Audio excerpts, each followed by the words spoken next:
Welcome on in. Happy Picard Day. It's Captain Picard Day. Welcome on in, everybody. If you are not a crazy Trekkie like me, also welcome on in, Joe Schmo. Welcome on in, Joe Schmo and Simple Plant. I'm teaching everybody about Captain Picard Day.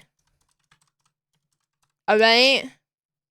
Captain Picard Day is a holiday that is celebrated in universe in Star Trek The Next Generation by the children of the Enterprise, and we get some of the best just sort of like drawings and prop work ever in Star Trek. I hope it's a good Picard Day. Look at this thing. Look at this thing. Look at these little dolls. Look at just look at this guy. Look at that. I wonder if like the crew got like their actual children to draw for them. It's so good. It's like this is what Star Trek is about to me. Hold on, I've got another. Wow, look at that beautiful, beautiful little doll. I saw this doll was on sale on eBay for like literally like thousands of dollars. And I was so jealous. I was like, I could never have the money to get this very scary Picard doll that was used in universe on screen. But I love it. I love it very, very much. Riker's such a little stinker. He's a huge stinker. And he's hot. So.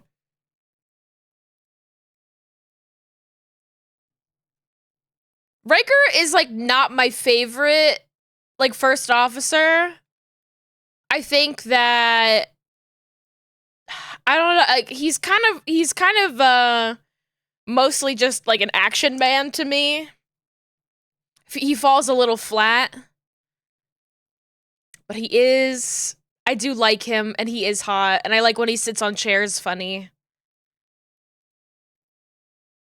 My favorite first officer, I mean, Spock is also the first officer.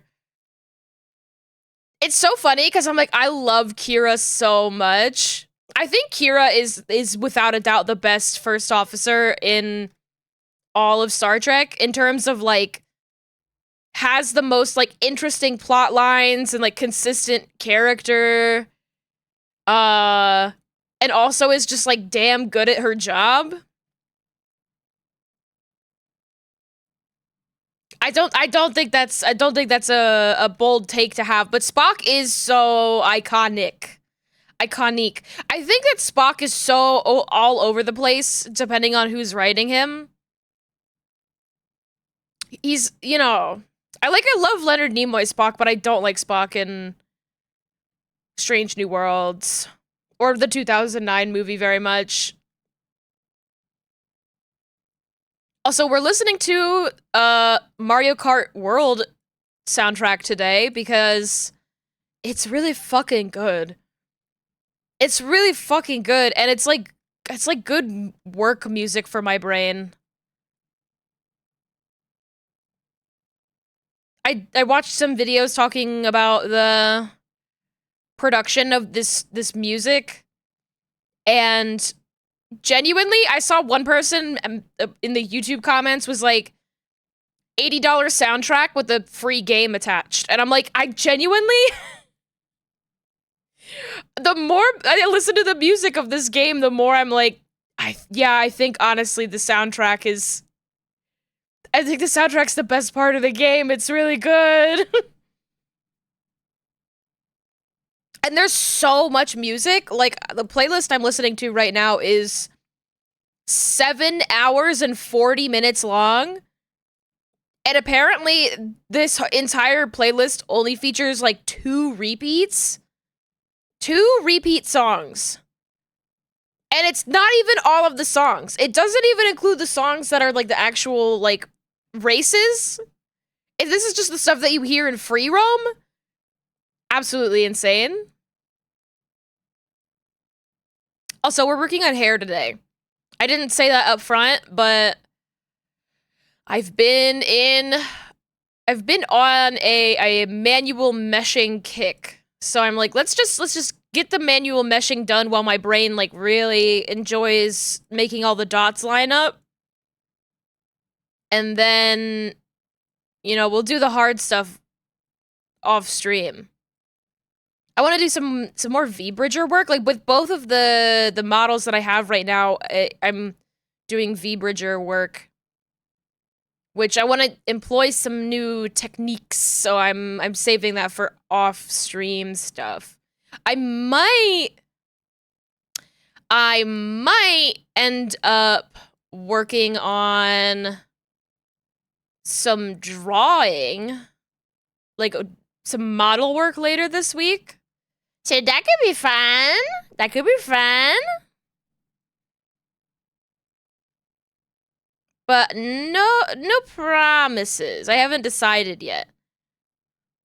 It all depends on like where I am in terms of keeping up with my workload.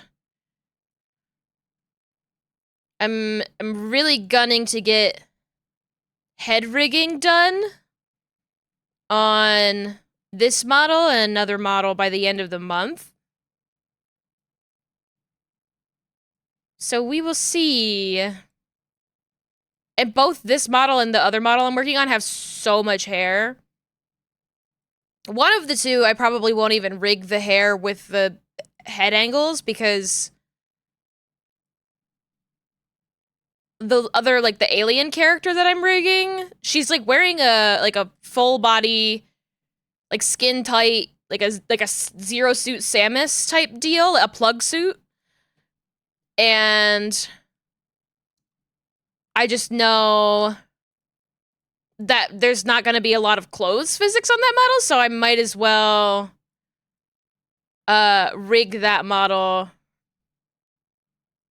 Rig the, like, put the hair on in the body physics sort of timetable for myself. That way the work is, like, a bit more evenly split.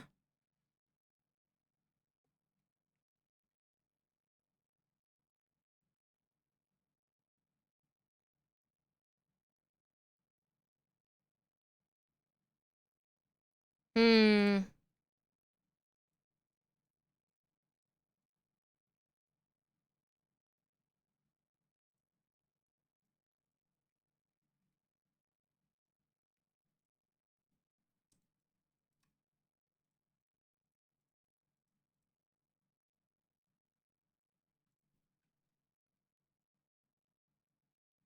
Yeah.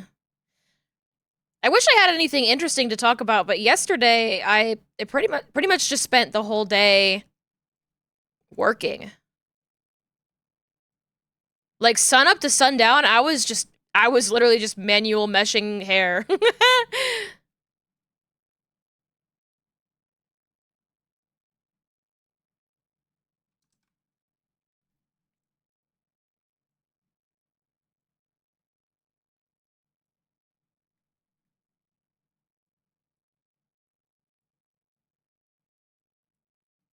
And even with all this, I'm a little bit nervous that I might be going overboard. I really want to have nice hair physics, like especially on long hair.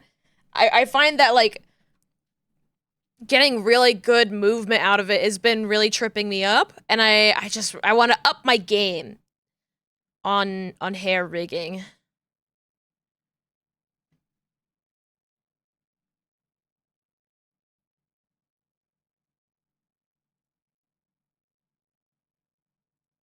Especially with this model's hair. This model, like, the hair is not split up as much, so I really have to make sure that the mesh looks nice. I honestly kind of prefer it when it's like this, though, when there's less...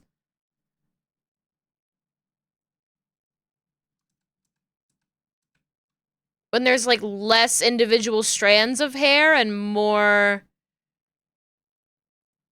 just like, this is all one big piece, but there's a lot of line art, and I can just sort of figure out where the interior mesh line should go. Mesh line should...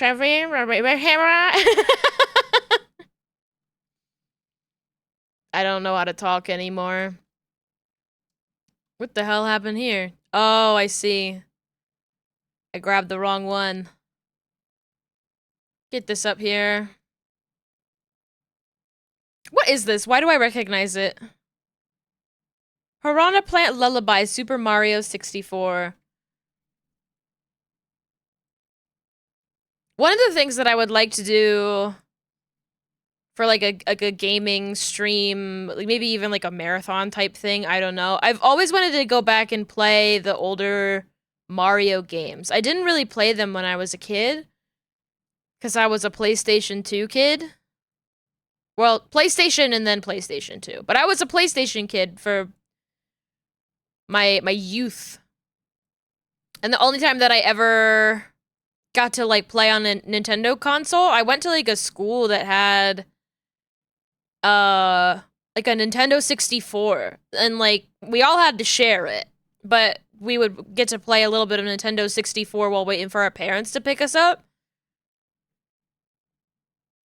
And so I have very fond memories of watching kids that were older than me play Banjo-Kazooie and like Pokemon Coliseum and Mario. But a lot of the time I was playing on like a Game Boy, because you could also rent a Game Boy, but you had like, you couldn't rent one every day.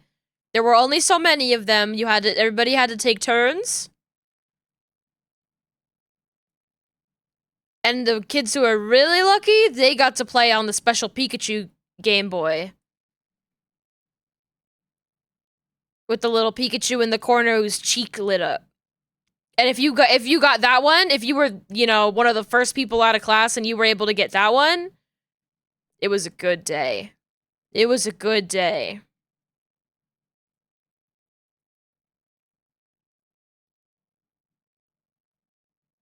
But I have very fond memories of playing Pokemon like Gold and Silver up until the point where you get to Whitney's gym, and like nobody could get past Whitney's gym. Just because that fucking Miltank was insanely difficult to beat.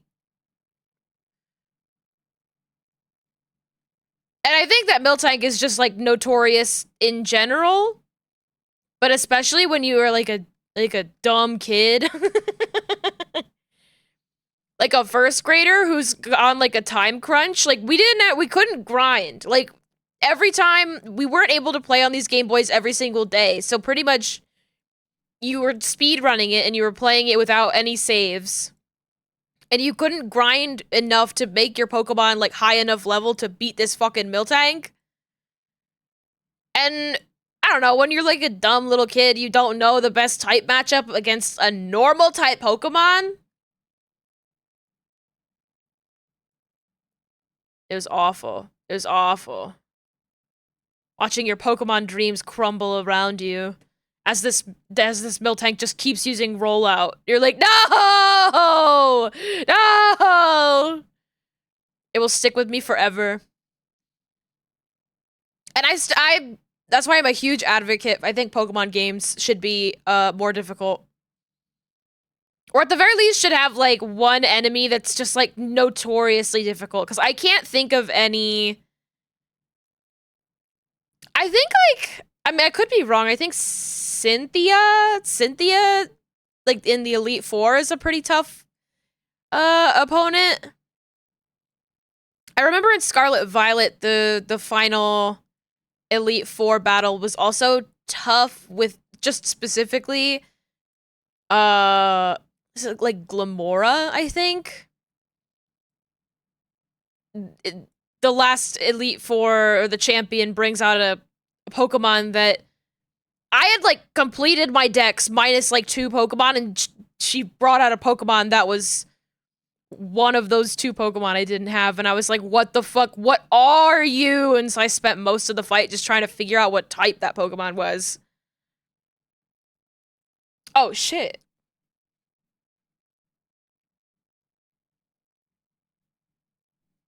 Sorry, I just had to break it down.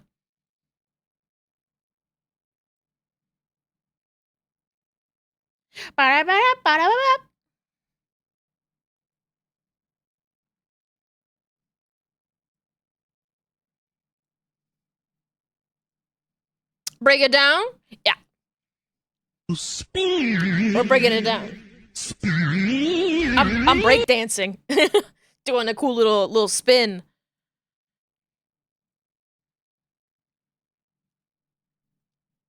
Thank you for the assist, Joe Schmo. Thank you, thank you. Alright, how do I want to do this?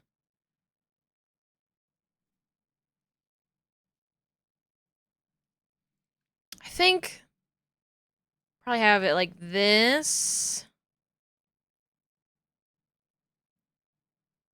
And then have it follow the curve of this line here.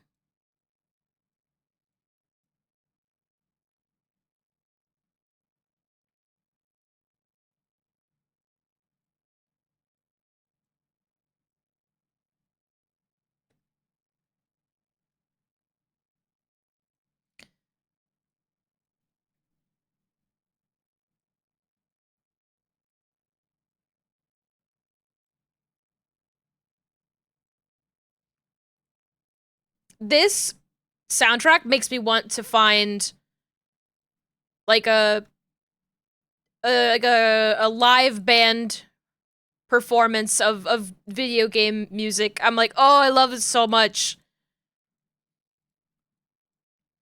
I want to experience this in real life.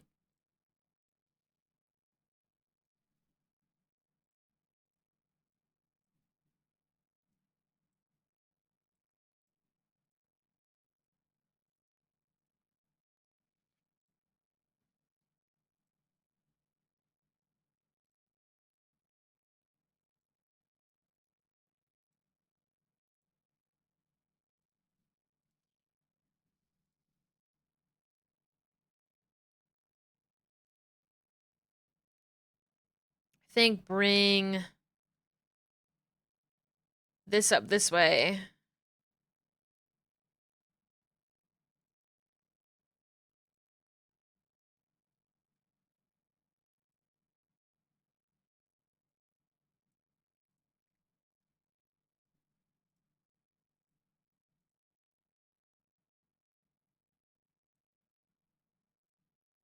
Little Mario Kart 8 moment.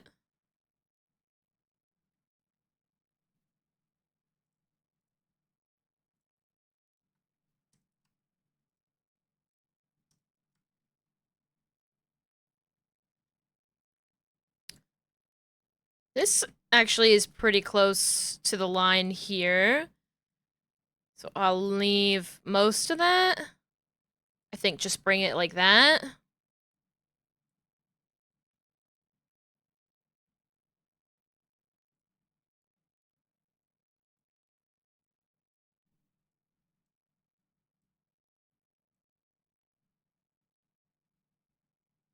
I love the color of this hair and like the shading on it.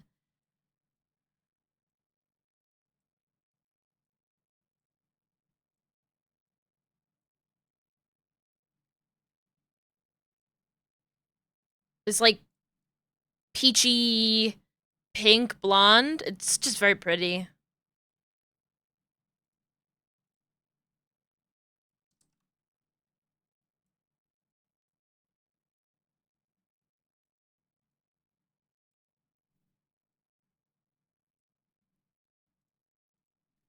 Okay, let's can leave that where it is.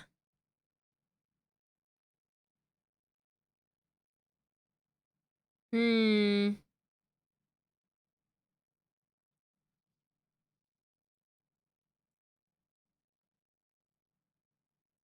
Gonna bring this over this way.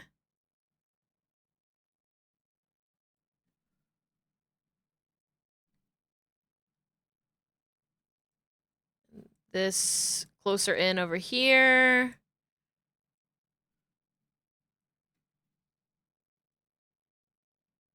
I'd like to actually have it end right there.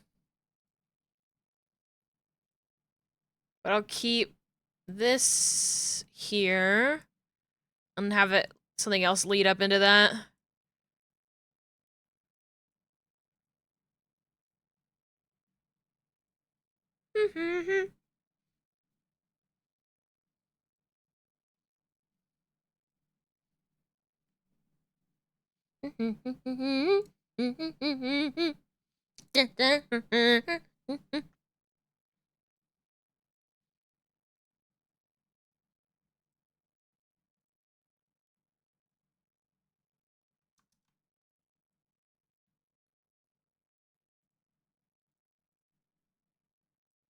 Bring this.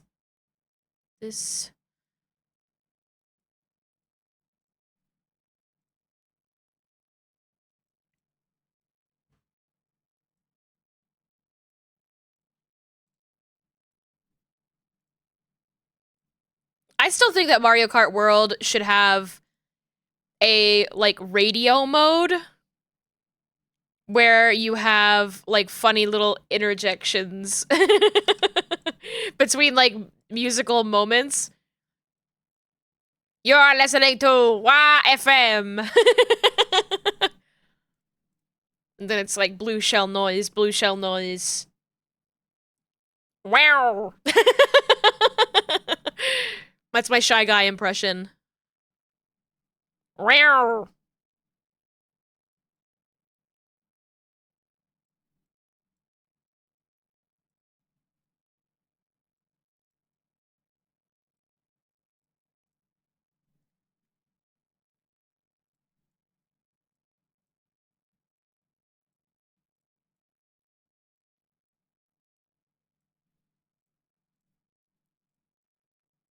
This in that way.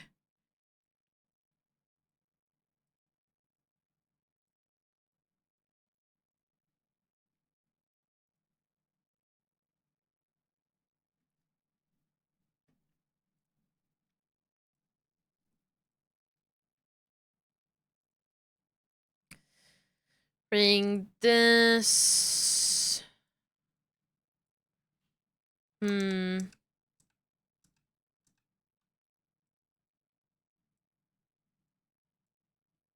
I don't know. It might have to be 3.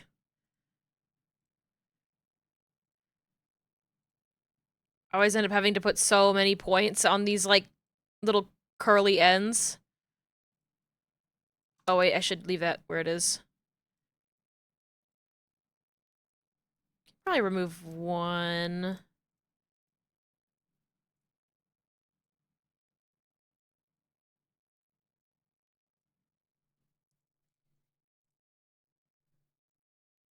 Bring this in like that.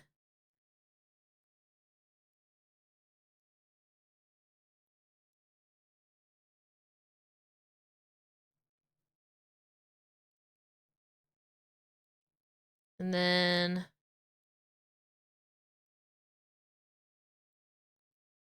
this around here. I have 3 more pieces of hair that I have to do this to.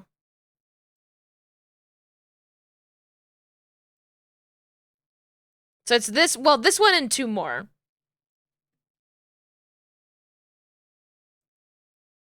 But honestly, because they're like huge strands of hair, that might be the stream. I could also do more manual meshing on the other rig that I'm working on.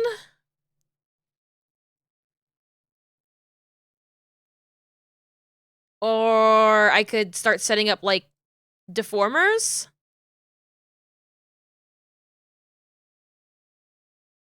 We'll see. I'm not worrying about it too much, because I might just spend the whole stream doing these 3 strands of hair. God, hair physics take forever. If you really want them to look good.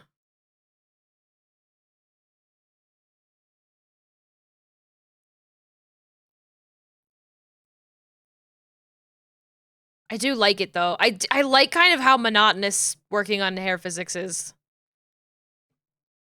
I can't complain too much. It's one of my favorite parts.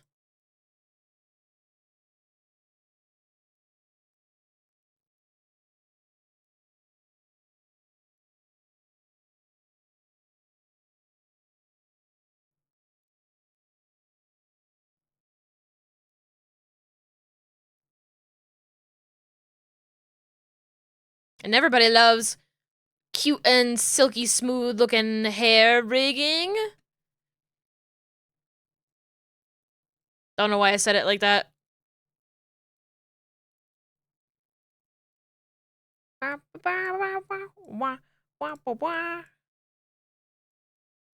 It's the first Monday that I've streamed in a while, now that I'm thinking about it.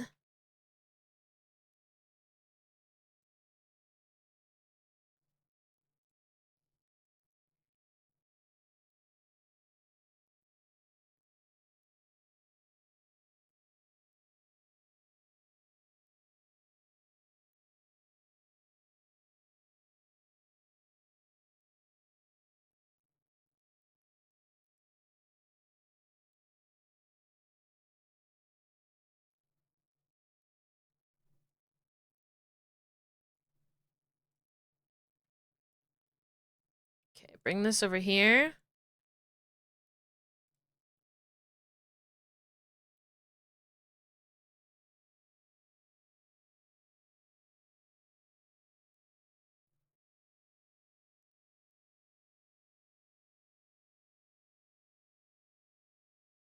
Just like one more point right here.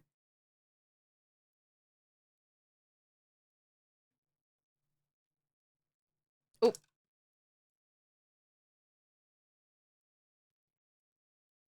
Okay.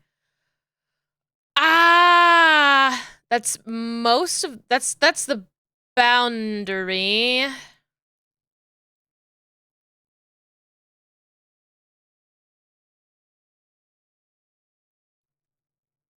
Right. So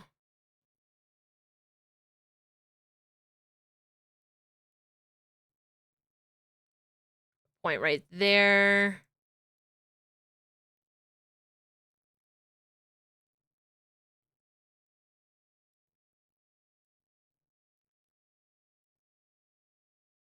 Might put another point right there.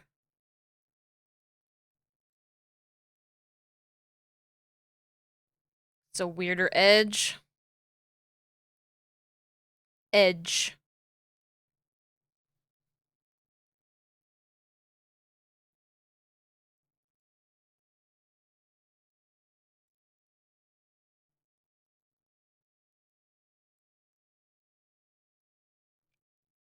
God, this fucking music's good.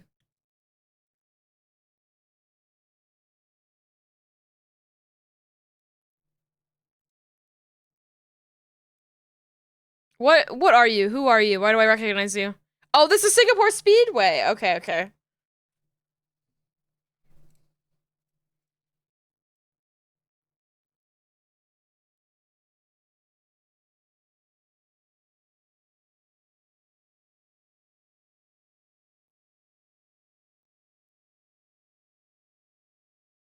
Okay. That's the boundary. I need to make some line art on these like most like standout line art segments of this. So here.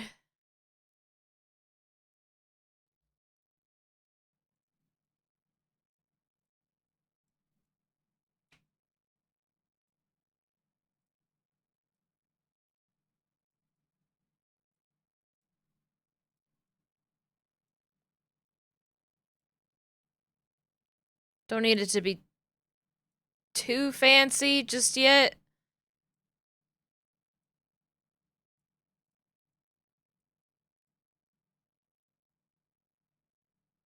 This here. I say that as I make it fancy.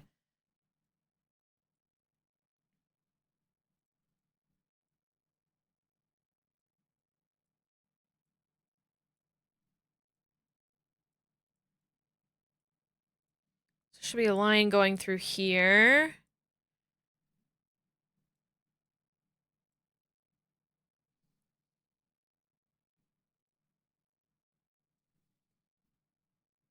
Hmm.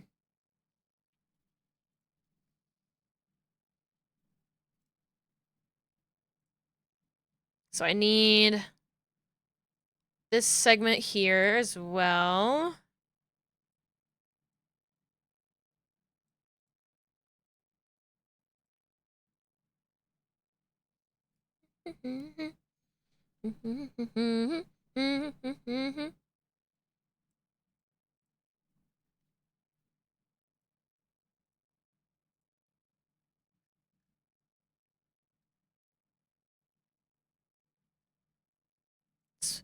Just move this over here and then bring that there.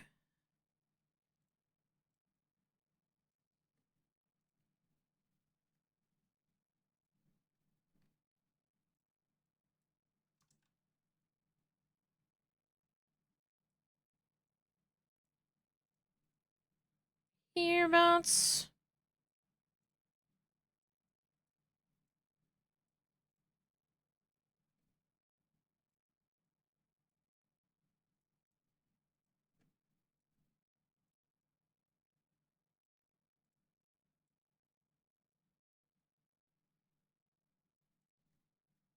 Okay, I'm just gonna take care of this middle segment here while it's here.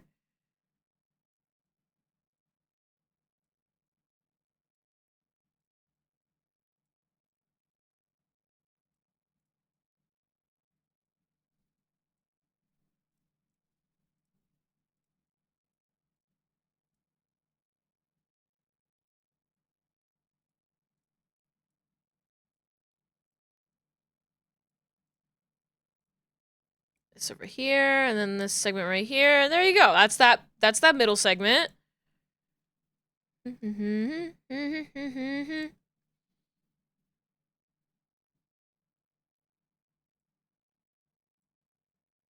gonna put another bit right here, just so I can connect stuff up at this segment.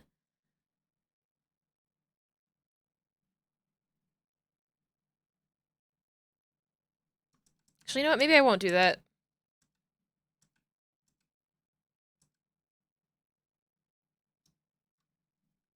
Maybe I'll just leave it alone. And start it up here.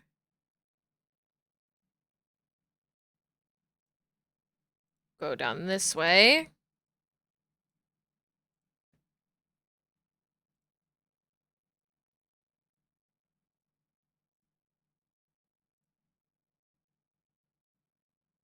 I'll bring it up to here.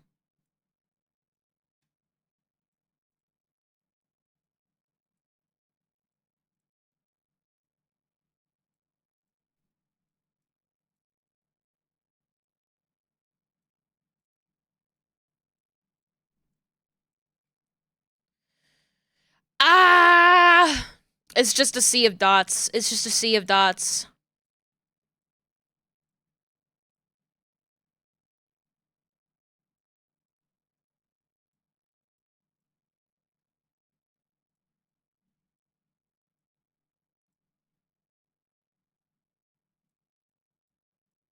Every time I zoom out, I get scared. But if I zoom in, it's nice. It's like, ah, the peaceful dots. And you're like, ah, that's a lot of dots. Too many dots, too many dots. No, no. I'm scared. I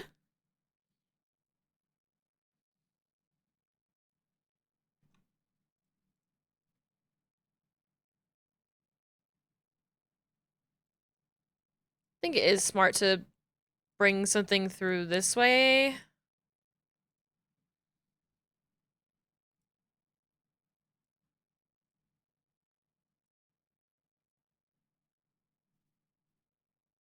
I think bringing it along like this part here. Or maybe bringing it like this way. And up over here.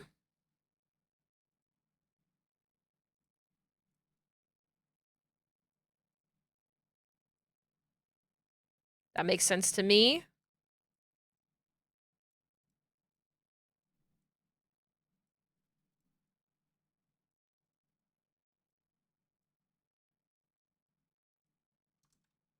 I know that some people, like, at least Cilia, I think usually Cilia works with Crunchy and you love when I stream ringing. Hi, Kisa! I just saw you. I don't know how long you've been here. I have been staring at these dots for so long. But welcome on in. But I was saying, I know that Cilia usually works with another rigger named Mr. Crunchy. And Crunchy, I think, usually does like the meshing and the gluing. And I'm like, damn. For a while there, I was like, I would be so bored. And doing it now, I'm like, oh, I would love to do that. I would love to just have the responsibility of putting the dots down. But the thing to me is like, I'll do this and then I'll have to go back and fix stuff anyways. So I'm like, what? I shouldn't be focusing too hard on this like I am right now. Because I want to change stuff anyway. But I'm like, it's better for me to focus on it now when my brain wants to do it. Now that I understand like glue and stuff though, and the importance of meshing, I'm like, it's just kind of peaceful.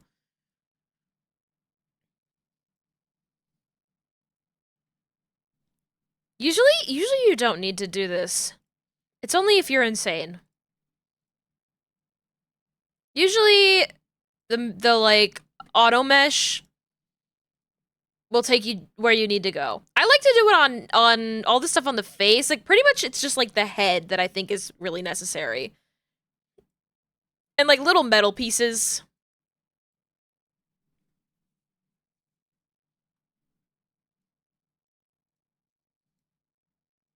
Little metal pieces, little metal accoutrement on a model. Like hard-bodied objects, gems, those kinds of details. They need manual meshing because then you can use them to like make like turning and angles so much easier.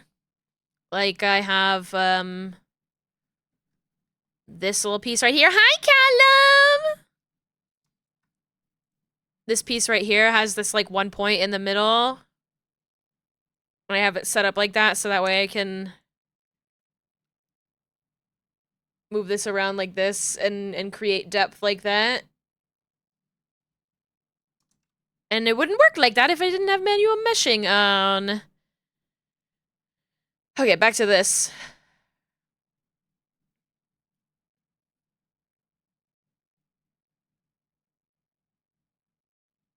Okay, okay, okay, okay, okay, okay.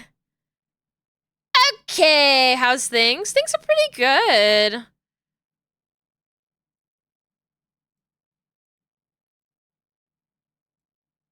Things are pretty good. I think I'm like, my brain is like officially in the market for a different video game. I haven't, so I was hopelessly addicted to fantasy life for a while there. I did not beat the main story, but it had such like a firm grasp on my brain that I like had to like quit it cold turkey so I could get my life back. And now I'm like, I don't want to go back. I'm too scared to open it back up just yet.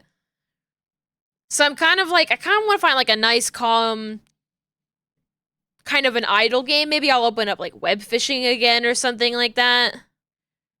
And do that to like, as like a little time waster at the end of the workday. You know, it's, all work and no play makes Beezy, crazy. That's how it goes, right? That's how they say it in The Shining. Hello Kitty Island Adventure was pretty fun. I think I kind of want to play. I kind of want to play a fishing game. That's what my antenna are gravitating towards. My little antenna on the top of my head that tell me what kind of media I want to consume. They're telling me like a fishing game or like some Power Wash Simulator DLC. Like something very, very idle, you know? There is fishing, but not the focus. Yeah, it's like not even like fishing specifically, but like a do-nothing game. You know a game where you don't do shit? Idle fishing game where you catch twinks? That would be so funny. Why hasn't anybody made that? Like an idle anything. I guess they have made like idle games, you know, where you don't do anything but with idle characters. I guess I'm not really deep into the sort of like culture of like corporate VTubers, and they have plenty of games, so I don't know what's going on in there.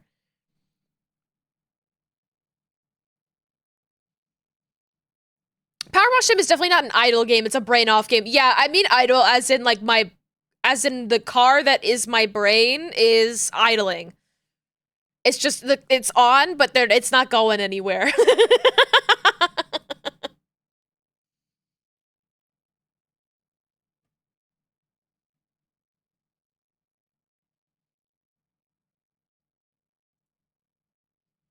Parked at the convenience store, you know?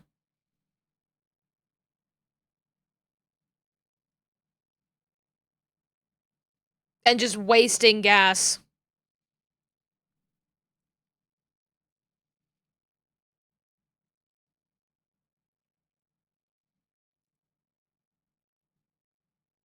I think it would be fun to crack into web fishing again and see what's going on in there. I'm sure they have like more fish. I saw a lot of people playing yesterday because it was Father's Day. I'm like, oh, that is like a good Father's Day type game. Play like a fun little fishing game. Bastian.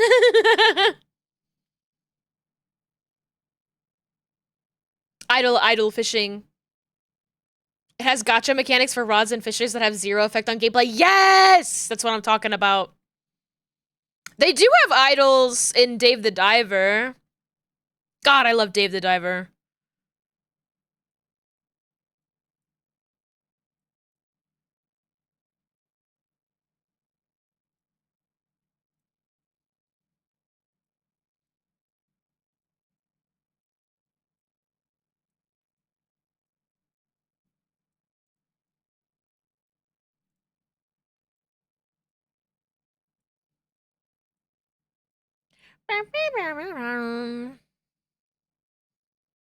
I'm thinking you catch a fish and it turns into an idol. I do like that. You catch like a bluegill and she's like a tsundere. She's like, yeah!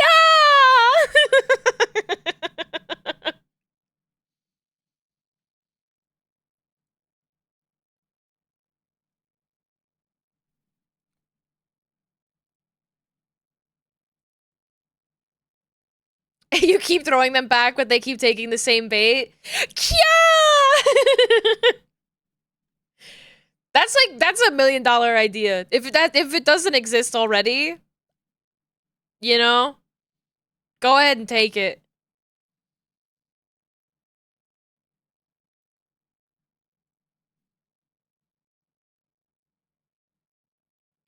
Greetings, little puppo gremlin thingy. Hello, Austin. Welcome on in. I'm a Jersey Devil. I'm a Jersey Devil. Which is kind of like a dog in the way that all animals are dogs. Just different weird kinds of dogs out there. Hi, Gore! Hi, Gore. Could this be dog? Behold, a dog. Wow!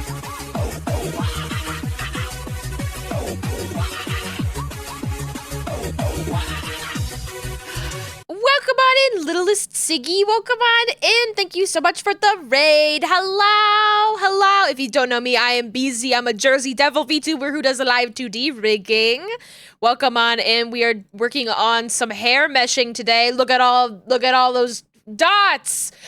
Ah, so scary, so scary. Hi, Syrups. Oh my gosh, welcome on in. I know Syrups. Welcome, welcome, welcome. Siggy, if you have to head out and do some post-stream care, you are more than welcome to do so. We will take good care of your raiders. That's a lot of dots. Okay, I tend to go a little bit overboard, but I'm trying to err on the side of more dots because This is a long strand of hair, and I'm gonna try to do skinning this time. I'm gonna try to do skinning on this model with this hair, and if you don't have a lot of like a lot of points on the skinning, you get like it gets really crunchy in a way that I do not like. So lots of dots, but I'm gonna try to be conservative with my vertex count in the clothes on this model. Your knuckles are from Iron Death Grip Syndrome, but you got decent work done. Oh my god, I feel your pain. I think genuinely, so there are a lot of times where I'm like, oh, my wrist hurts, and I worry that it's from me working too much, but I genuinely think, like, holding a controller is really bad for me. Like, certain kinds of games are not ergonomic, and they fuck me up. I put all my points into skinning, but now my blacksmithing is pretty bad. Me, when I am the local tanner, and the blacksmith just quit, so I kind of have to do his job a little bit. Me, when I work the local armory, but I really only know how to make leather armor. Smiles. Just need to get one of those gloves to prevent yourself from holding your pen so hard. It's true. It's like, I need to think of that image that's like, where they're like, why are you holding that so hard? They're not gonna take it away from you. I live in the starter town, yeah, where there's only one armor maker, and they do blacksmithing and tanning.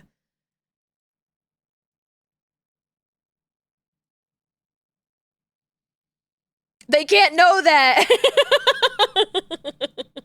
They're gonna take my pen away from me. No! Your pencil grip is comparable to an alligator's bite. My pencil grip? I have a weird pencil grip. I'm trying to... I do like the half and half grip. Like the two fingers over the pen, they like rest on my ring finger. Let's see if anybody on here, I've seen some insane pen grips out there in the world.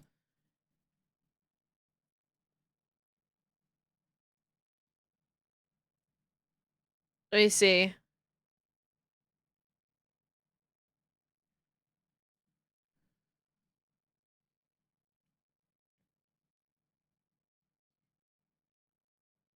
I'm like looking at this post here, and I'm like, which one of these am I?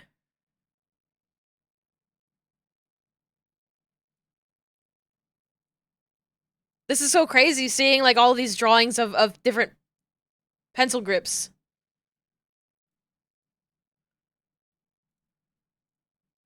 These images, once again, are so small.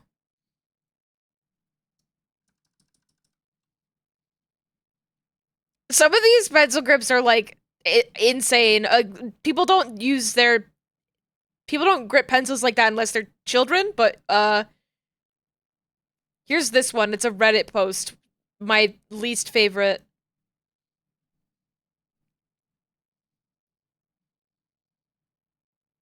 Hey, now you're imagining a blacksmith with a tanning bed out back. Oh my god. The tanner. Oh my god. So I do the oh, I can't zoom in. That's so cool and awesome. That's so awesome and cool. I'm this one over here. I hate Reddit's inability to zoom. I just want to see the image. I just want the image. You know? Also, go enjoy your dinner, Siggy. Welcome. Thank you so much for the raid. I hope you have a delicious dinner. You do the top left. It's right here. Show it. Show it. Show it. Show it. It's right there. It's right there. I'm like kind of a little bit in between the two quadrupod grips here. I definitely like don't like hold the pen with my thumb. I'm like thinking about it. Like I'm just. Oh yeah, I'm definitely the bottom right one. I feel like the like tripod posture is the most common one. Once you start thinking about it, you're like, wait, actually, I don't know. I just don't. Guys, you want to know a secret? You want to know a secret? I have this little Cintiq pen, but I'm not actually using it. I don't actually I have a little tablet for drawing, but I am always using a mouse.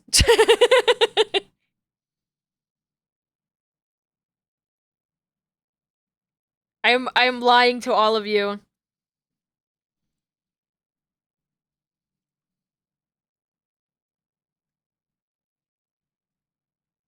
Bonk. Oh, I deserve that for lying to you guys.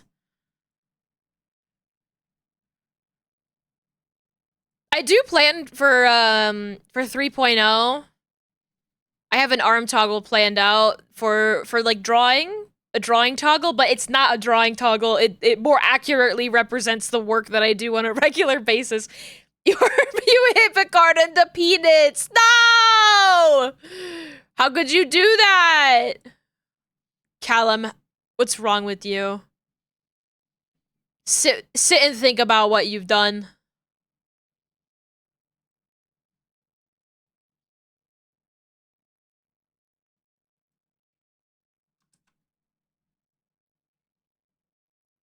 He got it with it. It disarmed you.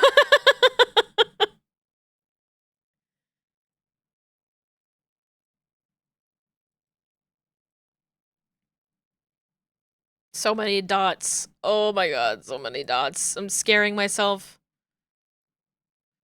I'm gonna be sick.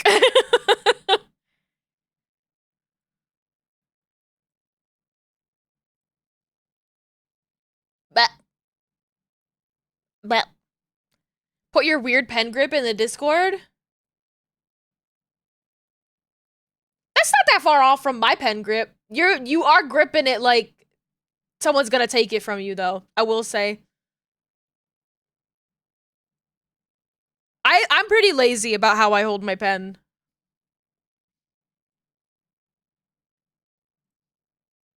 I tend to like draw. I like to draw like fast and loose, so I have a pretty like loose grip.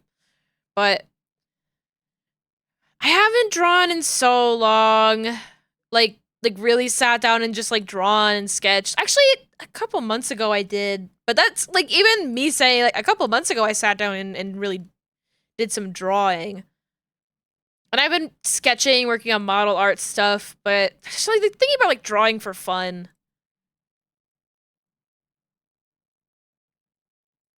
Want to do some like personal character design and doodling. Like I want to doodle, you know? Like when half the time I talk about drawing, what I'm talking about is just like brain empty doodling.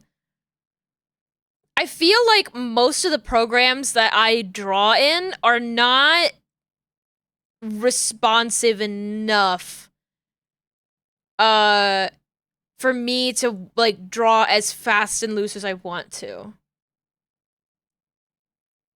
And I haven't really like felt as confident with my like my pen strokes as I did using Toon Boom. And now that Toon Boom is getting rid of permanent licenses, I'm like, oh well, I'm just gonna not be able to use that program ever again, am I?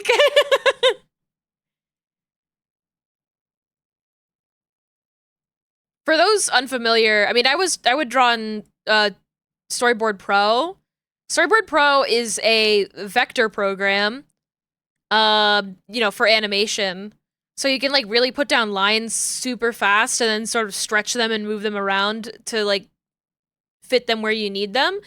Because it's a program designed for storyboards, which in and of itself is an art form that is more about quick sketching and like clear ideas than it is about like a refined illustration. I know stabilizers add a ton of delay. That was always the issue, was like the thing with Storyboard Pro was that there was definitely stabilizers going on because they were vector strokes, you know? But everything felt so fast. And now I want to work with a lot of stabilization, but that same stabilization is so slow in other programs. And I'm like, "Oh, I can't quite get what I want out of the art programs that I use." And usually when I make model art, I'm usually blocking out like big shapes and it's just a completely different process anyways. So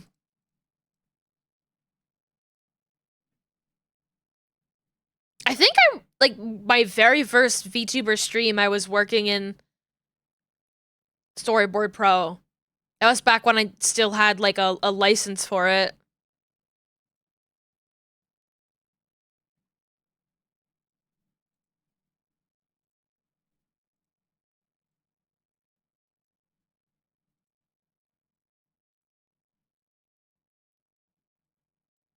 I do wonder, like, I know that they have like Storyboard Pro alternatives out there. I wonder if they are similarly responsive. Or if I should just like resign myself to like drawing in a physical sketchbook. But the thing is like, I like the digital experience. I like being able to undo lines a little bit. I don't know.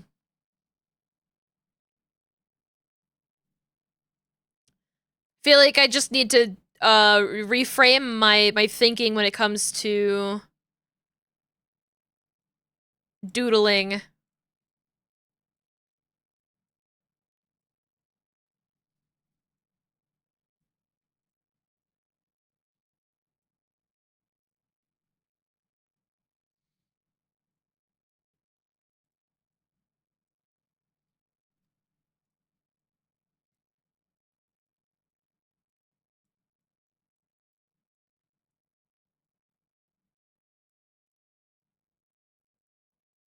Bring this way. I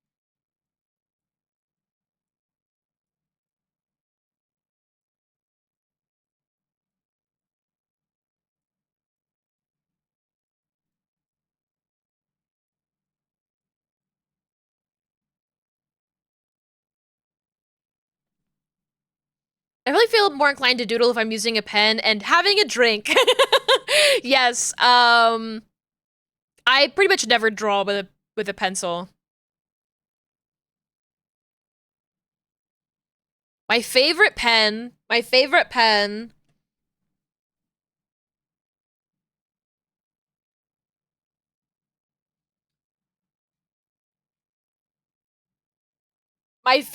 keep forgetting. I forget the name of my favorite pen.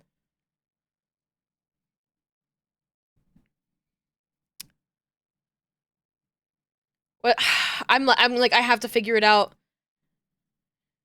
Wait, do I have one sitting around me?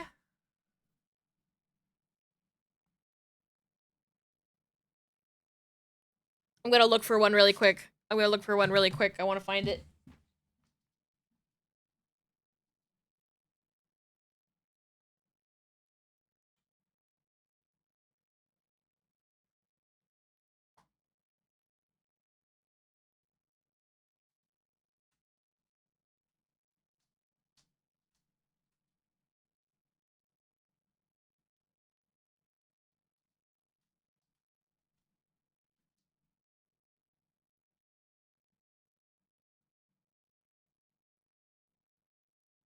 It's like, oh, I can't. Ah!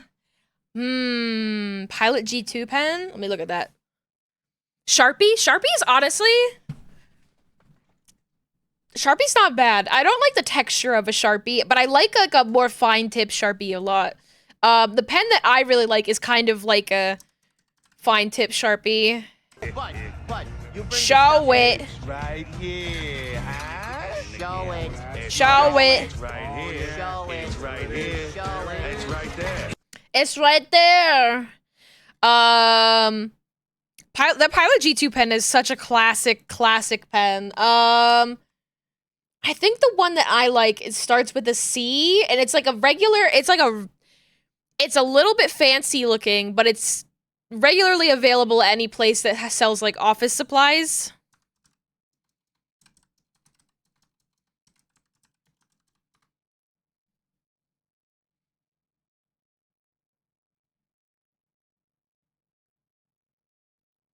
I'm looking for it. It's so funny. Like I just searched like black pen, and I'm like, I would know which one it is. Is it that? But at the same time, all of these ones, they like wait. A lot of these look more similar than I thought. It's not a ballpoint pen, the one that I really like. Where are you? Who are you?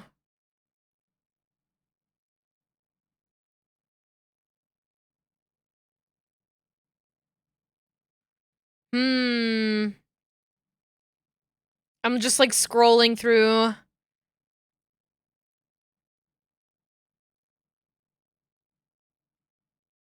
Is it like is it big? I'm trying to what are like the major like pen brands? And I'm talking about like office pens. It's not Copic. No, Copic is too fancy. Bic is a big one.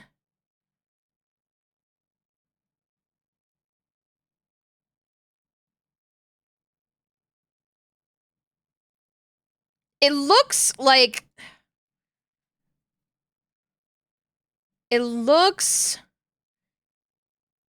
honestly, it might be this. It might just like look a little bit different, but is it this? I'm trying to it's got this kind of look. It's got this kind of look. It's just like it's like a solid black pen, and it has like is it a felt tip? It's not a ballpoint tip, so I guess it's a felt tip. But it's not like soft. It's you, the Paper Mate Flare. That's it. That's it. I know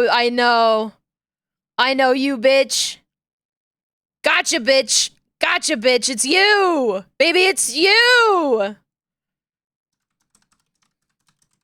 We figured it out. We figured it out. And they come in so many colors.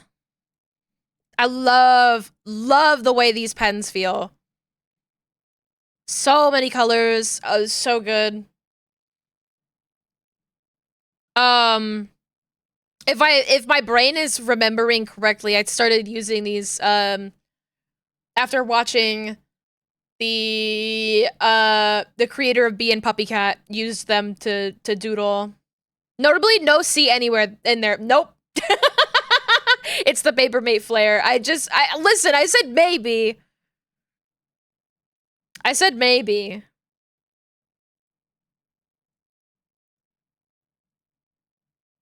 Sometimes I'm just fucking wrong.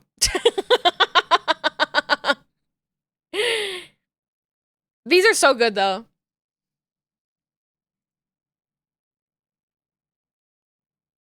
Love the way that they draw.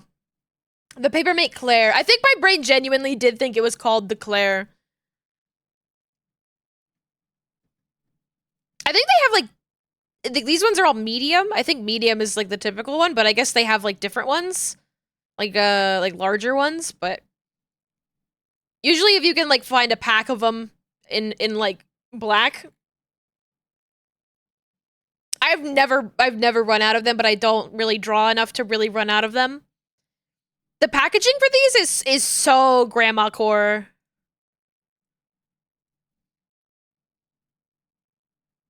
Yeah, I will shell out for these every single time. They don't bleed. They don't bleed. It's a nice felt tip pen that doesn't bleed. It leaves a very strong color. I love them. And they feel good in the hand. They've got like a nice texture. mean, they bleed a little bit. It depends on, like, they don't, like, bleed, like liquid through, but, like, obviously, if you have, like, a thin paper, you're gonna see it on the other side, but I already draw on, like, pretty thick paper. Trying to, let's see, what's my sketchbook of choice?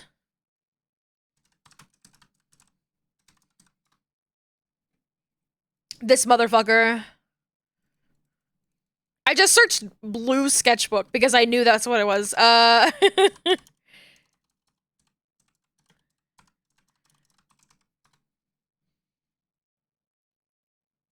This motherfucker right here. I literally, like, my family will buy me sketchbooks. They'll be like, yeah, here's like a sketchbook so you can draw when you're on vacation. And I'm like, literally, if it's not this, if it's not one of these, I don't want to draw in it. I don't. It's that or like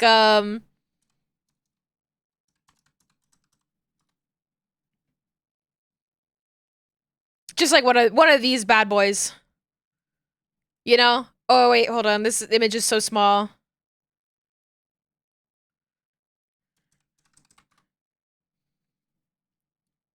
Just like it's either one of these or like a palm-sized notepad. You know, like one of these, one of these. Love these guys. Love these. But the mixed media one is so, like, good for just being, like, really thick paper. You can always draw on both sides and not have any issue with that. Strathmore mixed media sketchbook? Yeah, I pretty much only fuck with the mixed media sketchbook.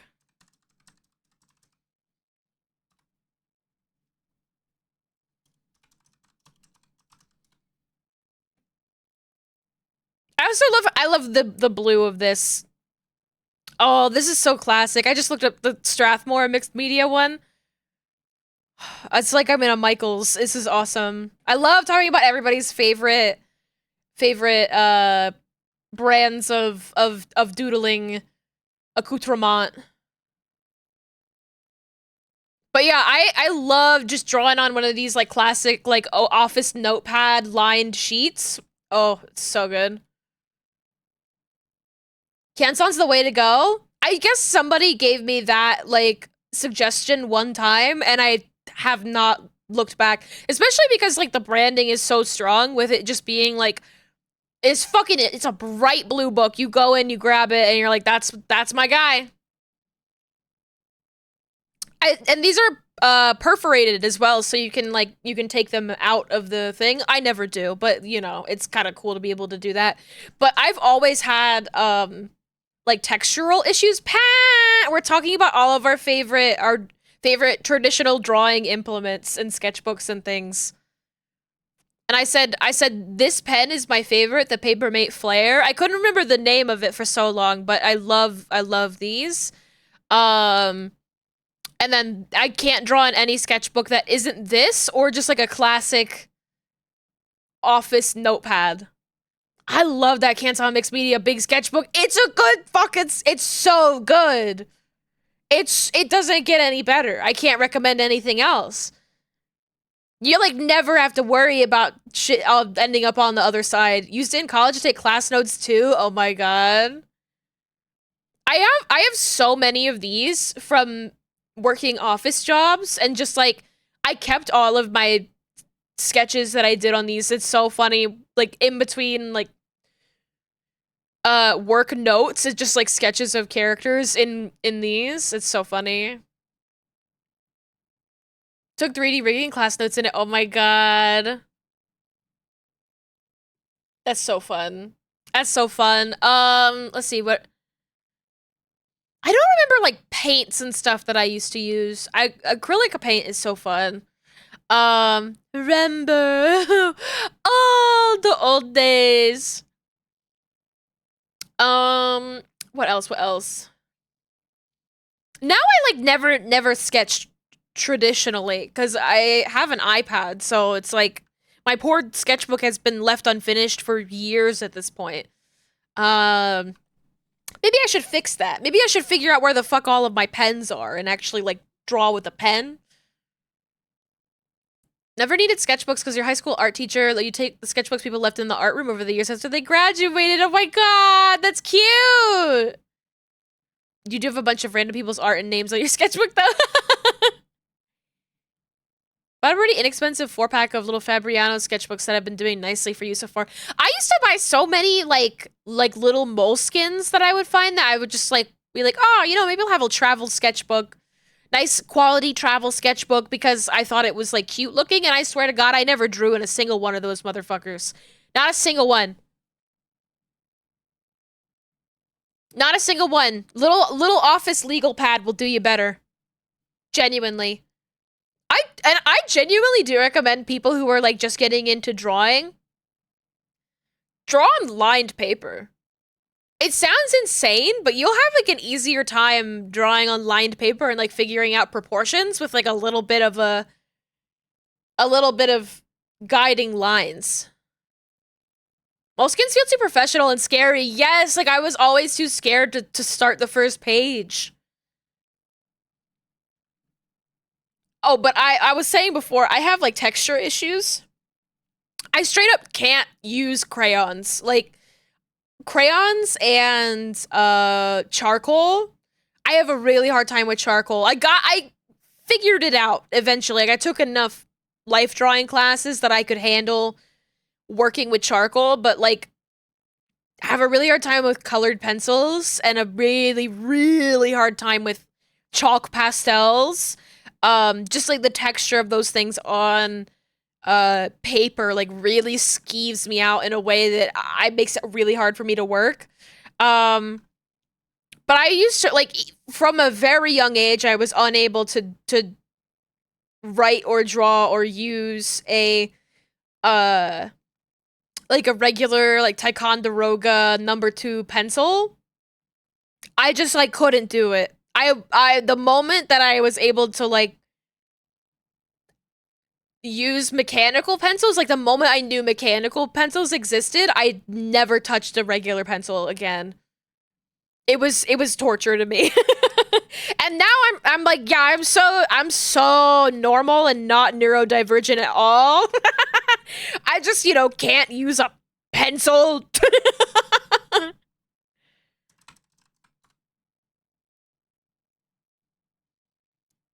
trying to find my favorite mechanical pencil.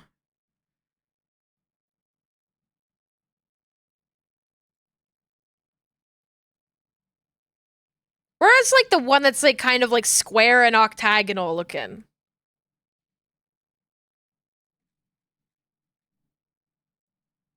It was definitely big.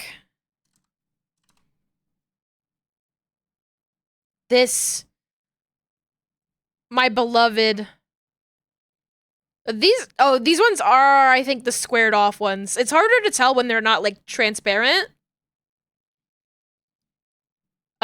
This is the only kind of pencil that I ever used in high school. Though, back in my day, they were, like, clear. And I used to get,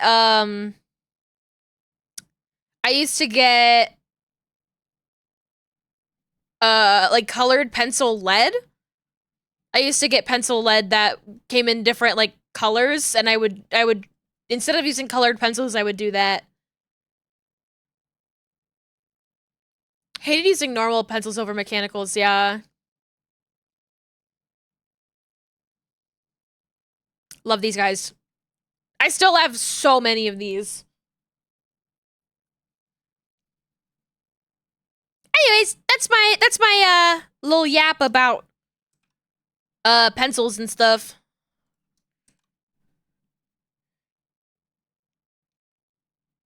I am actually, weird Beezy fact. I haven't done it in a long time, but I am a trained oil painter. I learned how to oil paint when I was in high school. And I haven't really done it since because the thing is, oil paints are expensive and kind of annoying to have. It's one of the most annoying kinds of painting that exists. I think watercolors are probably more annoying, but they're at least faster. Whoa, whoa, Pat's blue now. Are you saying whoa that I'm an oil painter or whoa that Pat is blue now?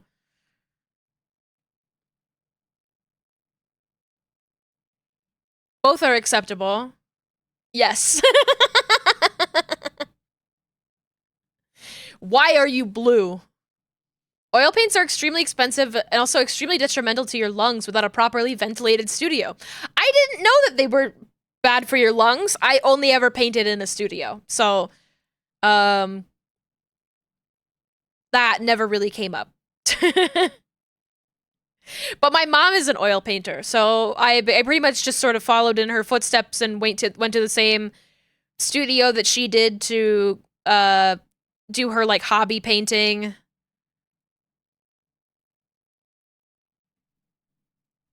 And me and really all my sisters all learned how to do oil painting.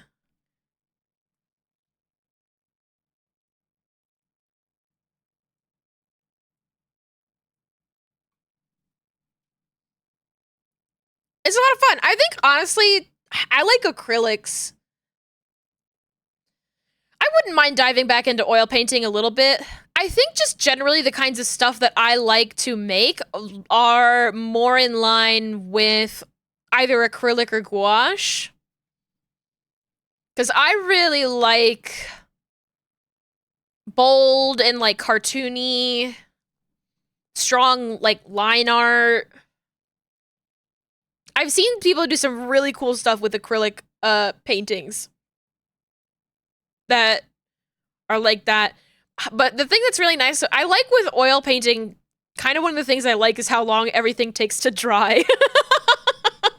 You really don't have to be very fast with it. You were more of a sculptor, Callum. That is the least surprising thing I think you've ever said in this chat. That does not surprise me at all.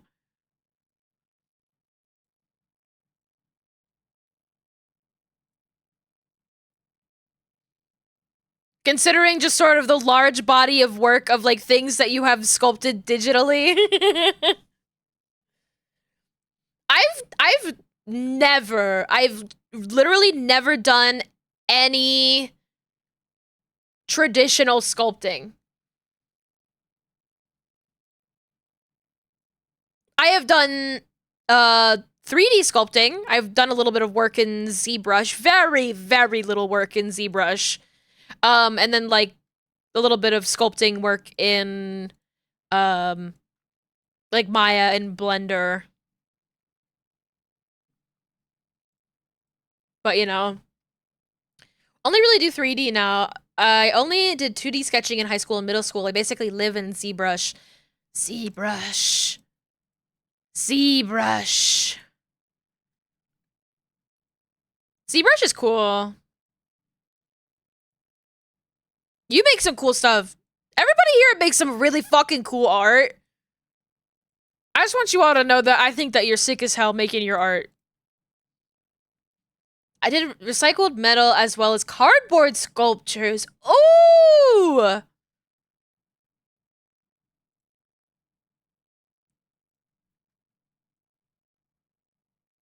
Oh, you know what? Maybe this does. I did make a little bit of mixed media trash sculpture one time as like a school assignment. I'm like not even counting it because I hated working on it. One of the parts of it though, because we were working with trash, I like gutted so many computer wires. I was playing around with all of the like computer waste, all of the like technological waste, and I took all of those old Mac wires that were all fucked up and I just gutted them for their copper and I used it in my sculpture. That was a lot of fun.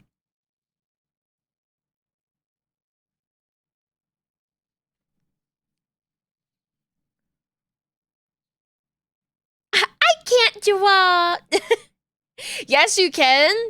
You just maybe necessarily can't draw what you consider to be good art. But everybody can draw. It comes for free with their human creativity. ZBrush is cool, except how they got bought by Maxon. Now they don't do perpetual licenses unless you already had one. What the fuck? No! The new updates are stagnant. Don't really entice me, so you're happy using 2022 ZBrush for like ever? That's how I feel about all of my perpetual licenses. The Rainbow Road song. It's where you go. It came for free with having a functional motor system. Truly. And like, I don't know, like some people, this conversation comes up a lot with AI, where people are like, we're leveling the playing field. And I'm like, I have worked with art directors that have like less than 5 fingers. I don't understand what the fuck you're talking about. Like, truly, what the hell are you talking about? Frida Kahlo used to paint shit while like stuck in bed and like her body almost fully paralyzed. What the hell are you talking about?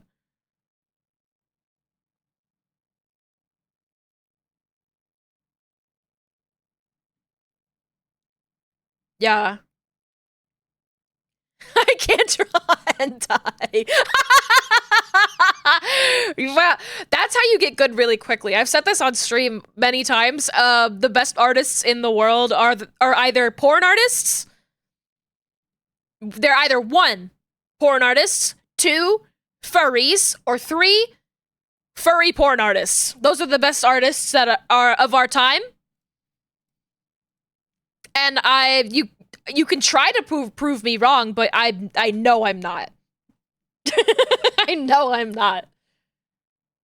You have a friend who's an art producer who is colorblind. Yeah, I mean, like, Lux is colorblind, and Lux is a great artist, so...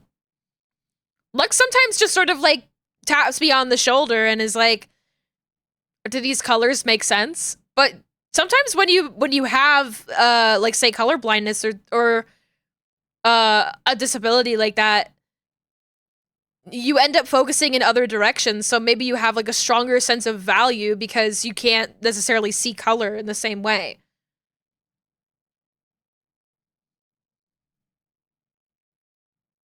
You see, those Venn diagrams are a damn near eclipse. One with porn artists, furries, and furry porn artists.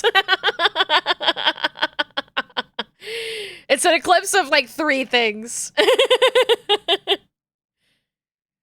Art is not optional for humanity. Everyone does it in one way or another, whether you're coding or modeling or painting or singing or acting.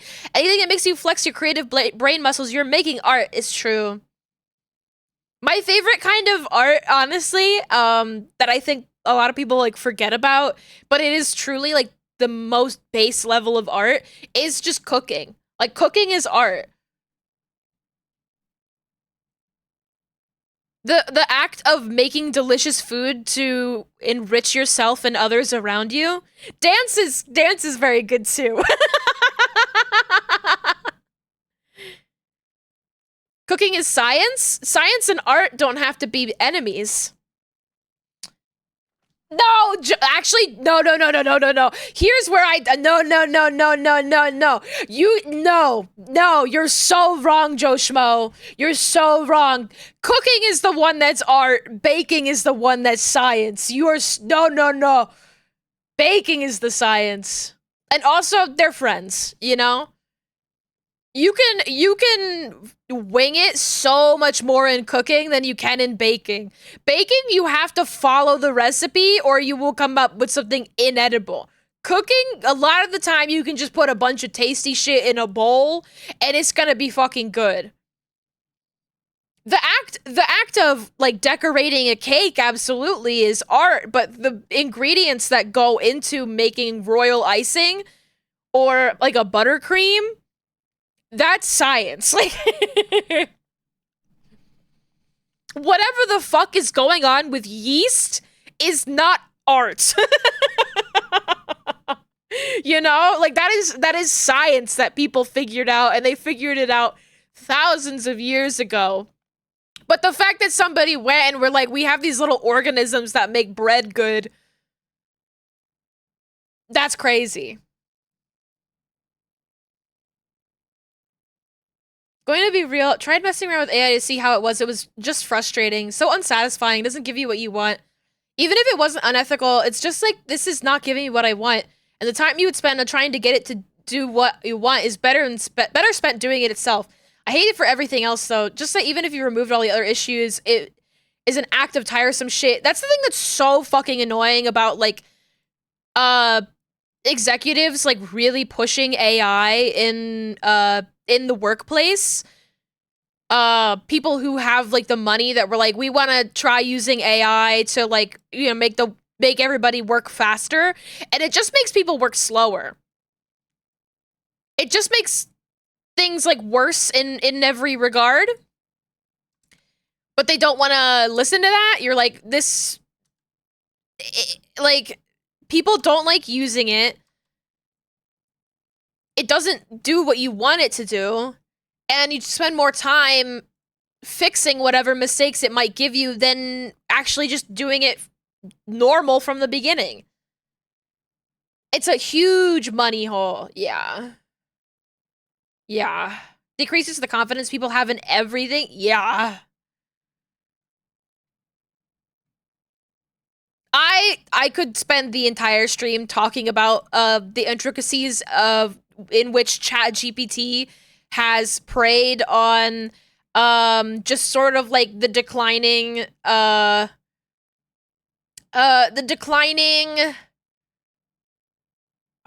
what's infrastructure of education, of healthcare, of labor, just about every single field you could imagine is sort of being exploited and gutted and made even worse by people who are just trying to get things done the quickest way possible.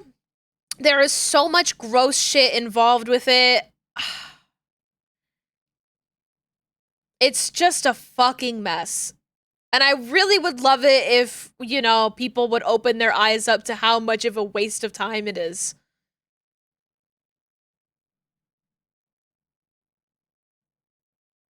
If you have mental issues, it preys on spiraling mindsets. Yes. Yes. It absolutely does. But you know, these companies are also preying on the fact that we do not, at least in the United States, have the infrastructure to care for people who are having mental health crises, because we do not have a healthcare infrastructure that actually helps people who are in need and takes those issues and makes them worse, and then goes and acts like they're doing something better. And it's like, no, you're not. You're preying on what was already a difficult situation, and you are, ah! Ah!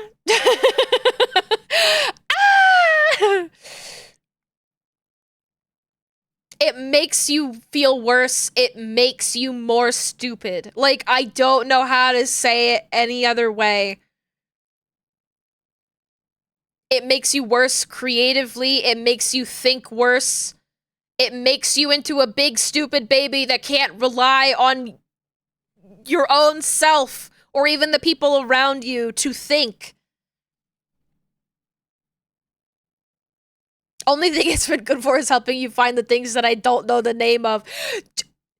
Just Google I'm fine for that. I mean, I guess you can't use Google without using Google's AI because they just put it in everything, you know? But, like, why would you need to do that, Gore? Just go on Twitch and then just sort of, like, throw a bunch of words around and just keep throwing spaghetti at the wall until chat is like, yeah, Beezy, that pen is called the Papermate Flare. You could just do that instead. You don't need ChatGPT to do that and waste a bunch of water. Just ask chat.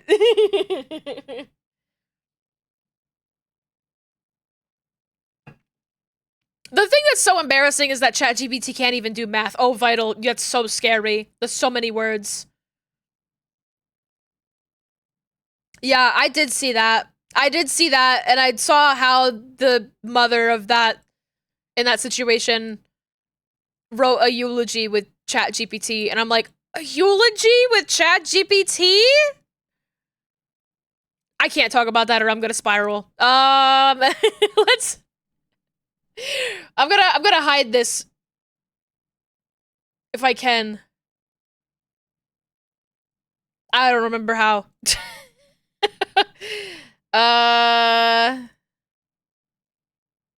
Mods, can you help me? Mods, can you help me just delete that message?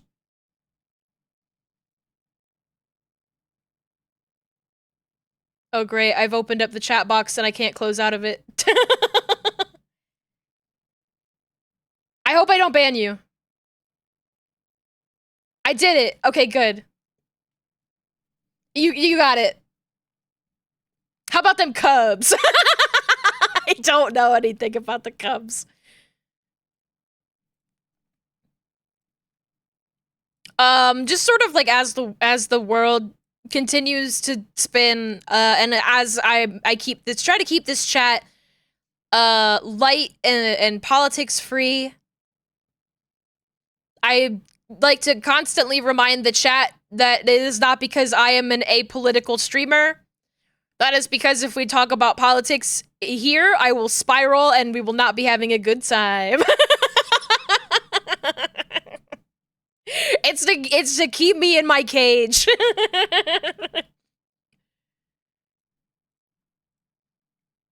Same. Yup.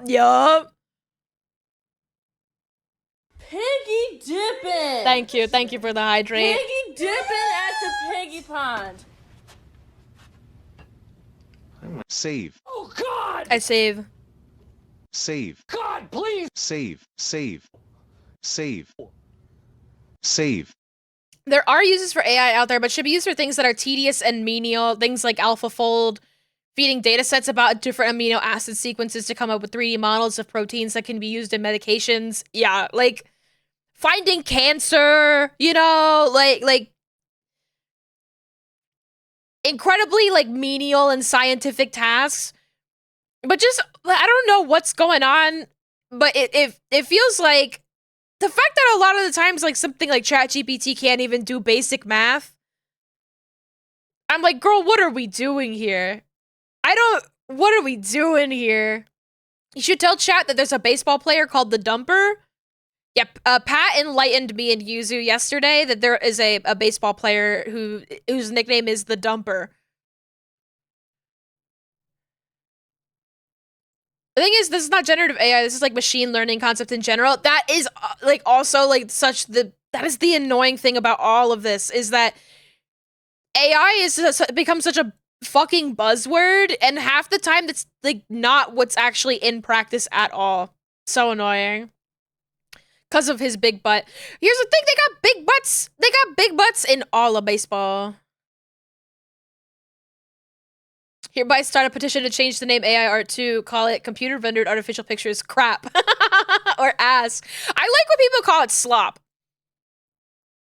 I think slop is an incredibly apt term for what it is.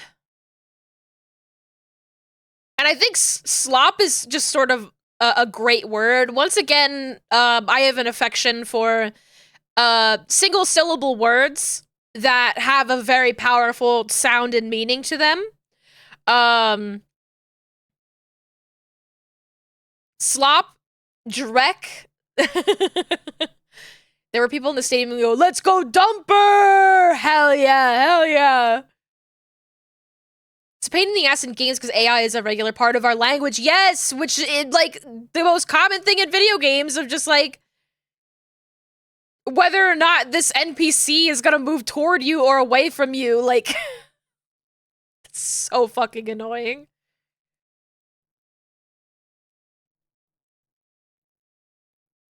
And it's like in some cases, like you think about like interpolation, like I guess some people would consider like basic interpolation, like me working in Live 2D, Like, is that AI? Technically, I guess, kind of. To a lot of people, yes, but also no. Like, what are we doing here, man? Like, what are we fucking doing here, man?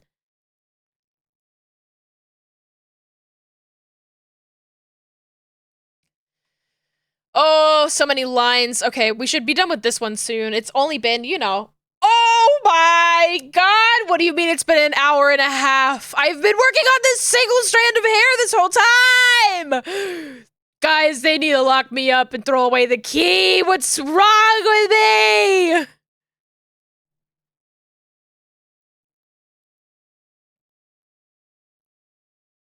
We gotta get a fucking move on!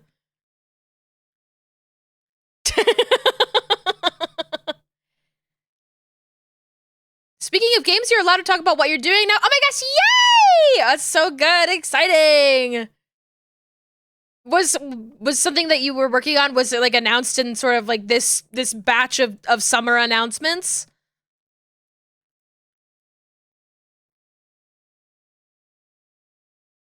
Or are you just lucky? Yay! That's so exciting!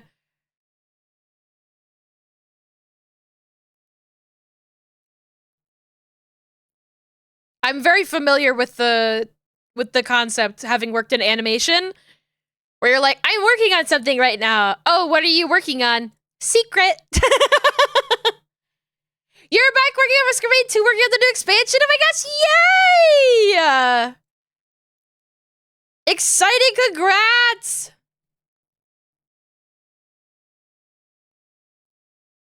I feel like I was watching a streamer recently and they brought up Risk of Rain, and I was like, Gore worked on that. Like, I know a guy who worked on that. Glad to be back on it. Yay! That's so exciting. That's so nice. I hope it's been a good work experience.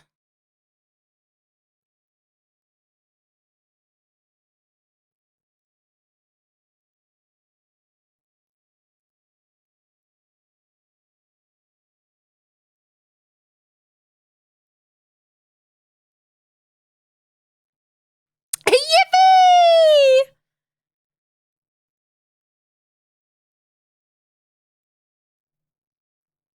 Hello, fat boy Luca.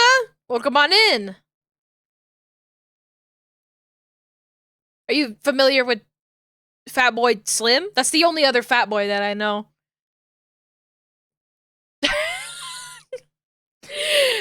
And that, oh, and Chum Chum. His name's Fanboy.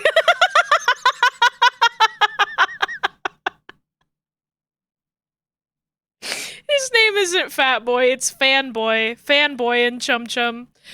Oh. Hello there. Thank you for the follow. Welcome on in. Instead of working for Gearbox directly, work for a small contracting company called Dream Toaster. I love that name. Hired a bunch of people who are modders for the game. That's like such a good way to go about it.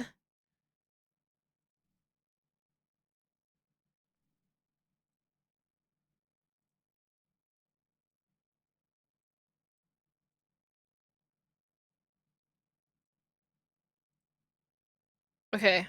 I'm like, my brain is like trying to focus a little bit more to not take 1 million years working on this. Came from a modding background yourself, giving a bunch of modders a chance to get a real industry job really feels nice in a full circle kind of way. I love modders! I love people who mod video games! Spinning me? Okay.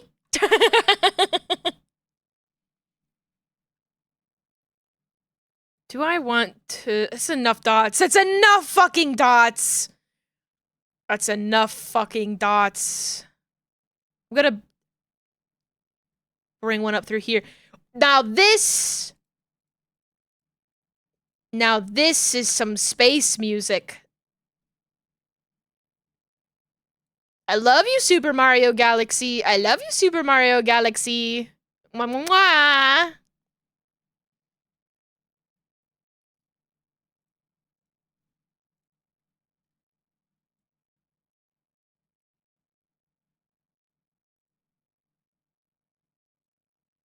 I would love to watch a video essay about somebody explaining to me why and how space music is like that. Now this is space music. I love space music. I love how, like, I don't know, like the empty, it sounds kind of like empty in a way that I like a lot. But I don't know anything about music, so I'm like, well, I don't know what's going on. It's a lot of synth. I think also like a good deal of space stuff leans on the more orchestral stuff that you get in like B-movie sci-fi or like Star Trek. This doesn't, you know, like this is it's like kind of like it's like twinkly. I don't know how to use it. I don't know what other word I could use to describe it. It's got like a twinkle to it. It goes wee woo woo. Yeah. We're using like synthesizers and theremins. Oh my god, the theremin. Oh. But I love listening to just like the Tomorrowland loop at Disneyland. It's just like a bunch of wee woo woos. It's a bunch of synthy wee woo woo theremin stuff. I eat that shit up. And then Super Mario Galaxy. Kirby has a lot of good spacey kind of music too. There's gotta be a YouTube video on this. I know, right? There's this one person that does a bunch of really good video essays about the music of like different environments. Where's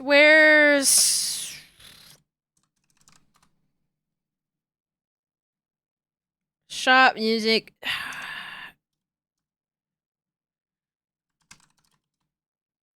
Where is this video that I watched?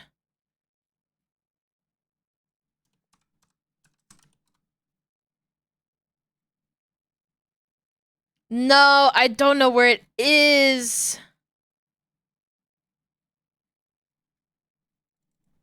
Video game shop music video essay.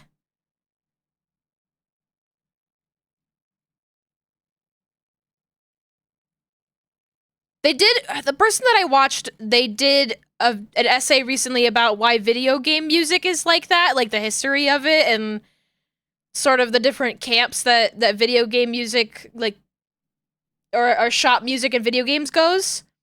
Have I hydrated recently or right now? Shop music always reminds you of that one Anonymous animation. I don't know who that is. But they did one that was about like underwater music, and they did one that was about ice level music. I click YouTube link. This, I've not seen this video, but is this the same guy who did the Chili's baby back ribs?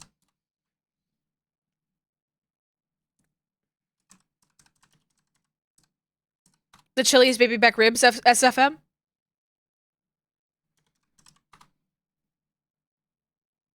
No, that's a different guy. That's a different guy.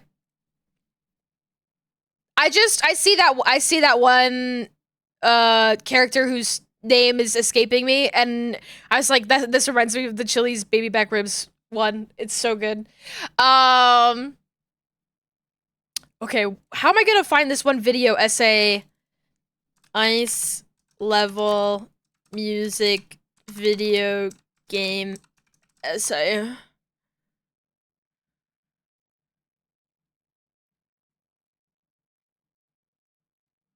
Yes! I found it. I found the person. Cadence Hira?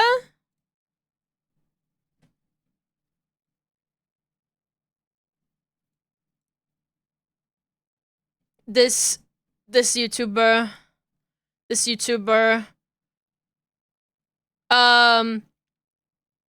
I really want them to make a space music one, but like this, like why snow level music sounds like that, why water level music sounds like that, and then they did a shop music one. Could search your history to limit stuff you've definitely seen. It would have got given it to me if I wasn't on a different account. I'm on my BZ account here, so I don't dox myself, so I can't I can't see videos that I've actually watched. I've not seen this one. This one's 7 hours ago. Why do the Mario Kart World remixes go so hard? As we listen to over 7 hours of Mario Kart World music. It smiles.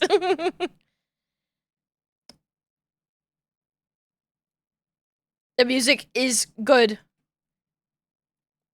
But I would love to hear what they have to say about space music, because I want to know why it's like that. The shop music one was very enlightening, actually.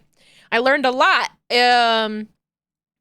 Namely that like a lot of it is inspired by Muzak, which was just like the kind of music that you heard in elevators that people could like buy to play in their department stores, so people would buy more stuff.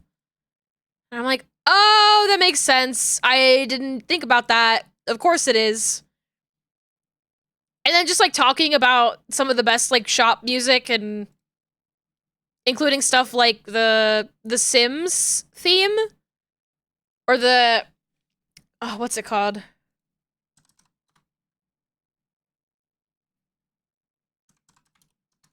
You know the one. You know the Sims theme. I'd rather have music than top 40s in stores. Honestly, I kind of agree.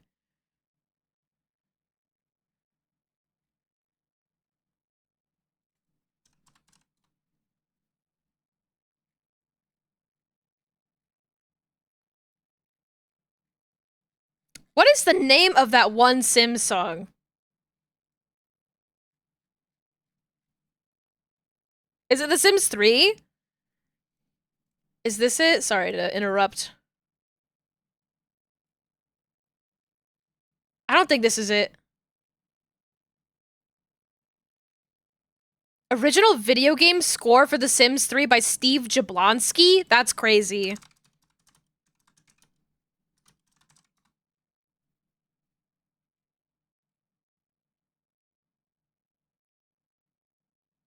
This isn't the theme that I'm thinking of.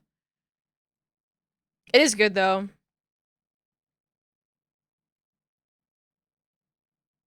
It's in that video if you want to know what the hell I'm talking about.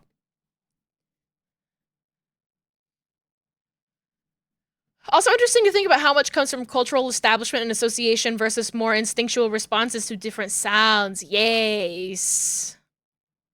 There's definitely like a part of the ice level video where like they break stuff down into like, all right, like some of this ice level music is cold and windy, and some of this ice level music is Christmas. Like they're using jingle bells.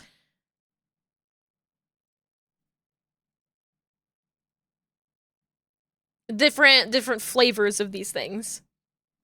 The one about shop music is interesting because they talk about how unlike the other kinds of level music, shop music in video games is typically diegetic. In that, like you would expect to be hearing this music in the game.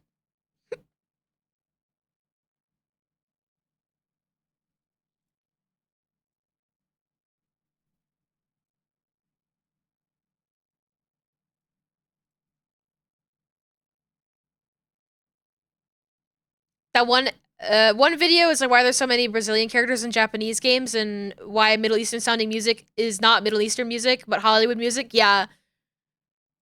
That's Hollywood, baby.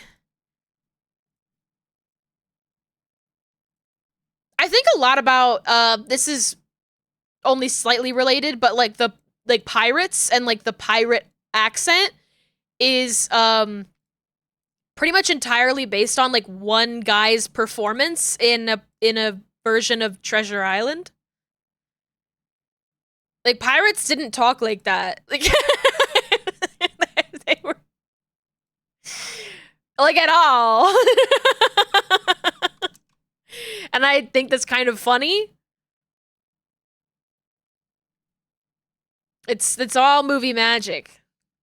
Most desert theme music is based on old Hollywood stuff. Definitely like cowboy stuff, right? You know? I love the harmonica in the new Mario Kart World theme. I love just sort of like all of these remixes. They're doing such like cool and interesting stuff, but they're bringing in a lot more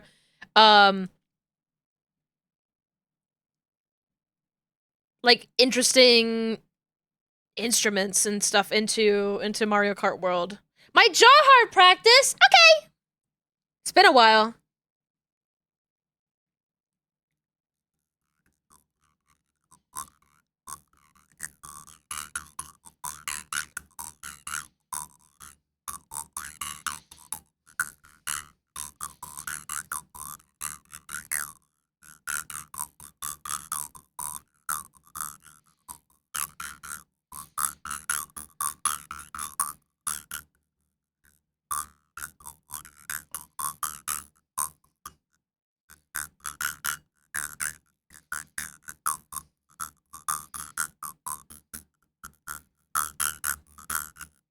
Enjoy your lurk, Austin! Oh my gosh, my nose is so itchy now.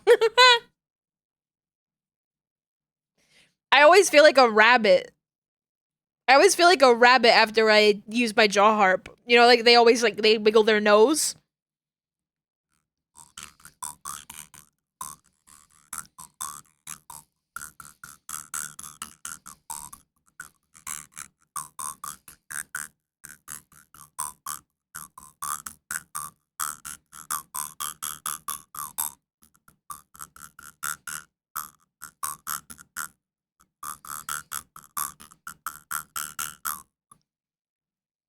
How was that jarping? Was that good jarping?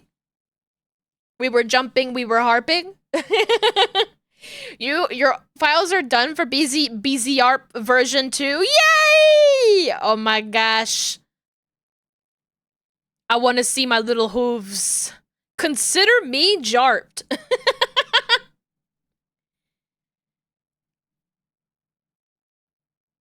Recently I was like, fuck, should I have a JARP redeem for my 3.0 model? I was like, that would be so annoying to rig. That would be so annoying to rig. But should I?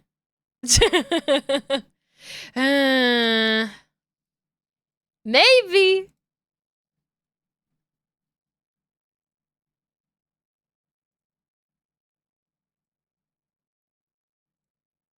When will you jarp?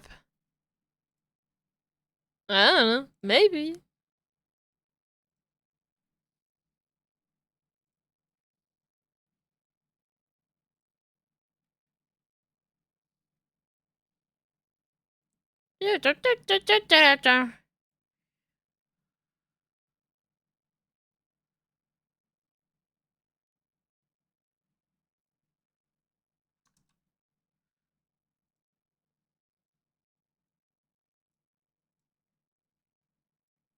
We're jumping, we're harping. Oh my god, it's been 2 hours. I've been working on the same strand of hair. We have to get out of here.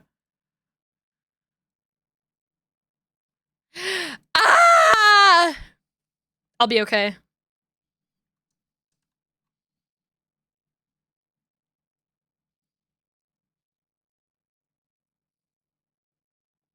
Part of the reason is just that I'm having a fun time yapping, and I can't fault myself for that. We have to get out of hair. No, here's the thing. There's more hair to rig. That's why I'm like, I need to be finished with this strand of hair so we can rig the other hair.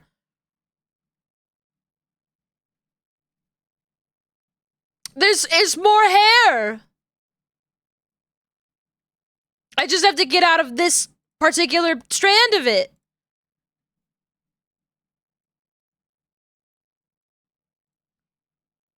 One thing I've noticed with this soundtrack is there's a lot of really fun, like, bass licks in it.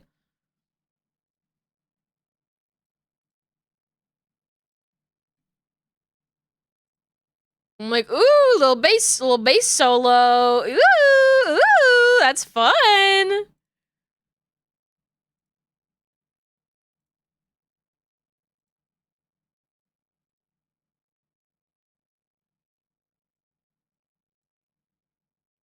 I love when the guy on bass goes kind of crazy. I'm like, yes, it is getting very Rapunzel over here.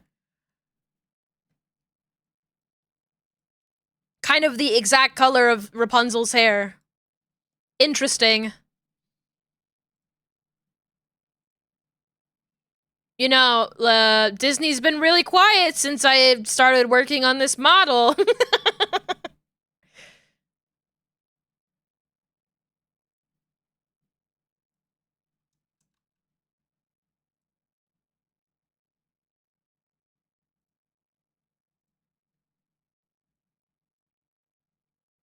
Who's been Disney?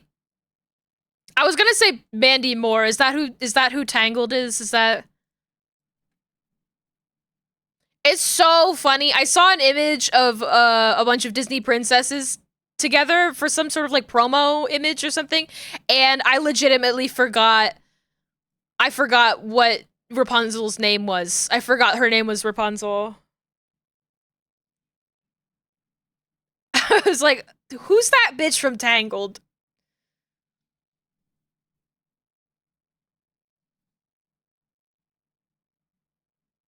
And then I felt bad. It's like, oh, Rapunzel? I went, oop! That's the one. Embarrassing! Oh, that hype train emo is so good. Iconic.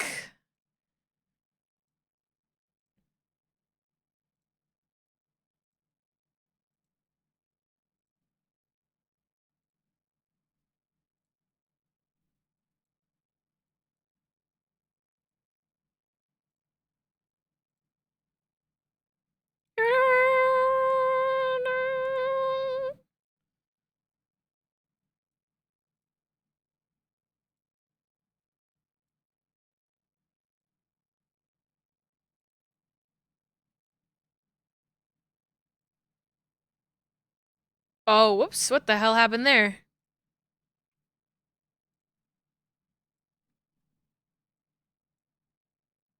Here we go.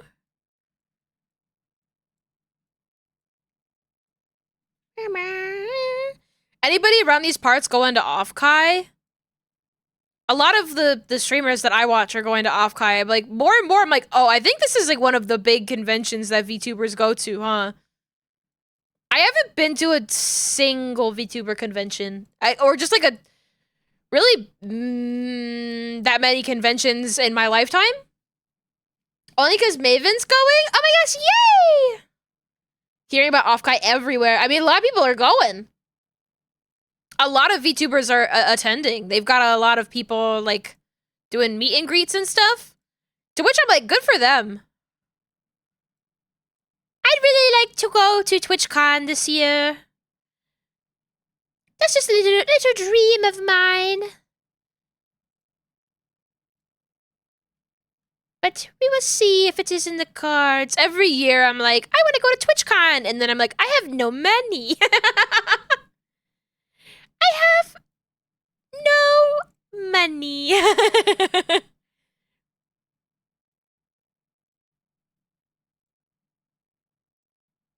But BZ, it's a business expense.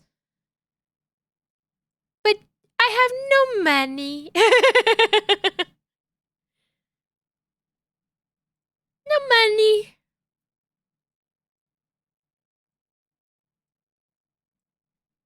Me after off-cut. I know, right? I would especially not have money after going.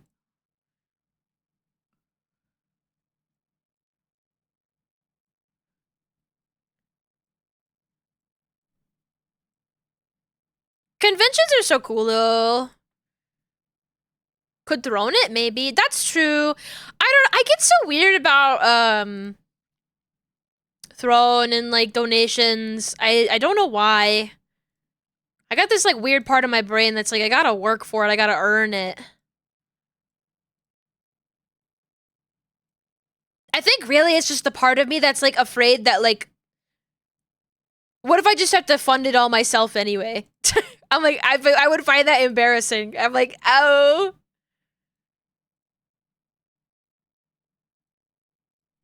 But better to just like try, you know?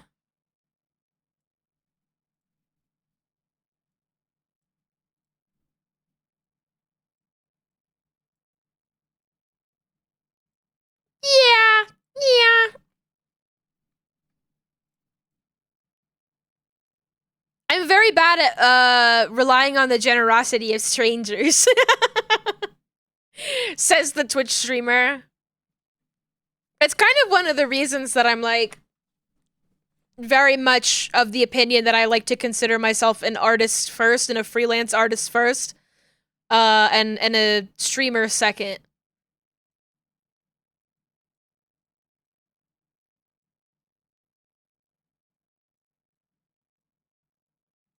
Not that people who like that streaming isn't work. It's just so much easier and more tangible. I have so much more control over taking on work than I do like relying on subs or bits or that sort of thing. I think it would like give me a heart attack.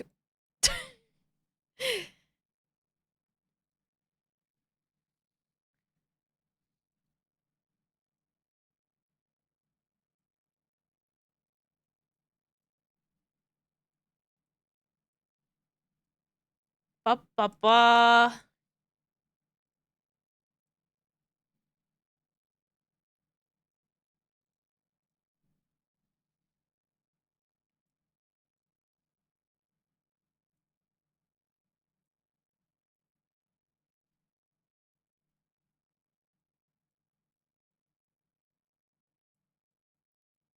That being said, I really should add a bunch of cheap instruments to my throne.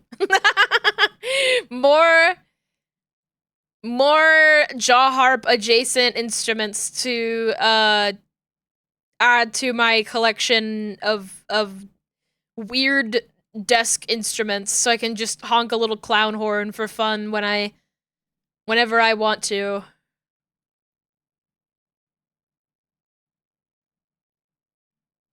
My god.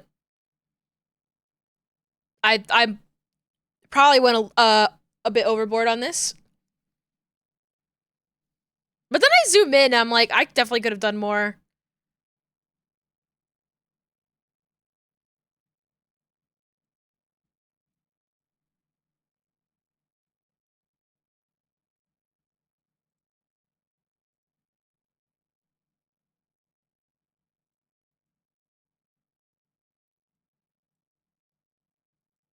We're jamming out. I don't think I said hi to you, Gizo, when you came in. Hello! I hope you're doing well.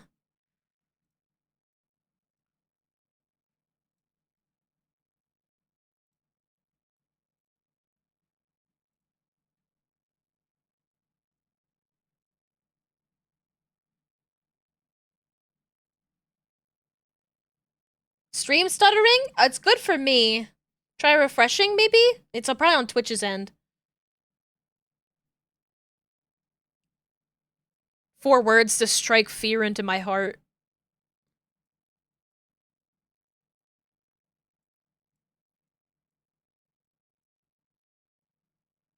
Yeah, all good on my end.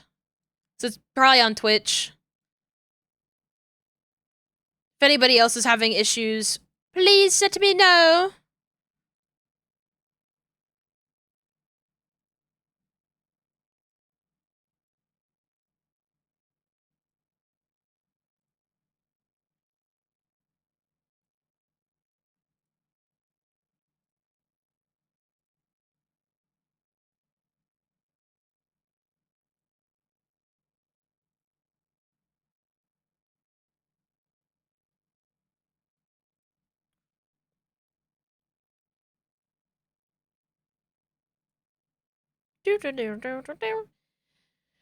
Huh, okay.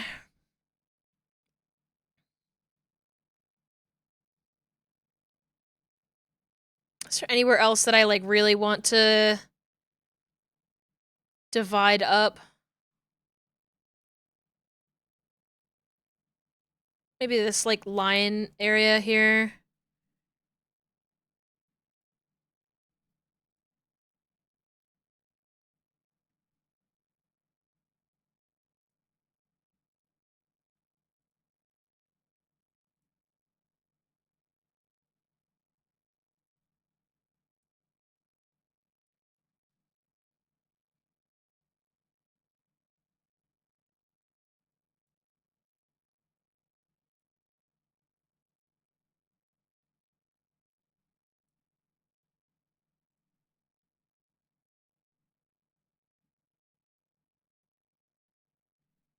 And then right here would be a good spot. Ah!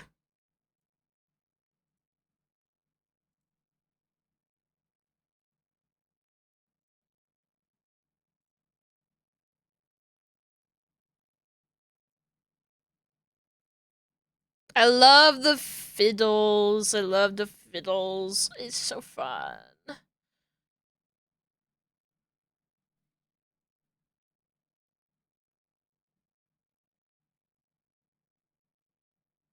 God.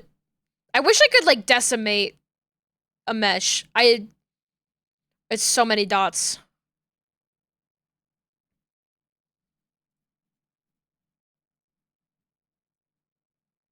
It is kind of equivalent to this. It's just a much larger piece of hair.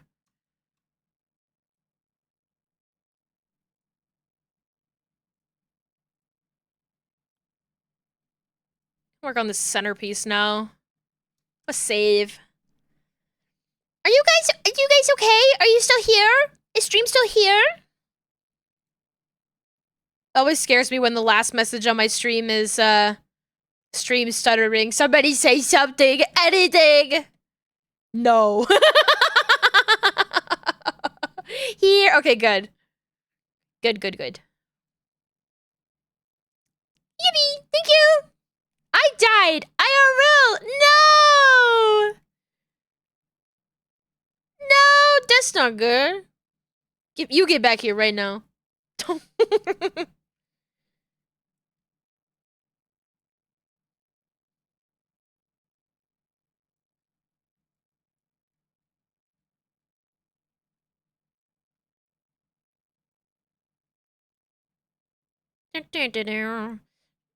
We're on another piece of hair, guys. We're on another piece of hair.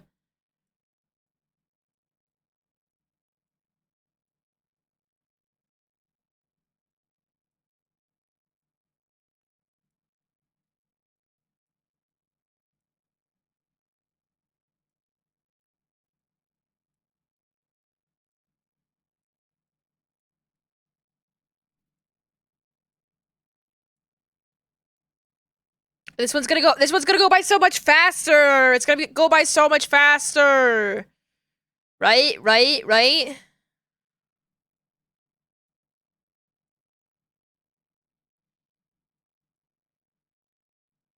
This is like the only symmetrical piece that I have to work on this like whole head. And I'm planning to just work on the left side and then just copy it over.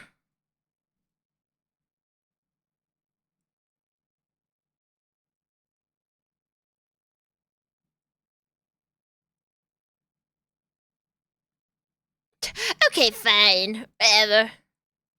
I guess I won't be dead.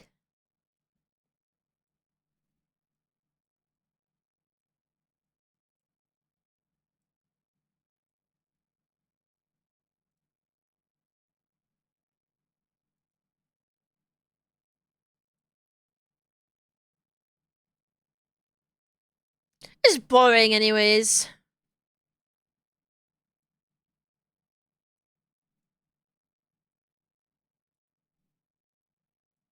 I don't know why I always insist on trying to make the edge part here look good when I know I'm gonna have to go back in and add more mesh points to make it work. Like, I'm always gonna have to delete it. Honestly, I have to fix this inner portion here too.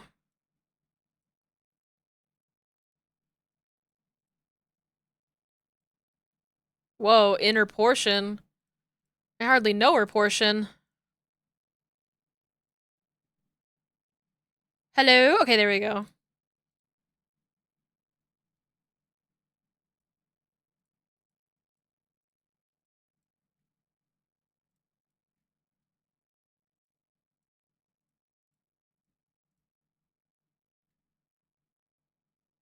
Let me move this over this way.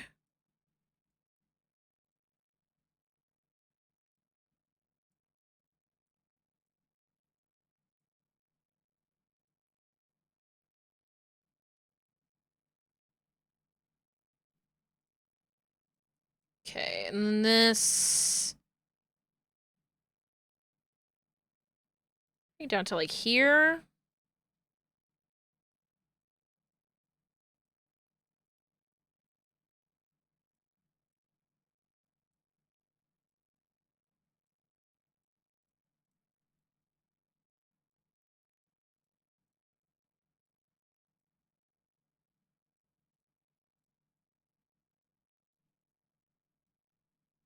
I really like that for this game they did, like, remix a bunch of classic pieces from other games. Like, not even just, like, Mario Kart games, that they brought in just so much stuff from the world of Mario for Mario Kart World. It makes sense. And I'm just like, yeah, like, just a bunch of bangers. It's good.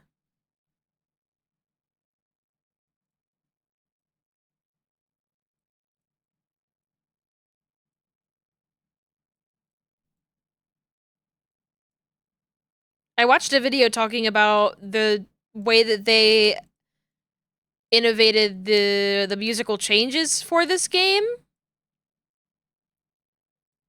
Which is to say, like, there's a lot of interesting stuff happening with the different track changes. But the stuff we're listening to is just from Free Roam, which is on a jukebox system that changes depending on the time of day and what you're doing in the world. Who is Captain Picard? You're looking at him. He's dancing on my head right now. The captain of the USS Enterprise in Star Trek The Next Generation. Oh, neat. Oh, you're probably saying, oh, neat to me talking about the music of Mario Kart. I'm like, that's really cool that they have it set up on a system that, you know, like, it pulls from a variety of songs depending on where you are and what you're doing. I'm like, oh, that's so cool. It's like, you literally, like, I think I saw one person in my suggestions, like, literally just parking their cart in one place and listening to the music of that one area. I'm like, oh, that's fun. That the, like, music during the day is much more lively and the music, it gets more chill at night. I'm like, oh, how fun. Picard is this man. It is. It's true. It's his day. I never watched a Star Trek. You've definitely seen that bald man somewhere. Even if not in a Picard. Even if not in a Star Trek. He shows up in other places. He's, X-Man. 100% real picture, unedited. Stock image, exactly.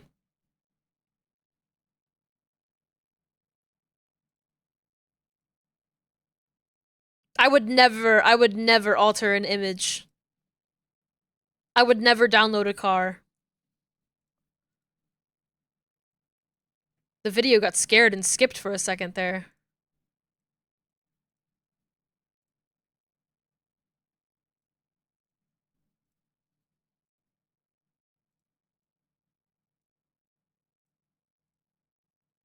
Would you download a car? Never, never, not me.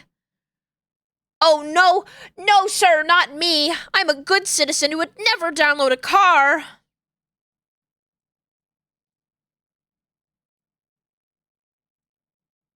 No, sir, not me. I'm just a little Victorian orphan. I would never download a car.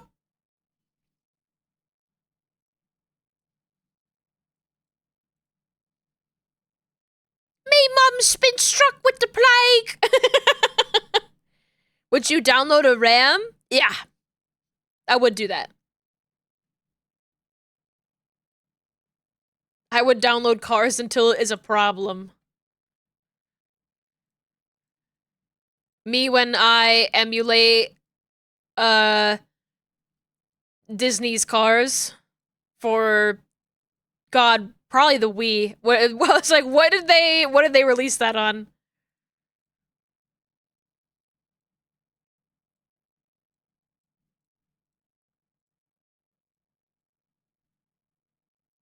I'm driving me mom's car.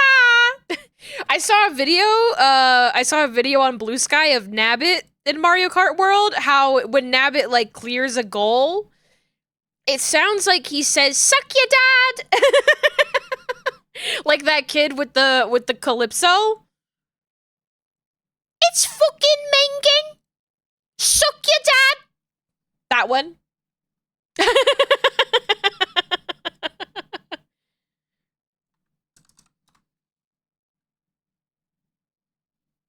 Calypso Paradise Punch!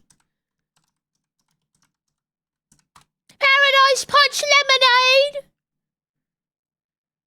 I gotta watch it. I gotta watch it.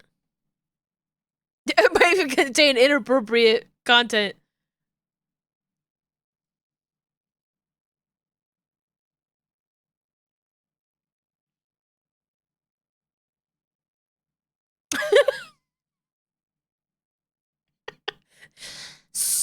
Suck your dad! Suck your dad!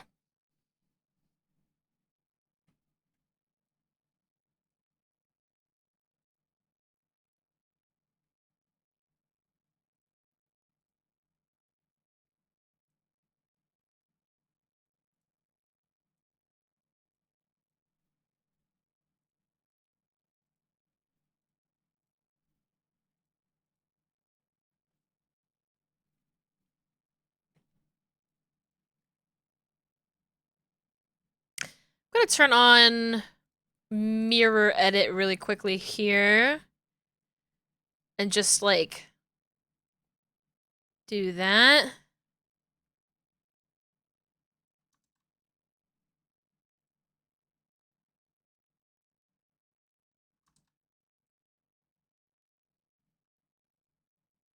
Oh no! Whoopsie! I forgot to finish drawing. Hee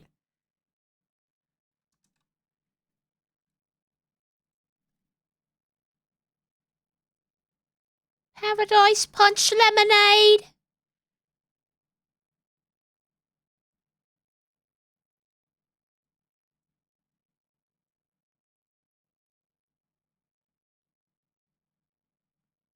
Okay, so we got that. I guess I should work on this like interior segment here, or at least like draw one big line all the way up to the top to like mark off the middle of it.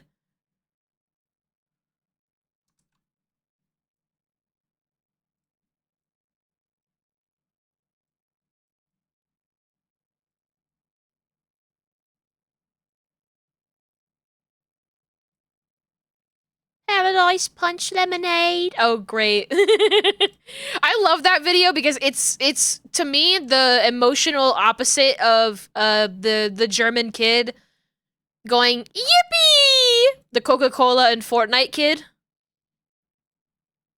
I've definitely said this before too. I've definitely brought this up on stream before. How the Calypso Paradise Punch kid is the natural anti-hero to Coca-Cola and Fortnite yippee.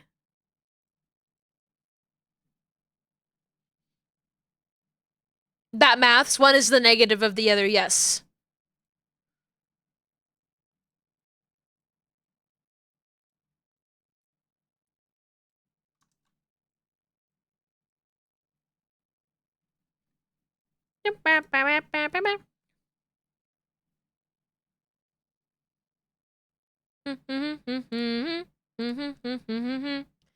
La la la la la la la la la la la la. Oh, but I really would like to play all of the like Mario, like the more exploration focused Mario games on stream sometime. Like I've never played Sunshine. I should probably play Sunshine this summer. Oh, hello there. Hello, Kiro. Welcome. Hi, Shrank.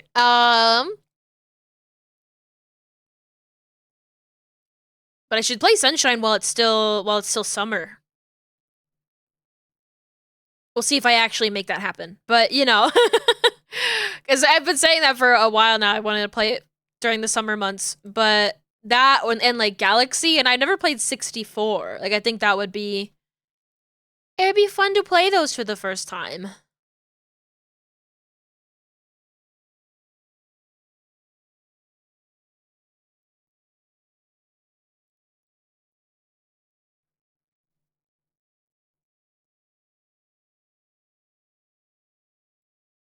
Cooking. We are cooking. We're cooking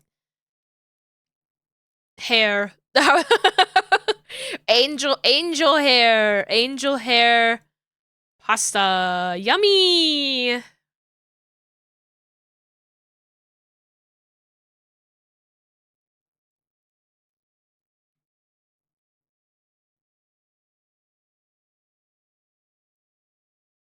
Angel hair pasta is a gross name. I don't care if it's an angel's hair. I don't want anybody's hair in my pasta.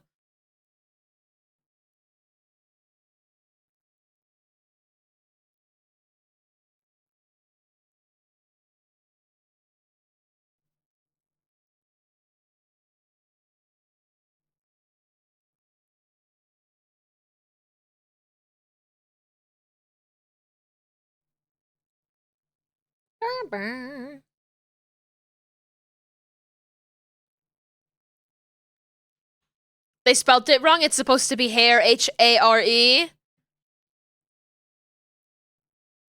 But there's no rabbit in it. Well, I guess hare and rabbit are different. They're different animals.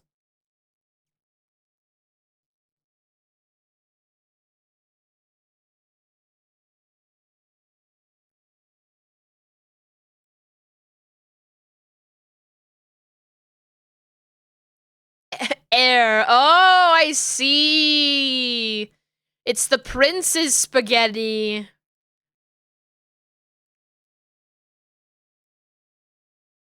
Spaghetti. Apple tater. Oh, God. That's one of those things that's in my brain forever. Just Ghost Files? What is it? Watcher. I forget. Did they call it Ghost Files? When they had the ghost box talking and it went spaghetti and then apple tater.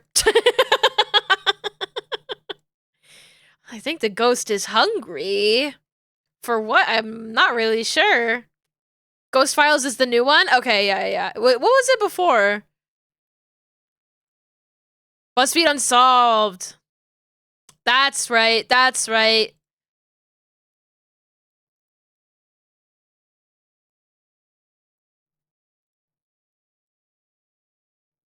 These days, I just watch Puppet History.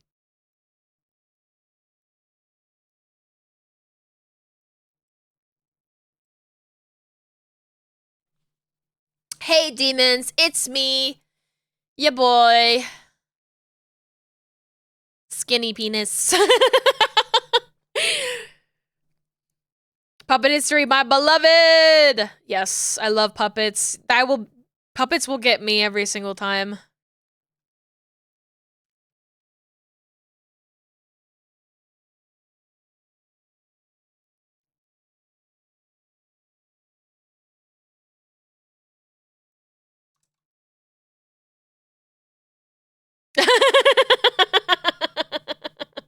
Skinny Venus. I can't believe they shot executive producer Shane in the street like a dog. Has anything like really happened with them since they wanted to charge for people to watch their videos? Since they tried to move off of YouTube? I'm out of the loop.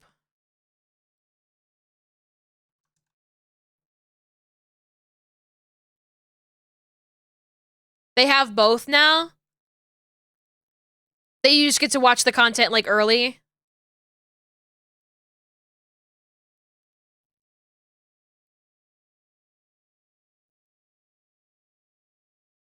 And subs get stuff early, bonus stuff. So, like, a Patreon, but they're not using but they're also using Patreon? They were using Patreon before. That was the thing that was so confusing to me.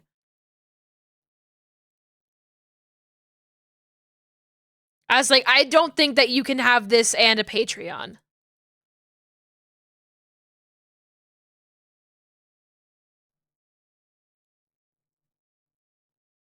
Like, the double dipping feels a little bit... I mean, unethical seems unfair because it's, you know... It's still just people trying to make stuff and get by. But I genuinely think their biggest issue was that they were out of touch with what their, like... what their, audience actually wanted. I think they wanted to make bigger budget content than what their audience actually wanted to see. At least they listened and rethought it. Yeah, I think that just some people on that team maybe had a little bit more of that Hollywood grind set, and other people were making puppets out of cardboard and writing silly little songs as their stuff. Not that there isn't, like, a significant amount of, like, money and labor that goes into a show like Puppet History. Because obviously there is a significant amount of time and labor that goes into both, like, making music and making puppets and making all of the... You know, they have talent on the show. There's a lot involved with that. But, you know... I'd rather the money be spent on funny people and silly stuff than be spent on like really high def video editing and things like that. Also, holy shit.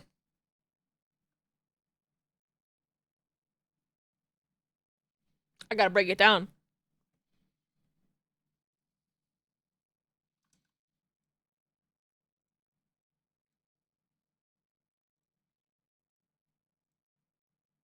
The more I look at Mario universe stuff, the more I'm like, I love Bowser Jr. I think he's so cute.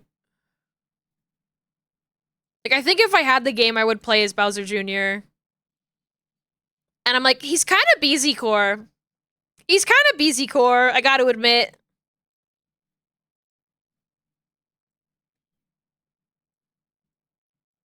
Just like a little stinker. Kind of a brat. Love him.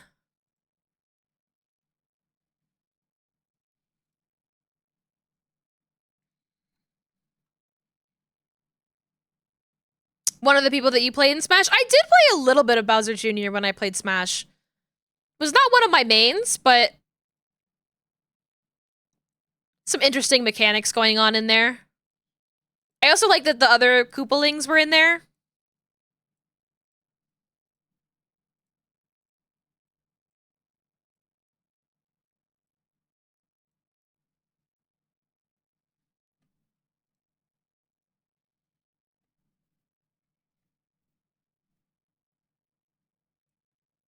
Was Bowser Jr. introduced in Sunshine?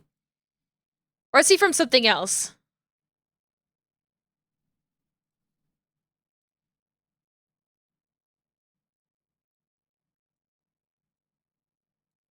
I think so. I think that's true. What a very funny concept to like bring into your franchise. You're like, yeah, our villain, our big bad villain has a little baby son. It kind of makes sense because like Nintendo loves just having like baby versions of characters and stuff, but his design is based on Baby Bowser from Yoshi's Island, I think. That makes sense.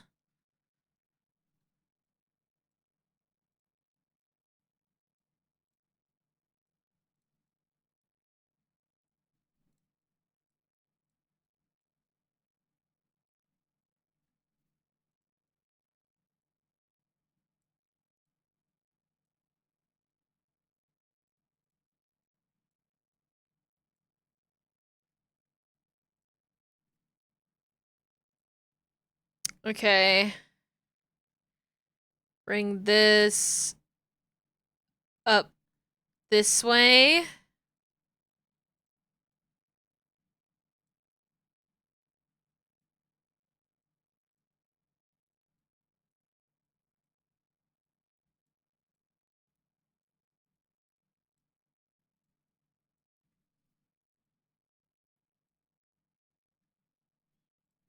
Hopefully this one doesn't take as long as the other piece of hair I was just working on.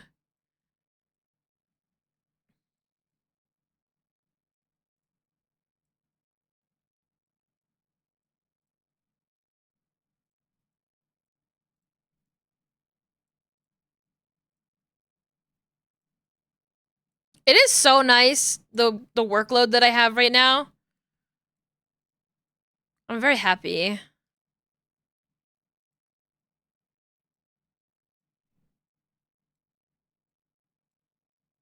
Working on this and then working on it's Elaine's model, the little alien character that I'm rigging, and then one of the models I'm working on is art, and so I get to take a little art break too between rigging.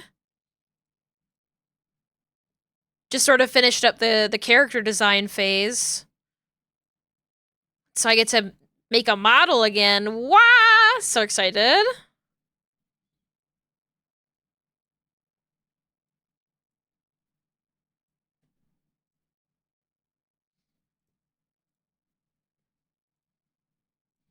Work-wise, I am in a very good spot. Whoopee! Yay! Yay, yay, yay.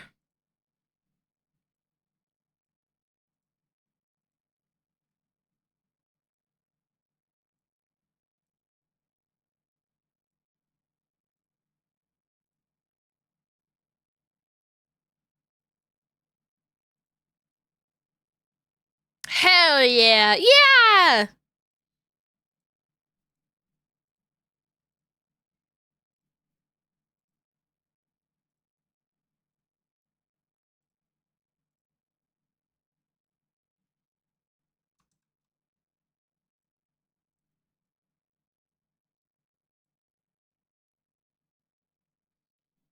Okay. So there's that. Probably should bring something through here.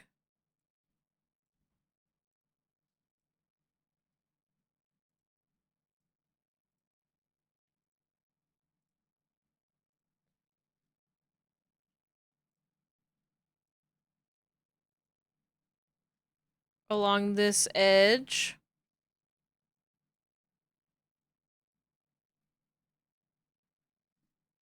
And then um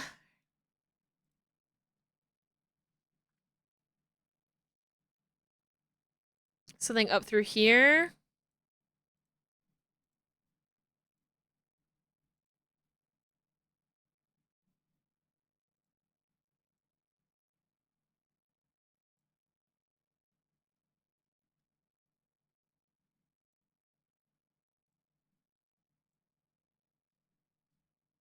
Right here.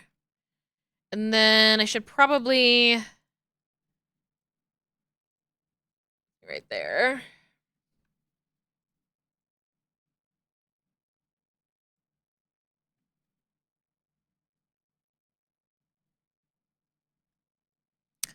Going to add another segment right in here.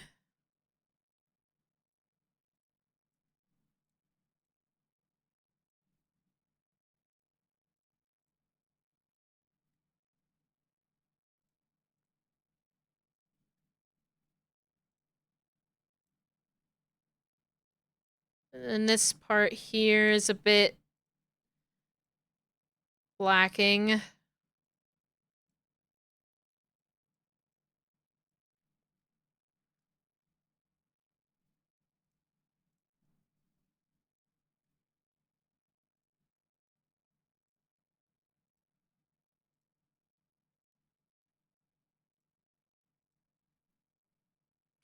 This over here. Do do do do do.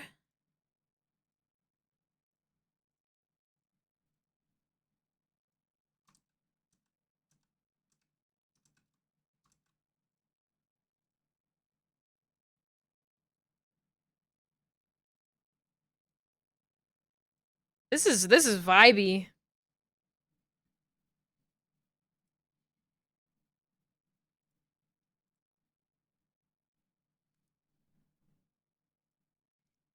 This kind of has like a Splatoon kind of vibe to it.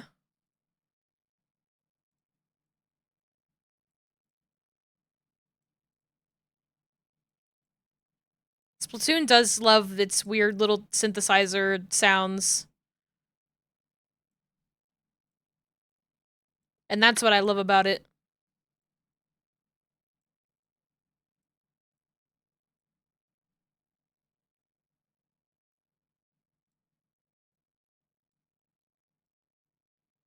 Could be staff overlap. 100% there is staff overlap between Splatoon and Mario Kart World.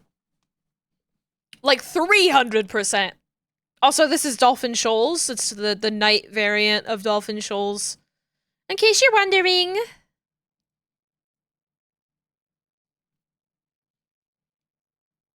So the fact that it's a wetter locale probably also adds to it.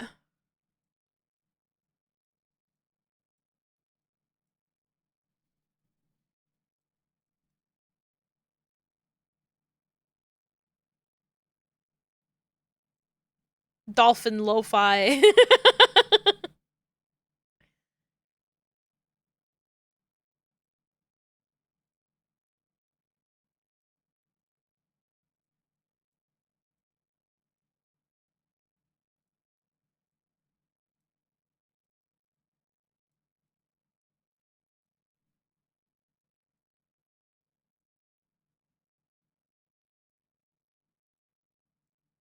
Lo-fi dolphin beats to study to.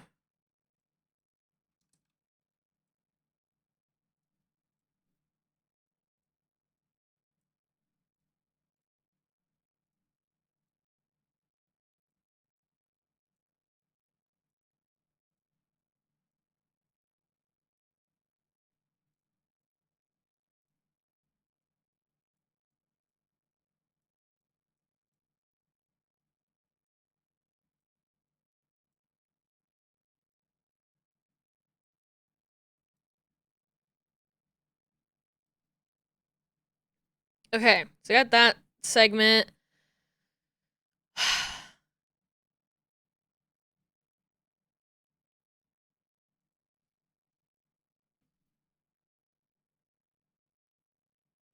Let's do something through this section here. In this case, because there's not a ton of like actual lines to follow, I might just use this tool and have it generate a line.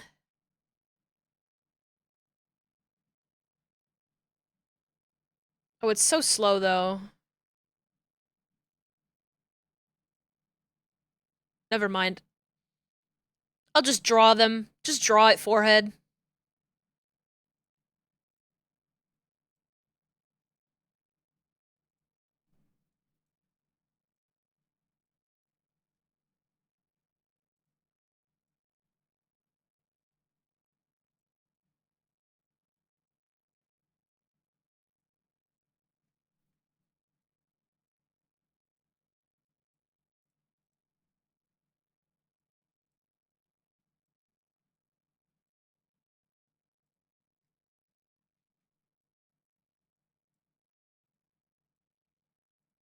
just draw it forehead is like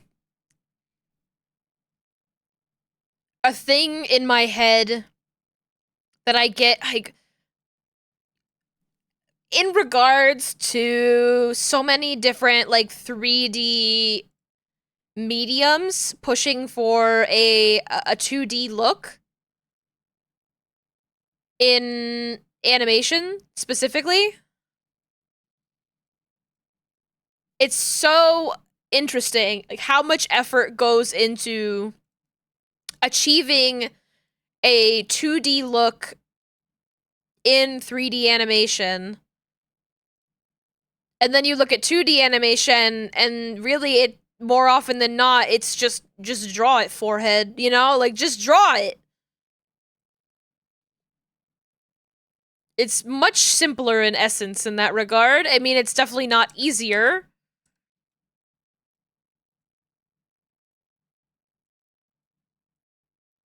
Sometimes the best answer, the best solution to something is just fucking draw it. Just fucking draw it.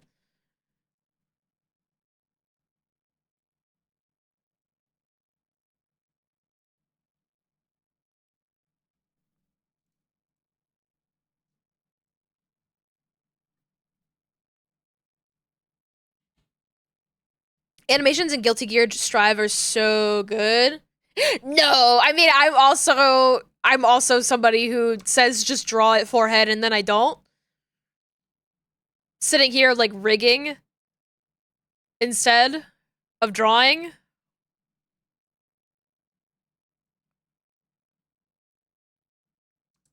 But you have to admit, sometimes the easiest solution is just draw it forehead. Doesn't mean I will.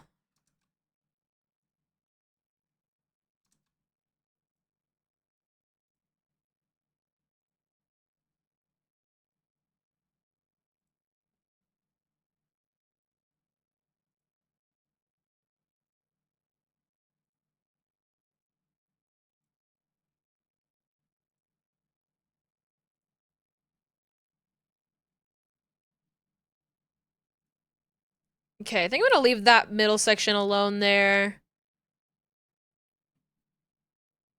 Maybe I'll draw like a line through there or something.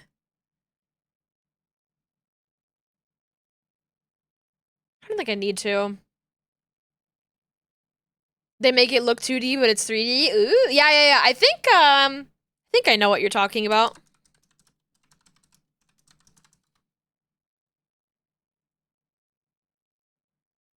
Yes, I have seen the animations of that. It's very interesting to me with sort of like innovations in animation, how things really like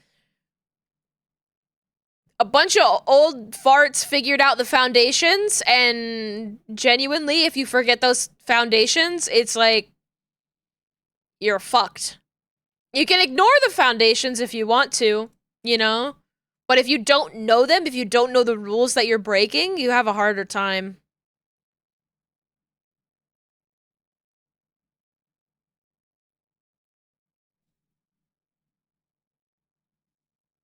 These some cool stretch techniques to show movements. Ooh.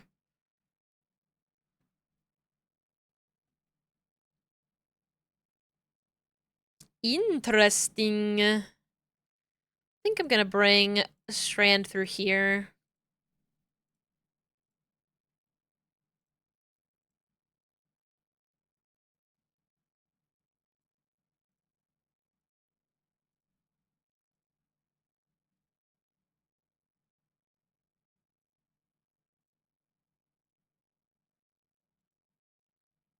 It's the thing I remember that more experienced artists who are intermediate forget.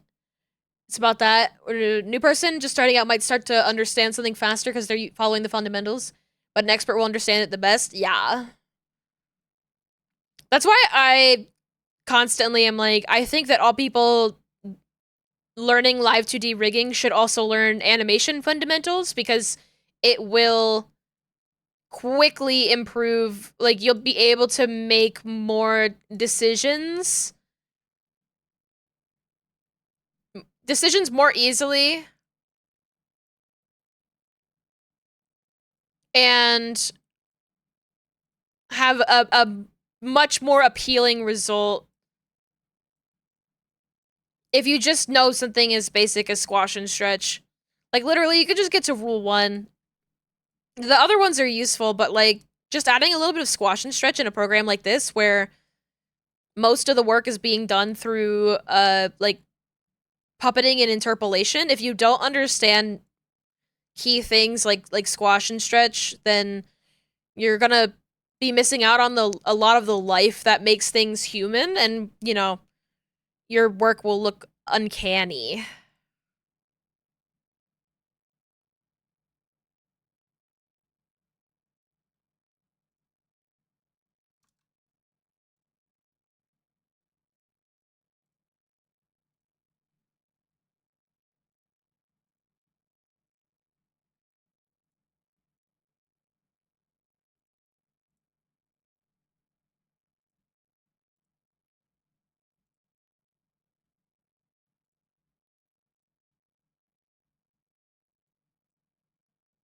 You basically have to, like, get into a fist fight with the computer to make things look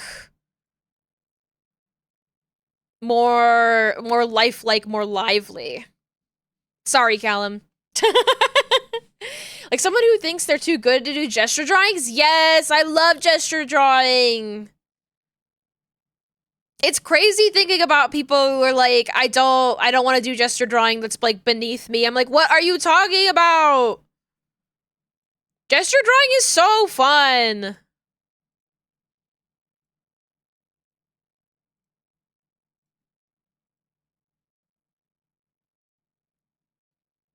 I will admit, I do prefer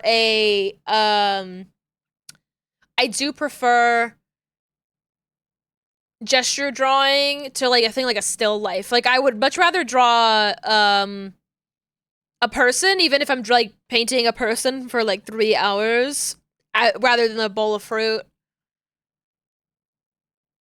Which is probably part of the reason why I feel really weak in terms of, like, my color skills and stuff like that. Like, I feel pretty strong in my ability to draw people. I mean, it changes a little bit day to day, but I'm very comfortable drawing, humanoid figures. I know I should do gesture drawings, but I really have to force myself to do it.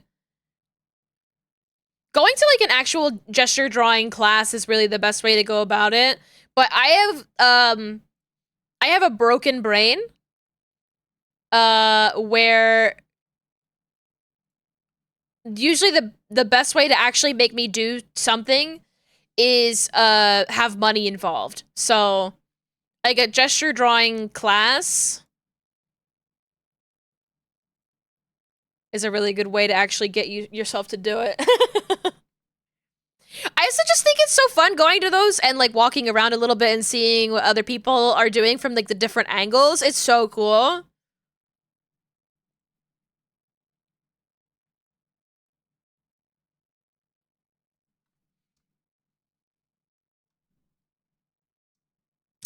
All right, we got 2 pieces of hair done. Last piece of hair. That one only took, like, 1 hour, guys. First time you did life gesture drawing, it stressed you out so much. I remember the first time that I did gesture drawing, I was either 16 or 17. I remember I had to get special permission, both from, like, my parents, obviously, and also, like, from the studio, you know, like, to not fucking scare whoever was there. Like, hi, there's actually gonna be a minor in today's class. Don't worry. She's improving her portfolio. Not that, like, any of that's, like, gesture drawing isn't pervert stuff, but I would totally understand if I was, like, a model. Like, I wouldn't want a minor to be in there. Like, you know? But, that was, like, a huge thing for me for, like, getting into, art school. which was like one of the bits of advice that I got from a family friend of mine who had worked in animation, was just like, apply to these schools and have gesture drawings in your portfolio, especially like if you can find a place to do nude gesture drawing, you should do that, because then it shows that you're really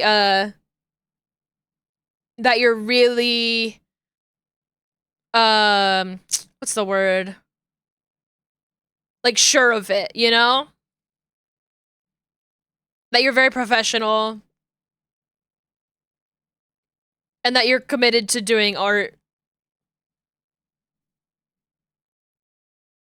Didn't do art school, did do art trade school. There are many of those. Many. I think art trade school, that's still art school, you know? Listen, we went to clown college. I don't... I'm not gonna, you know, get on your case and be like, actually, I went to clown Juilliard. Like, no. Especially not in, like, the world we live in now, where most people can definitely get away with just, like, learning on YouTube. I feel like I've said this before, but I get so pissed off when, well-known artists online are like, don't go to art school, it's a waste of money. And I'm like, bitch, I love school. I love school, and it's very good for somebody like me with my kind of brain. I would have not been able to self-learn. My ass would not have been able to keep up, and I would not have learned what I learned. I would not have had the faculty or the resources. And will I say, you know, was it worth it? No. Because college is just so expensive in the United States in general. Nothing's fucking worth that. But is it worth getting kidney surgery when your kidneys are failing? No. I mean, yes, because it's your life. But, like, is it, you know? Is it worth $20,000 to get top surgery or whatever? Like, well, yes and no. Nice dichotomy, asshole. Now what lives outside it? Like,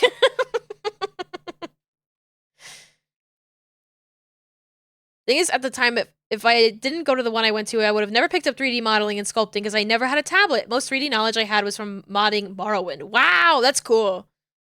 Dropped out of community college. You'd have thought a one-size-fits-all approach to education doesn't fit all sizes. Wow, what a concept. Pisses me off.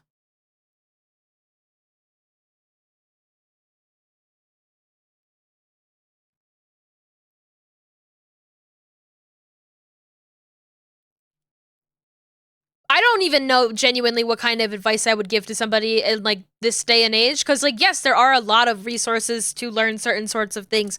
If, you know, I work making VTuber models, which is something that wholly is just, like, not taught in any capacity, really, in any, you know,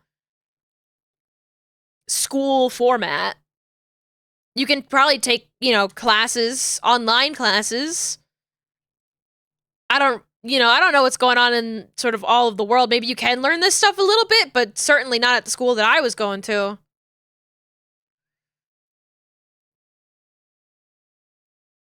And so I can only really give people good resources on how to learn Live 2D, you know? I think also so much of it depends on the kind of thing that you want to learn, you know? If you want to learn Blender, there's a lot of resources that are available to you. If you want to learn DaVinci Resolve, it's a little bit harder. If you want to learn Adobe Premiere, that's easy. There's definitely some DaVinci Resolve stuff, but if you want to do, like, motion graphics in DaVinci Resolve, which I do a little bit, you're better off doing motion graphics in Blender. I'm like,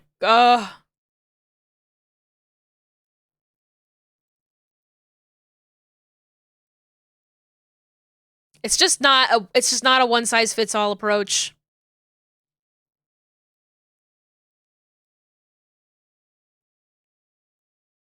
Basically learned a lot of stuff from YouTube VTuber Blender girlies who work mostly in VRoid and Blender, making stuff for like VR chat.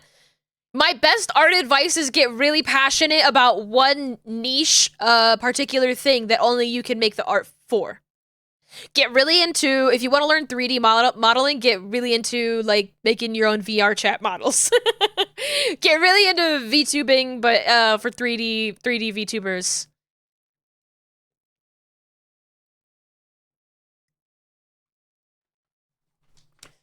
I'm tired. I don't want to work on this hair anymore. I mean, I do. Yep. Become a furry. How to get good at art. Step 1, become a furry.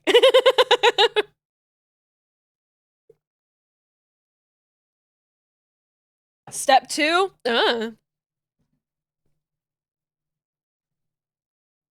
Step 1's really all you need. Working on becoming a furry. I'll do my best. You know what? You know what, Vital? Raises my hand. Me too. Me too. Like...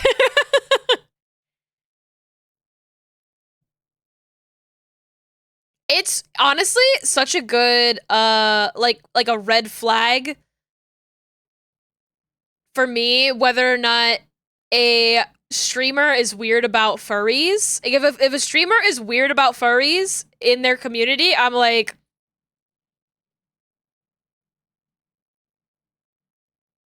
what are we doing here? Like that's the biggest red flag I think like,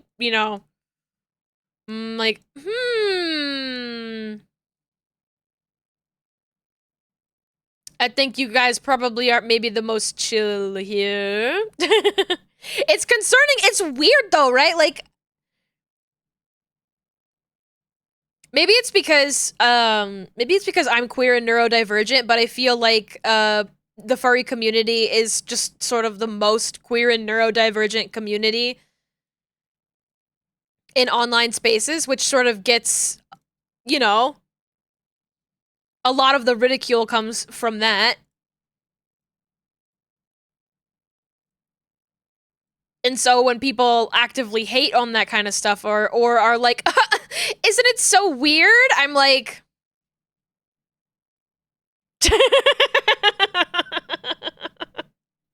Stares. But even then, like, you know, I never really considered myself as somebody who was a furry because I've never interfaced with the community very much. I don't go to, like, conventions. You know, I really like Neopets growing up, but I wasn't really into, I think, a lot of the, like, touchstones of, like, furry childhoods, like, you know, like warrior cats, or... I'm trying to think of, like, other stuff that... I guess, like, Pokemon. I had a very healthy relationship with My Little Pony, like... As someone who was dangerously close to the alt-right pipeline, yes, right?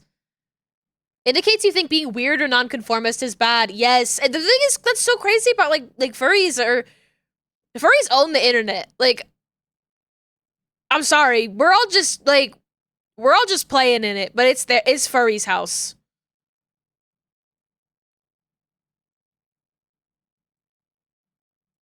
I don't know how to explain it. But, like, just so many important people in STEM, in, like, programming. You have so many people in those communities that are furries. I think that if all furries were gone tomorrow, our internet would collapse.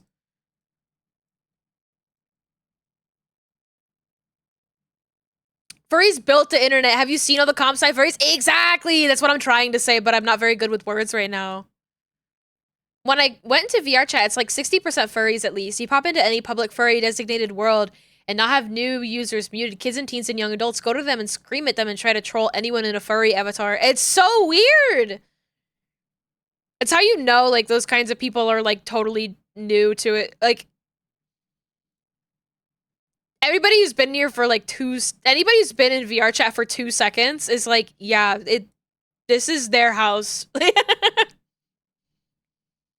You're still doing this? What is this, 2006? I know! Did you just discover the internet today?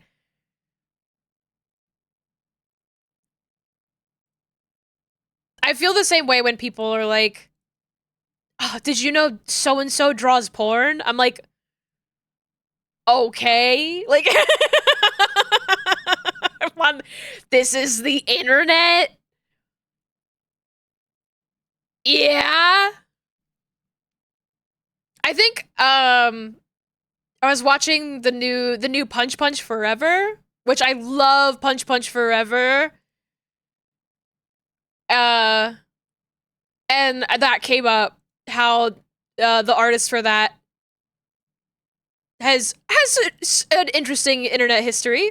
But I'm like, yeah, have you seen his art? Like, I'm not stupid. Like, look at his art, you can tell. Once again, the best artist in the world, furries, porn artist, furry porn artist. I've never been proven wrong.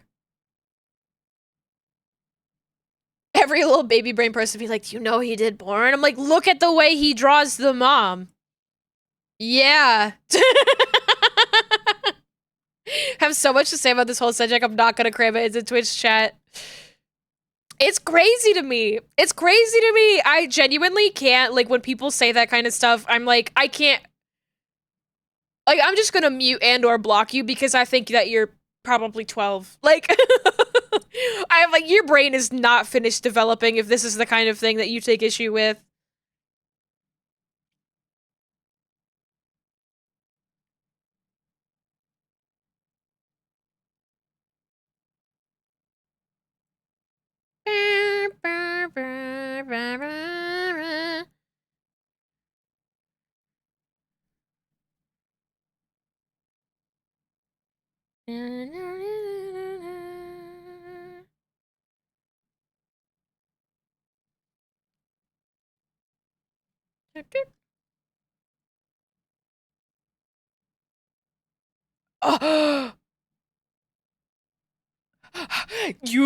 You just got coconut balled.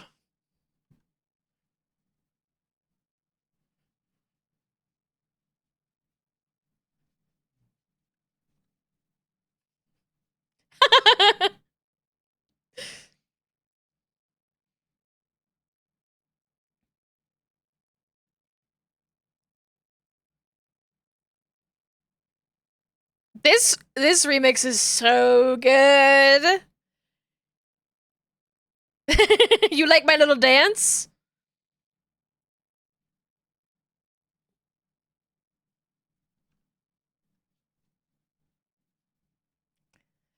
I need to make sure that my 3.0 can do a little dance.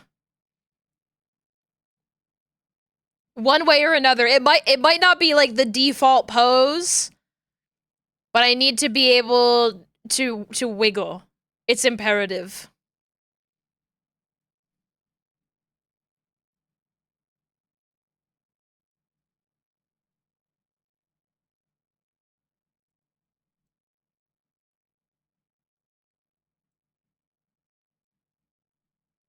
I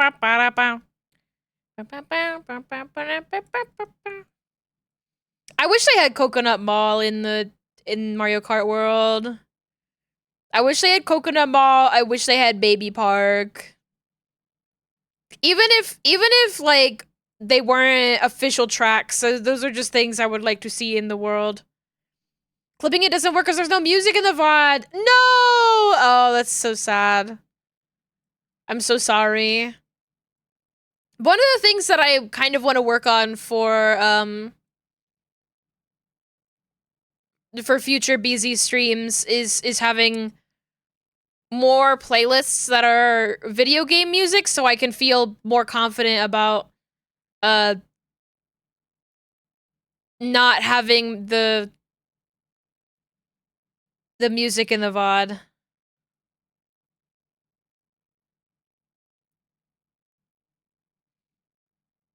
Like, I would still need to have, like, the metal covers and stuff like that. Anything with, like, Spotify would still have to be out of the VOD, but at least stuff that maybe I listen to, like, on YouTube is fine.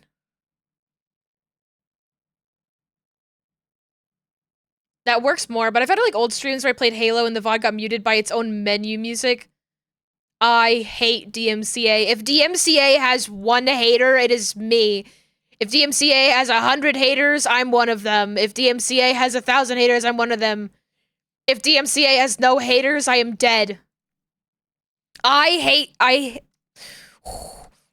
could get angry about DMCA every single fucking stream.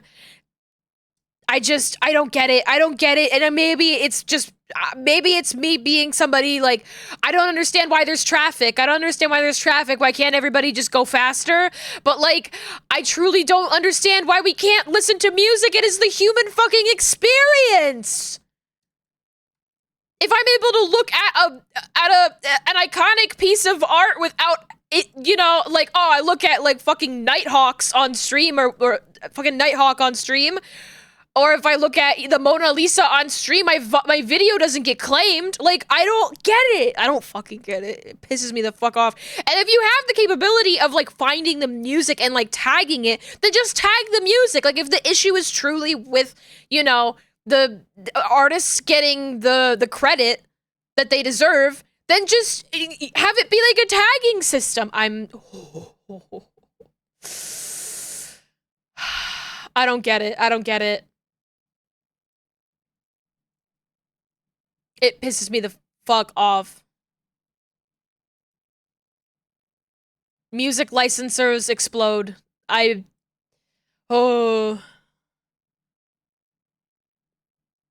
Why is there traffic? Because dumbasses refuse to get over when they need to. Listen, sometimes the traffic is just because the roads are designed really badly. I know this because I've been on many kinds of roads, and let me tell you, it's kind of crazy how Los Angeles is, like, the worst. It's actually because we don't have better public transit! Just add one more lane, bro. It's so bad, it's so bad. One more lane will fix the problem. Just one more lane. Real, but as a South Floridian, those freeways get to be some big ass freeways. But let me tell you, Los Angeles is fucking nuts to me as somebody who grew up on the fucking East Coast and went to like Philly and New York. I'm like, bitch, we figured out how to like make streets that make sense on the East Coast. And you have like, you know, a normal ass intersection with, you know, it's two roads intersecting, and somehow they fucking forgot that when they designed Los Angeles. The intersections are absolutely insane. Insane. Like these like 5-6 intersections with like turnoffs. It's just like so bad. And the freeways, don't get me started on the freeways. Going anywhere on a freeway, it's like you gotta figure out what lane you're supposed to be in and stay in that lane the whole fucking time.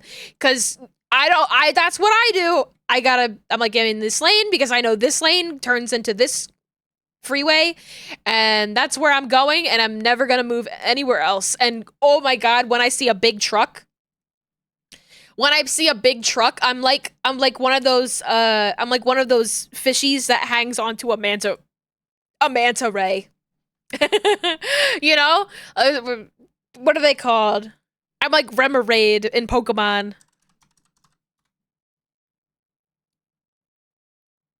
I'm just hanging out behind that big truck. That big truck is my best friend. Me when I see a big truck. Me when I see two big trucks. Oh, it's called a Remora. That's very funny. I should have known that. hence the name Remoraid. Oldest cities, the further out you go, their downtowns are the most pedestrian friendly. Yeah. Oh my god, yeah. Shit. Because people were walking there and not cars. But they're not even car friendly, Vital! But Vital, the roads in LA aren't even car friendly. They're car centric, but they're not even car friendly. Make it make sense.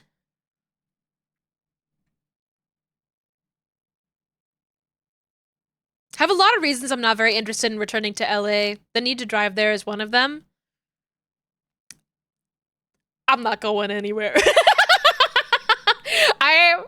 There are moments where I'm like, maybe it'd be nice to live somewhere cheaper, and then I look to see if it's cheaper anywhere else, and it's actually just like really fucking expensive everywhere. I'm like, oh, okay. They used to have streetcars and electric cables, hence the documentary Who Framed Roger Rabbit. Yes. Los Angeles has a deep fucking need to improve its public transit system before they have the Olympics, or it's gonna be really bad.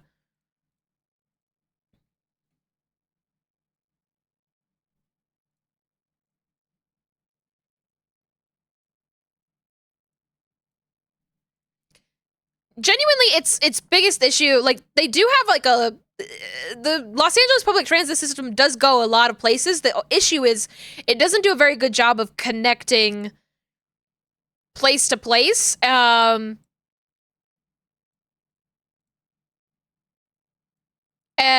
you end up not being able to, like, you still have to walk like a whole fucking mile to, like, you know, switch between different modes of transportation. Spoiler, they won't! Smiles. Oh, I know the plot of Who Framed Roger Rabbit. Car industry bought out the streetcar industry to capitalize on the U.S. Yeah, I mean, that's what happened. That's what happened. In Roger Rabbit, and also for realsies.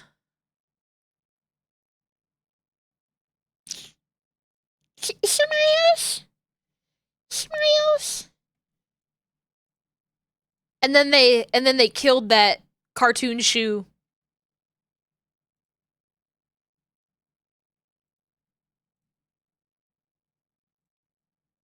Historically accurate Who Framed Roger Rabbit. Yeah. I mean, like, the animation industry, I think, has a couple things to say about what happens in that movie right now. The Toons are in desperate straits once again.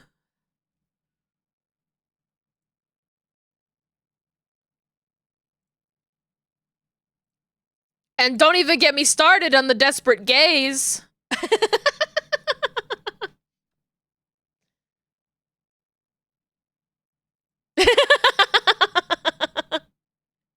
Me!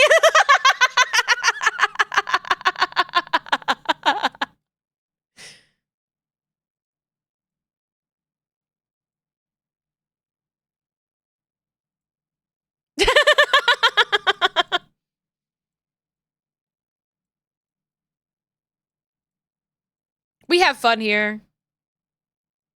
I love public transit. I love public transit.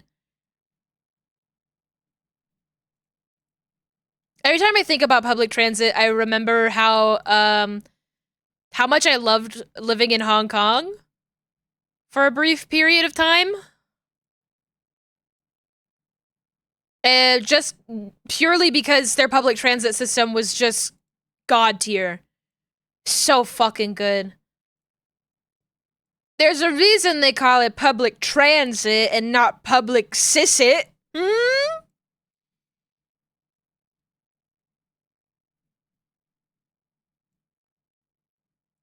Because it's a public good. Everywhere should have good public transit, yes. But Gore, if it's a public service, how will it make money? How will it make money? It needs to make money.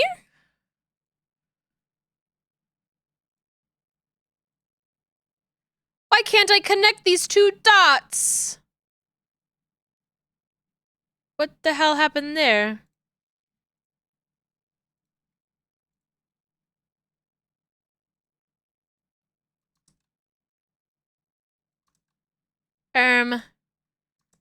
Okay.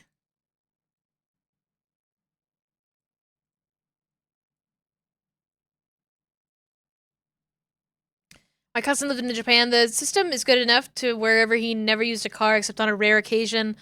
God, I wish that were me. I mean, it is me. I don't have a car, but like... I pretty much never leave my house, so that doesn't... it's a little different. Something's weird going on a little bit with my mesh system right now.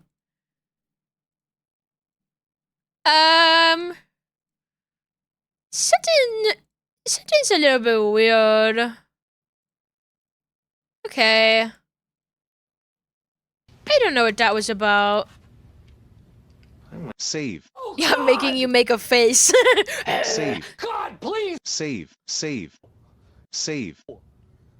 Save. Oh, but the libraries, they don't make money. We've got to have money.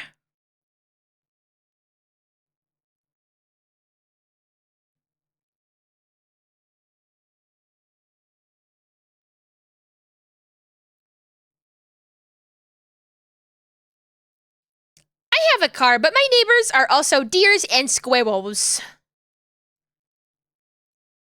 Oh, I was walking home from the grocery store yesterday, and there was a loud rustling when I was walking back. It was dark out. And I was like, what was that? Walking is so awesome because sometimes you see an aminal. It's great. Every time I go in and get my groceries now, I'm like, I should turn down the street where I saw a skunk that one time. What if I see a skunk again? And then I'm like, I shouldn't go and actively seek out a skunk. But I want to see that skunk again. I did not see the animal.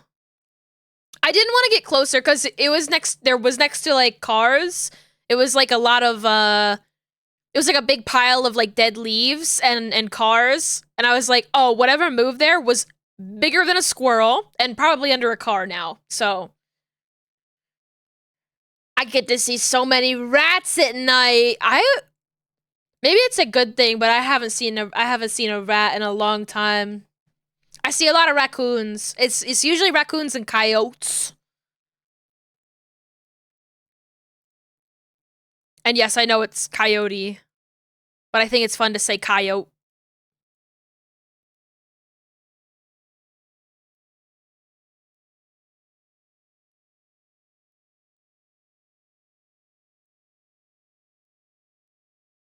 Wildlife rescue I follow with an unreleasable skunk called Jam Jar. That is such a cute name. I went to an animal rescue or an animal rehab center in a mountain town called Big Bear. And they had, it was kind of crazy. They had like they had snow leopards there because it was like a little mountain town, and I don't know how they got like to taking care of snow leopards there. Maybe it was technically a zoo, as part zoo, part rehab. I don't know. They were definitely like involved in rescue operations more than anything, but they did have 2 snow leopards, and I thought that was so cool because like they could only really keep them in a place like that in the mountains.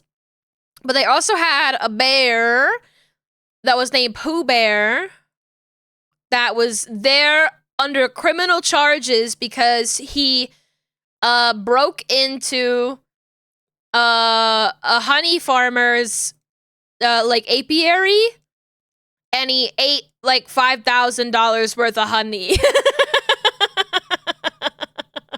So I say criminal charges, but it was like, okay, this bear is clearly like too comfortable around like humans. We'll just keep them fat and happy in a rehab, I think. Pardon them! And they also had a bear. I have a coffee mug with this bear on it. I forget the name of the bear. But they had a bear that had 3 legs. They got hit by a car and they had to amputate one of their legs. And I was like, oh my god. A 3-legged bear. So cute though.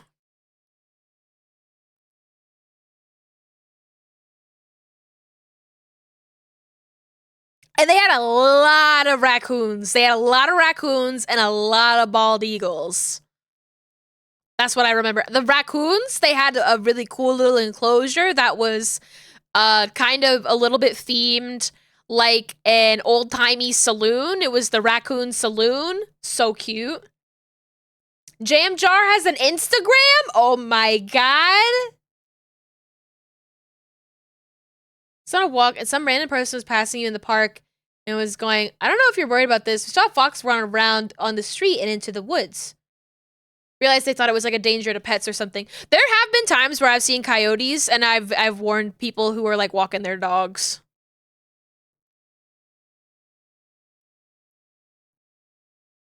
And like on those occasions, it was like a peepaw walking his chihuahua, and I'm like, oh, I gotta tell that guy that there's a coyote around the corner.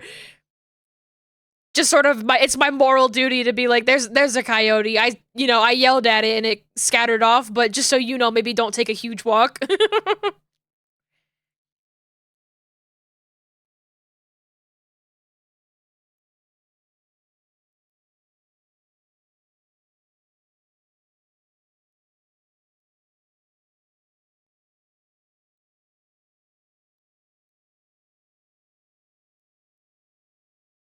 It could be a problem if you had pet chickens. Oh, so true. I would love to have pet chicken. I love chickens. I love chicken. They're so funny, and they eat food scraps.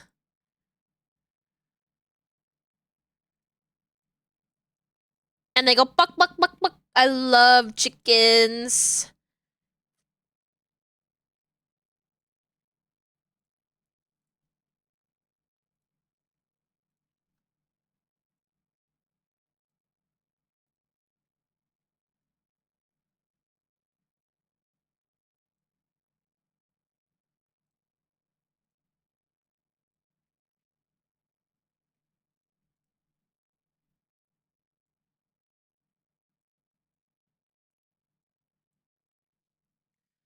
Baby deer you posted seems to be doing well. Yay! Yay, yay, yay! That makes me so happy to hear.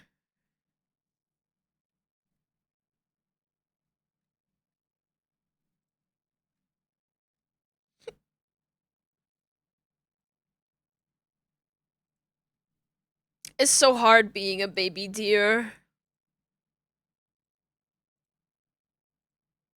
It's so hard being that cute.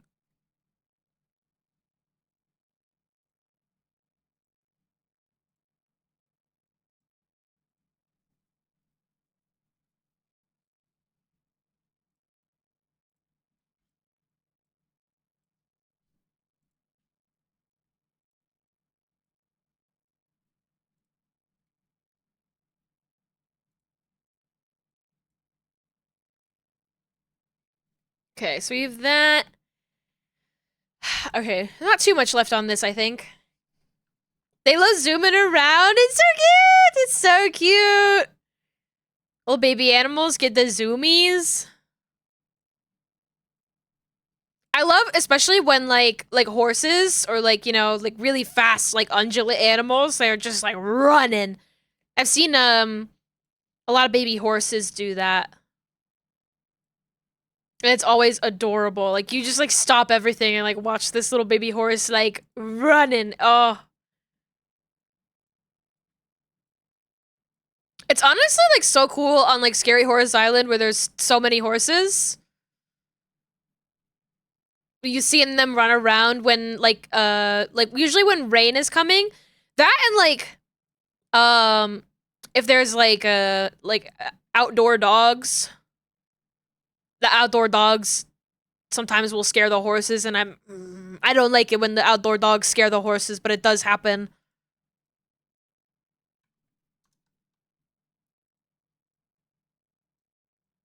And they'll just sort of kick up and all run together. I'm like, oh, what do you mean, Scary Horse Island? That's where I go for Christmas every year. I go to a scary island that's filled with horses. Hence, Scary Horse Island. Yeah, exactly what it says on the tin. Yeah.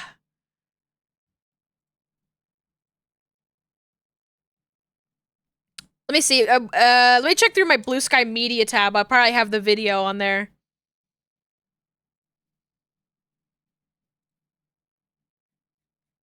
Okay, cool.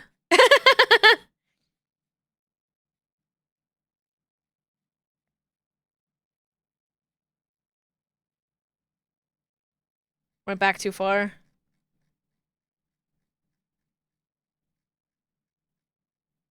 There it is.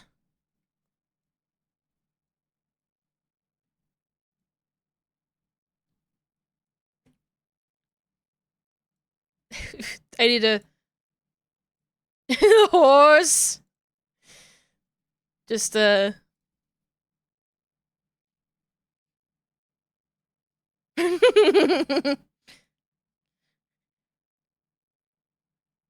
And this is just, you know, that was on like Christmas Eve. It's just what it looks like there normally.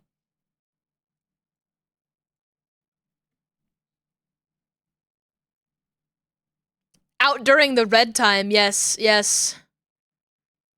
I love the scary red lights. Yes, they're for light pollution. And also to help bats. I believe bats see better when you have better lights like that.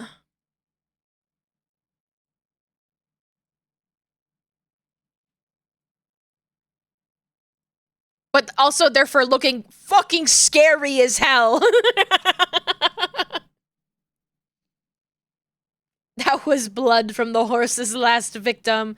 And the horses love eating trash. The horses love eating trash, and they're like not scared of people really at all. So if you look at them a little bit too long, they think that you're gonna give them some food, and they'll just follow you like that. Which is very scary. Are both of you eating trash? It, like, legitimately, like living there, you have to keep your trash guarded. Like, you need to have, not like a bear box. Like, horses aren't like bears. They don't have the same, like, dexterity to, like, really fuck up your garbage can, but you need to have, like, a lid on that. Otherwise, the horses are gonna get in there and just sort of knock your trash cans down the street. So...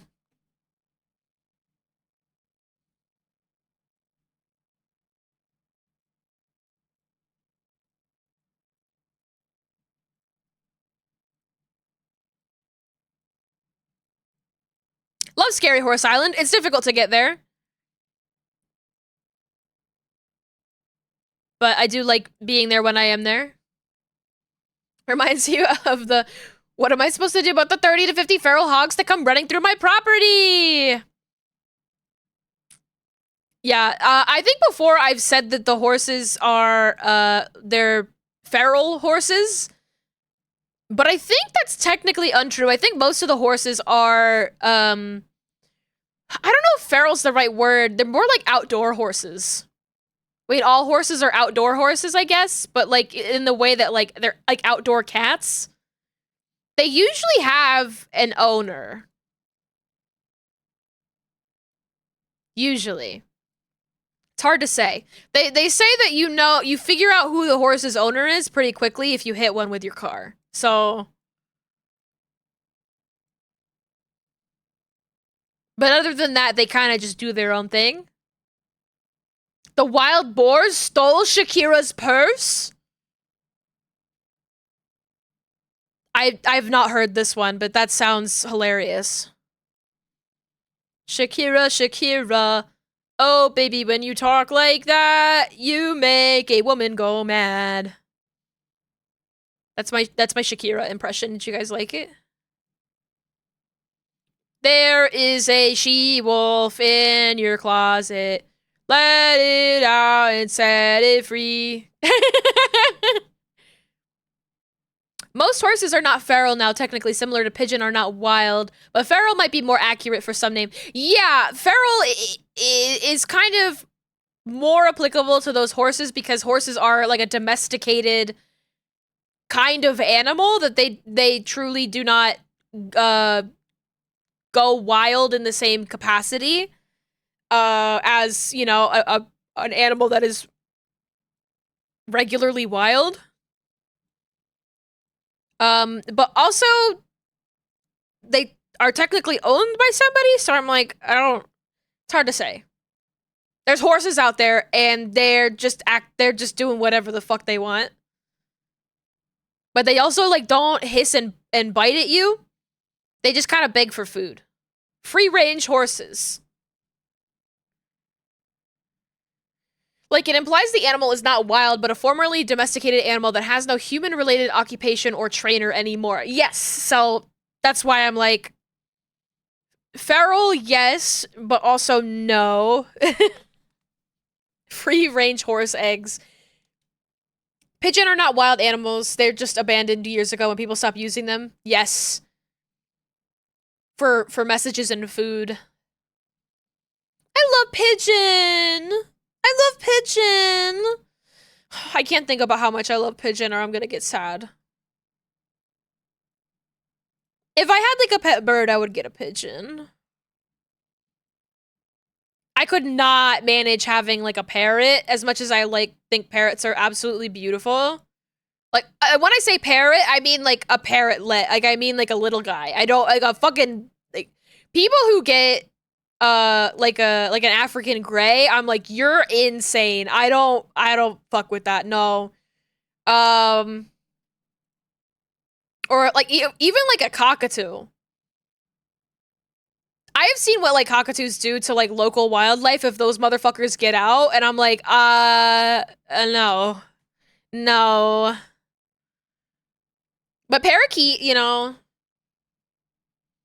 But even then, I'm like, I would rather get a pigeon. Anyone who makes fun of pigeon nests. We can make fun of them a little bit. We can make fun of them a little bit. Like Jules has Budo. Right? And I'm just like, damn, I could not handle having a little birdie. But I'm also of the opinion that I'm like, I think I stop at cat. I think I stop at cat. I don't think I want a dog.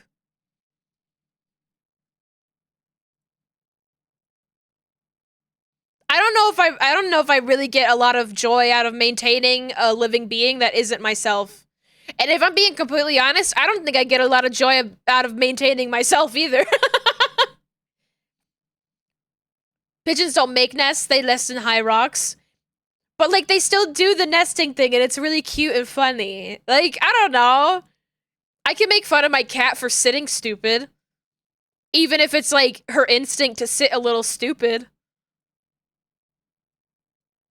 Because she is my friend, and I love her. And she loves me. I can make fun of them because it's cute. And also, they don't understand human language. It's called roasting?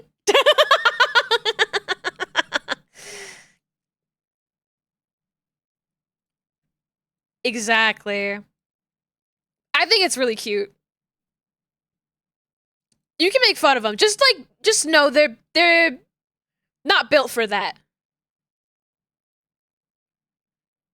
I've only got 105% the energy I need to take care of myself. Not enough to spare for another entire living being. Yeah. There is a part of me that is like, I think, you know, my like retirement goal, I would like to have a little chihuahua. Just like an exceptionally trained chihuahua. When I have like a lot of time on my hands, I want to get a little chihuahua and have it be so well trained. And like teach it like commands in like fucking Swedish and have it jump through hoops and be I want to like get a dog and like be a really really good dog owner. Cuz most people who have dogs don't actually do anything. And I would like to, when I have the time and resources and nothing else going on in my life, I would like to rescue a little funny guy and be a really good dog owner and be a little bit of a show off. That's like a dream of mine. But I don't want to do it now.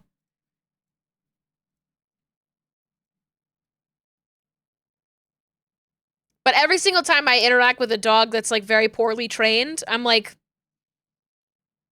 I could do this better. Hi, Dallas A. Welcome on in. It's like, what if we looked at Gorilla and said, why is this monkey not in a fucking tree? Honestly, why aren't we in trees? We should be building more tree houses. Because they're cool as fuck.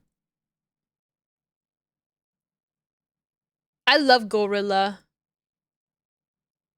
I'm scared of chimpanzees, though.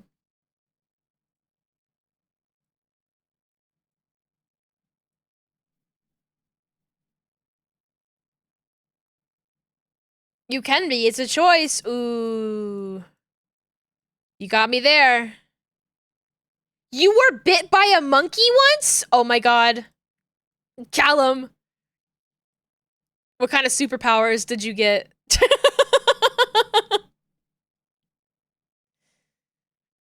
Tell me about your monkey superpowers. Human-type animals got out of the trees mostly. We're like, let's walk for a long-ass distance, follow a deer until it dies. Yeah. Humans have, like, crazy stamina compared to a lot of, other animals in the animal kingdom, right? A marmoset in a zoo? That... 100%. I was like, it was probably one of those little guys. Pat, why are you blue? Have you decided that you're blue now? I'm blue now. Okay. Dabu dee dabu die? Humans are the marathon runner species when it comes to walking. That's so cool. That's so cool of us.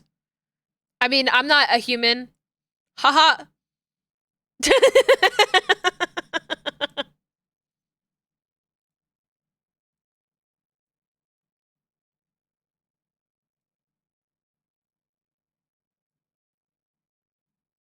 I'm a Jersey Devil.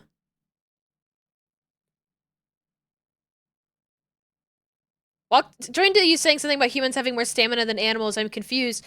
Yeah, like, animals can move a lot faster, but humans are really good at walking forever. I can't. How are they supposed to glorp squat if you're not green, Pat? Outside of flying and swimming animals in terms of distance, yeah, I think about like the Arctic tern. You guys know about the Arctic tern?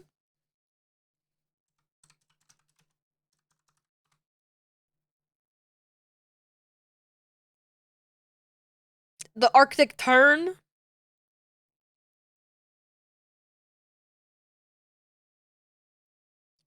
Look at this guy.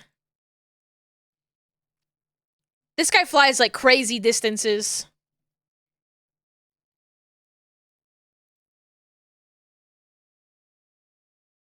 Let me look at the Wikipedia article.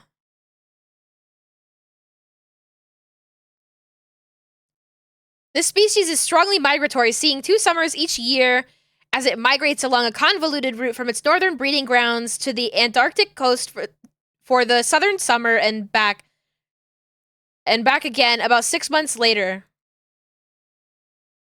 Where does it go?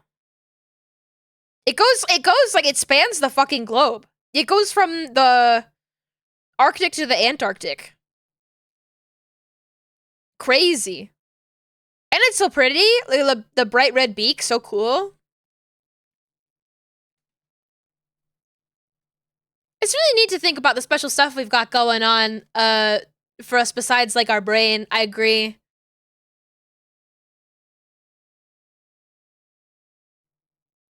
We're special! Our big butts! Yeah, we've got big butts.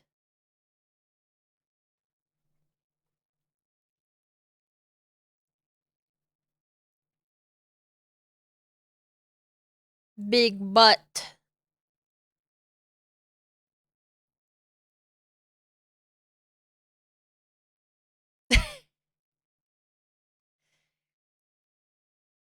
I love the albatross. They're very much dedicated and have great mascara. True, true. Fly a long ass distance by gliding. Yes. I love thinking about the albatrosses in the Rescuers movies. Orville and Wilbur. I think about, okay, this is like slightly related. There's a phenomenon that I have noticed as somebody who is neither bald nor hairy. I have learned that people who are bald are usually hairy, just not on the top of their head. And to this, I'm like, my brain is like, like the silverback gorilla. How like the silverback gorilla is like a big macho and like hairy, except it doesn't have any hair on its back. And so I'm like, the silverback effect, the silverback gorilla effect. Oh, I guess. I don't know. It's not like silverback gorillas, but in my mind, because isn't it like, I think it's like testosterone that does that, right?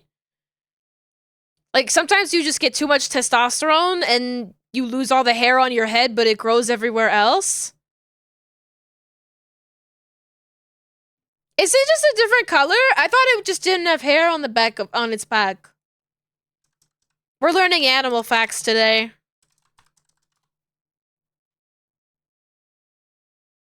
Oh, it is silver gray hair.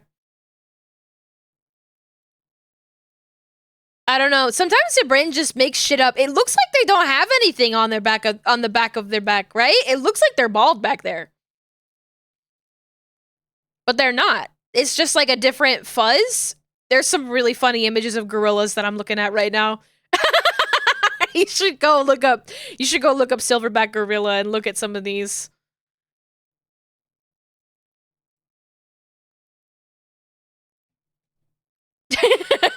He's moving. Bald eagles are not bald. I know this. I know this one. I know that one. Listen, every single person on this planet Earth has one thing that they're incredibly smart about, and then they're stupid in a million other regards, okay? I did not spec into primate knowledge, okay? That's the scariest fucking emote you've ever posted in my channel. That's so scary. That's scary as fuck. Get him out of here.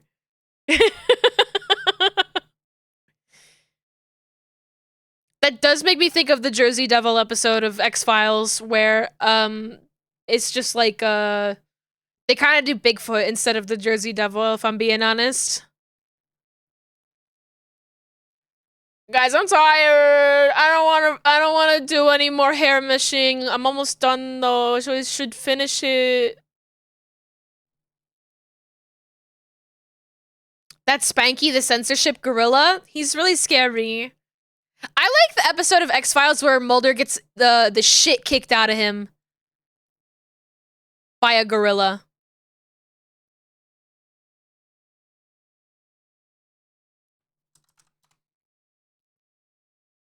He censors nudity, like Safe for Work Sasuke? Yeah. That scared the shit out of me. I was not expecting that noise. Mulder gets attacked. Wow. Attacked by a shark. Attacked by a bear. By gorilla.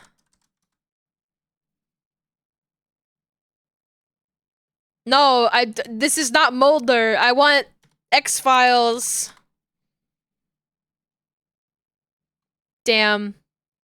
They don't know who Mulder X-Files is. I can't find what I'm looking for. Is Mulder getting beat up a lot in the X-Files like Worf? He does it to himself. Mulder just loves getting into trouble.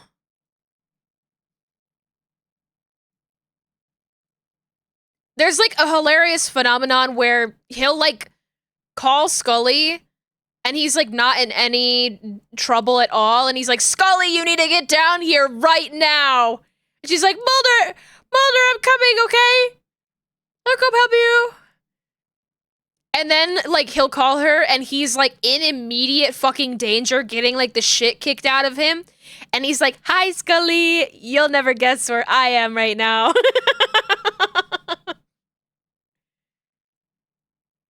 Don't worry about me, though. Kisses.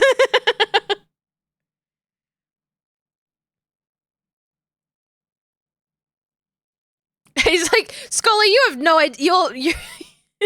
You'll never guess where I am right now. And she's like, you're gonna jump onto a moving train? And he's like, I'm gonna jump onto a moving train. And then he does.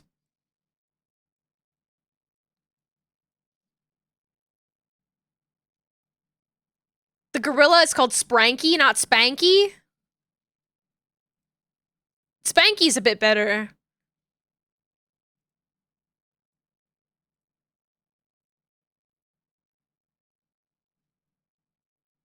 Has a better ring to it, if you're asking me.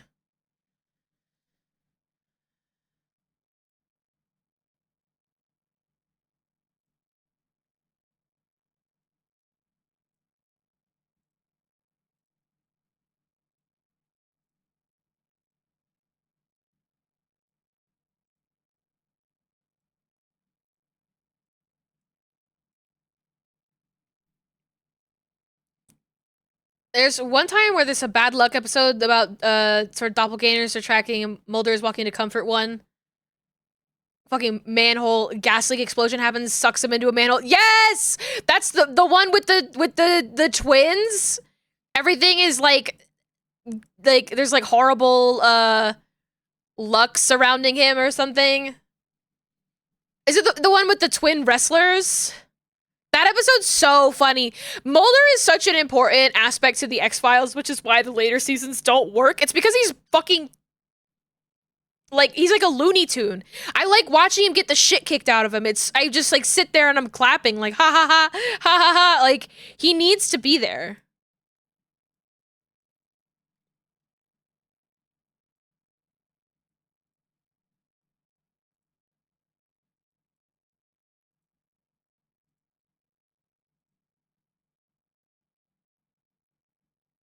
Scully, just like the most overly rational person ever, too. She has her moments. She has her moments.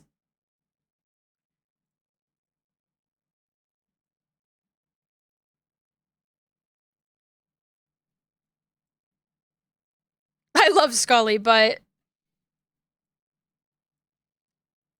they do trade sometimes. Scully gets a couple like faith-based episodes where she's the believer and Scully or Mulder is the skeptic. Anytime that like the devil's involved or God, they like trade places. No, she's the one who when she sees a demon from Christian hell appear before them in a curtain of flame, she's the one like, Mulder, oh my god. There's a demon in a curtain of flame just showed up and Mulder is like, you're fucking crazy. That's not real.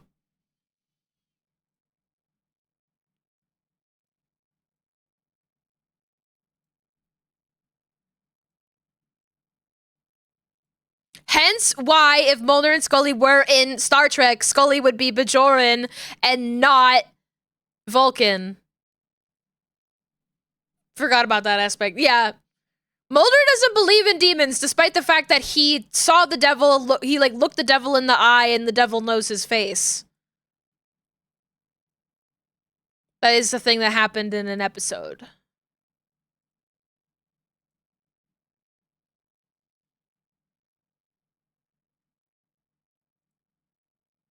And he went, sure, I guess. Scully would just be Kira. Scully and Kira, excuse me, are birds of a feather.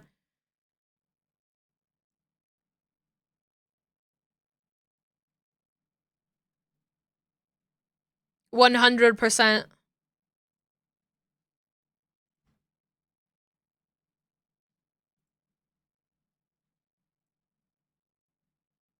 I know Scully's paw is strong.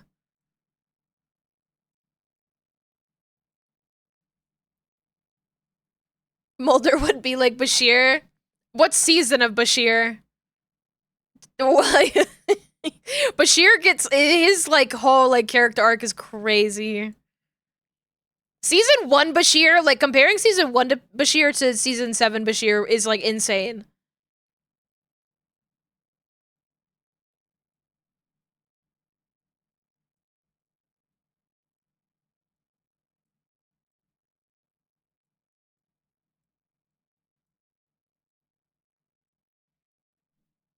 I think a lot about this. There's one moment that Benjamin Sisko has, where like Cassidy Yates, his girlfriend, I think in that episode, I forget, is like, oh, come play in the Hollow Suites with us, and he's like, I don't want to play. I don't want to play in the Hollow Suite of like a time period where like historically black people were mistreated. And she's like, okay, yeah, but in our little play pretend game, that doesn't happen. And I'm like, Cisco, the one friend that's too woke. But he is though. I love him. I love Cisco.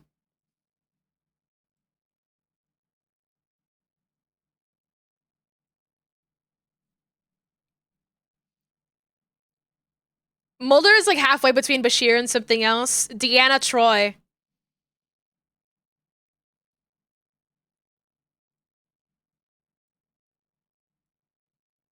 That's my bold take. Scully is somewhere between Kira and Odo. Honestly, I think you're cooking. You're cooking?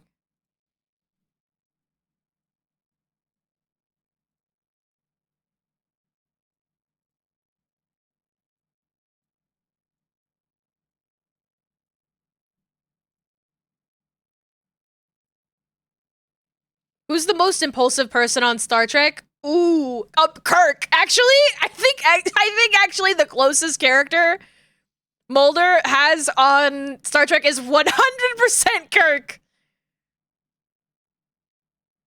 Yeah. Yeah. But now here's the question. Oh, definitely old school Kirk. Old school Kirk. Cause he's actually very sweet and absolutely a romantic. So I was like, not Chris Pine Kirk. Not Chris Pine Kirk.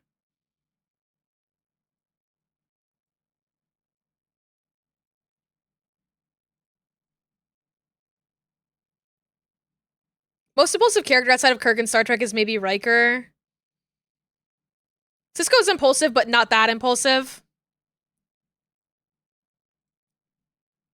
I think Cisco is very like quick acting, but he makes very good decisions.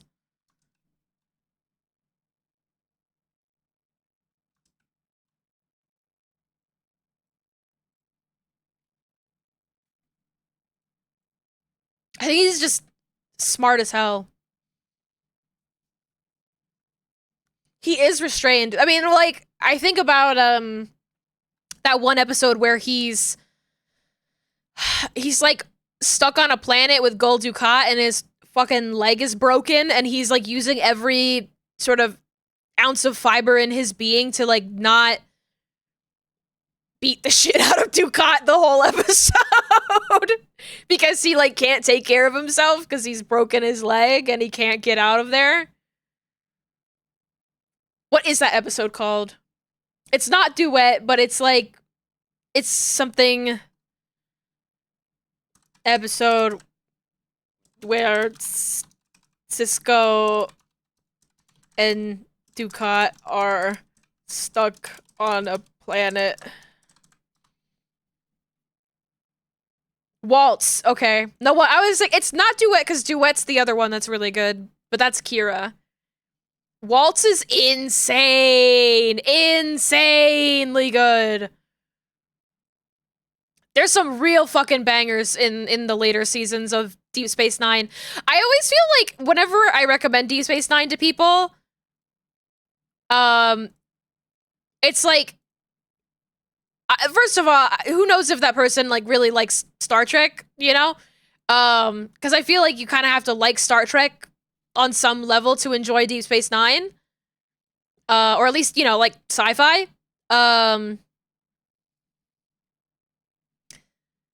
And I feel like the first season is the weakest season, so but that's true of like all Star Trek.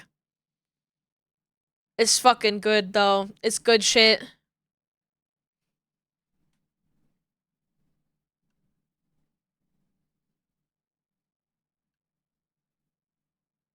Sorry, I'm jamming.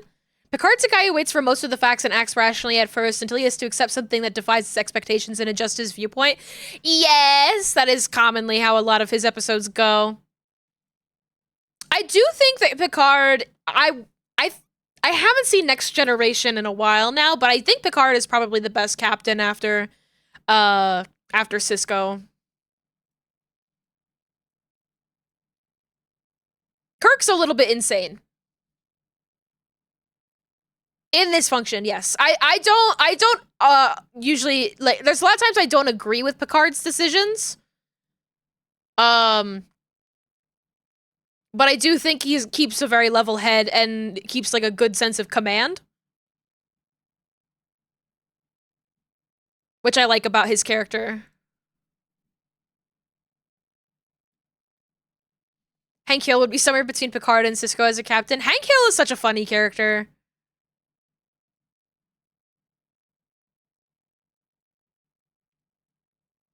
I don't like the animation of the reboot. I wish they didn't go with a puppeted look. Or if they did like puppeted, I wish that they reduced the frame rate of it. I don't like the way it looks. I kind of wish they made it look a little bit like shittier, you know? But not shitty like in it looks too clean. I wish they like grunched it up in one way or another.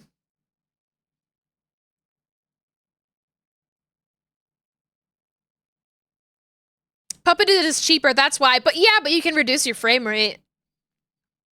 You can reduce your frame rate and throw a couple filters on there.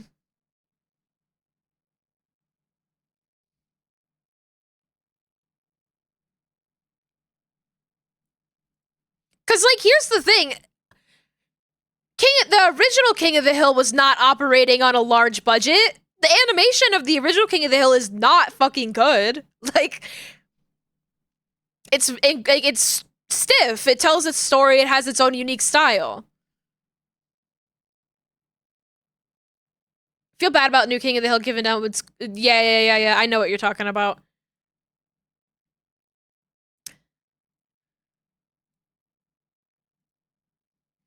I think King of the Hill is a very funny old show. I want to watch more Simpsons, and also there's a couple shows that I never finished. X-Files being one of them, but I'm not thinking about watching those later seasons with any excitement. But I want to watch more Malcolm in the Middle. It's another great 90s family sitcom. I never finished Avenue 5, that cruise sci-fi, and I've got like 3 episodes left. I don't know why I never finished it. I would like to watch X-Files all the way through for the original show, because it's all spotty for me. It's good. I kind of want to watch the early seasons of X-Files again. I would watch the early seasons of X-Files with a friend, Because when I watched it the first time, I was working and I didn't realize how much of that airtime was just sort of like Mulder and Scully just sort of looking at each other hornily. And I would like to go back and experience that again.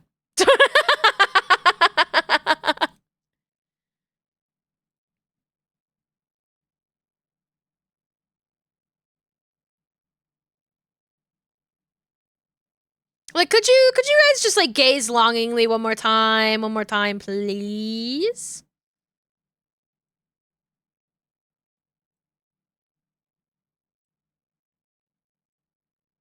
Just gonna move this way.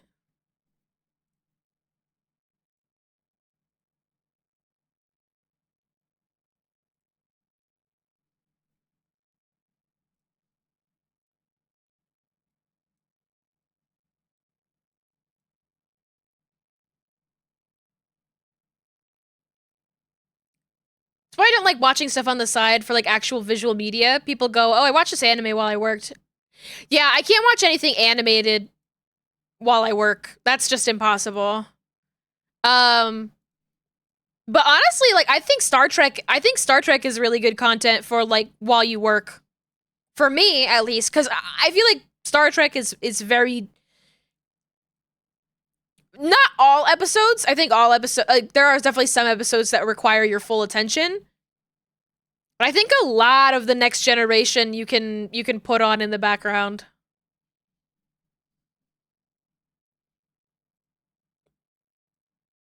And just sort of like check in once in a while.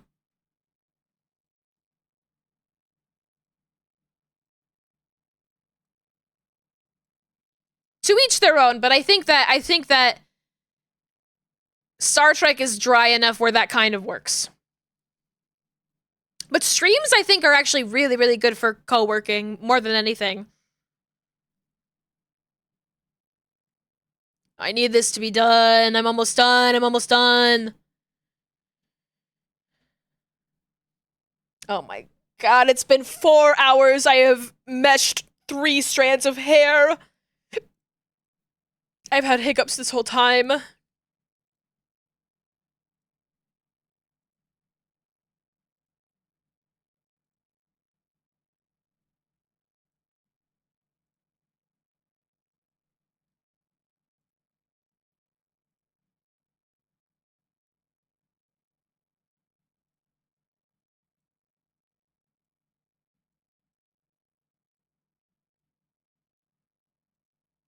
What was the other thing I need to finish? Oh, I need to finish watching Shorzy. I don't think I ever even really brought up Shorzy on stream. I like Shorzy. I like when in Shorzy. So Shorzy is a show about a if you're familiar with the Canadian comedy Letterkenny, Shorzy is a spin-off about a particular hockey player in the show played by the lead actor of Letterkenny, who he just like really roasts the hell out of people everywhere that he goes. And there's like a lot of witty dialogue. I really enjoy. To me, Letterkenny and Shorzy, but Letterkenny even more than Shorzy, when they get into like a real rhythm of dialogue, I'm like, this is Shakespeare to me. Like, this is modern Shakespeare. There is so much like wordplay and like rhythm to the dialogue that I'm like, this is the only thing I can compare it to is fucking Shakespeare. Which, you know, maybe isn't the most apt comparison, but it is to me. But in Shorzy, there's one aspect of it that I really like, and it's that the character of Shorzy, in Letterkenny, he constantly chirps at people and says that he's fucking their moms, and it's absolutely true. He has a thing for MILFs, and I like when he flirts with this one MILF in particular. He's obsessed with her, and it's so cute. And it's very sweet, and he's like, I'll treat you real good.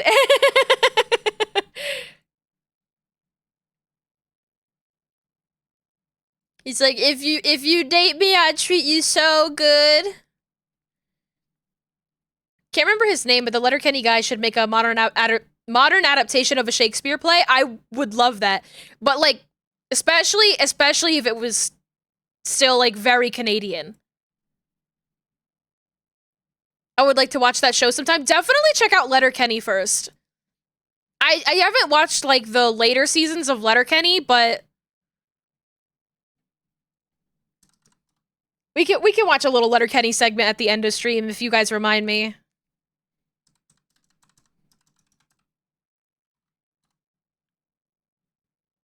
Well, what the cold open is like, it says enough about the show that I'm like, I could just share that with the class. As soon as I finish this hair piece here.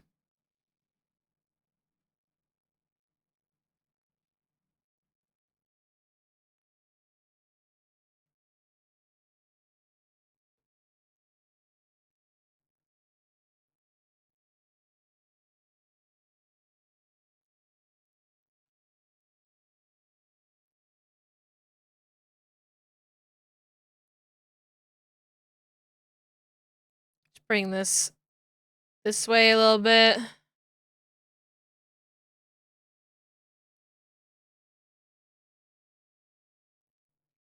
You know the one Romeo and Juliet movie with Leonardo DiCaprio, and it's in LA in the 90s, and they keep all the dialogue the same to the play? Yes! They should make more things like that, please. That's Romeo plus Juliet. I need to watch it still.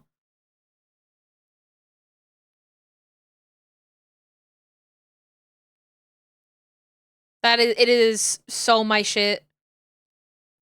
I forget if Lux has it on VHS. I would love to watch that on VHS.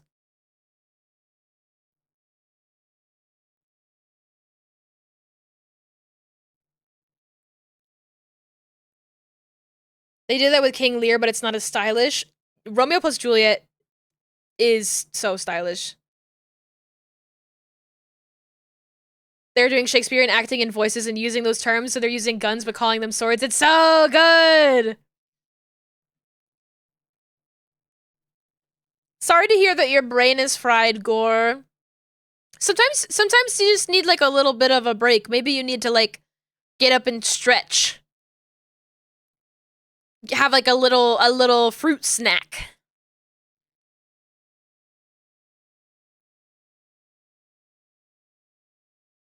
All right, we're done with that. My God. Save the file. Let's watch that Letterkenny cold open. Trying to finish a commission model? Godspeed to all of you.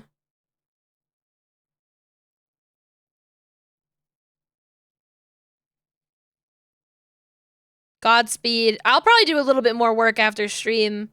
Oh. I was trying to make the menu bigger, and I fucked up. It's stuck behind there now. What the hell? Gotta watch more Letterkenny. I feel like at a certain point, like, sometimes a sitcom gets enough seasons and it sort of loses its charm. I don't know if it's something that you need to watch every single season of, but I haven't seen all of the seasons of them. I do know that they made like an animated spin-off that was like a Baby Sheldon, Baby Letterkenny spin-off, and it's just like the animation on it is despicable. So I think that's about when I lost my attention span. But similarly, like, not so much in the writing, because I think the writing of Letterkenny is what really sells it. Just sort of like the back and forth, and like these people are standing in the same place and they're just like saying their lines, and it's awesome. Like, more Brickleberry, yeah, very much that. But Malcolm in the Middle, as far as like 90s sitcoms go, I don't know who was their cinematographer, but the cinematography that they have going on in Malcolm in the Middle is kind of insane. There's like one GIF that I see all of the time. Let's see if I can find the video of it.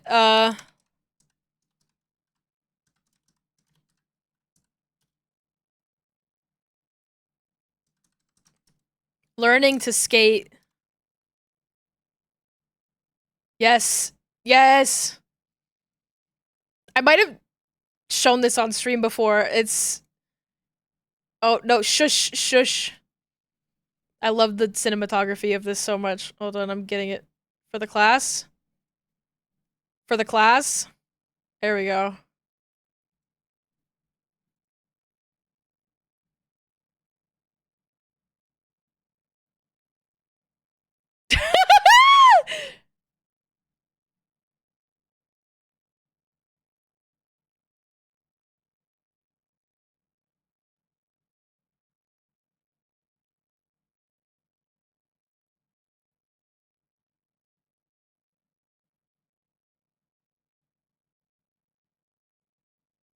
Like that's all just in the like lighting. Like they've just like lit their set so that way they can just I love and like everybody else in the background like oh, it's so good. And then you just put that like eerie sound effect on it. It's insane. It's such a meme now. People don't know the actual whole video. Malcolm in the Middle has so many like great moments, and they're like doing so much with the cinematography. It's such a sweet show as well. Like the family dynamic. The show Malcolm in the Middle has made me cry. Specifically, the episode where there's an episode where Lois thinks that she might be pregnant and they're reminiscing on the like the toddlerhood of all of their children. Just sort of like or not toddlerhood, the like the birth of all the other children and what their lives were like in the past. And they were like, "Oh my god, do we really want to go through this again?"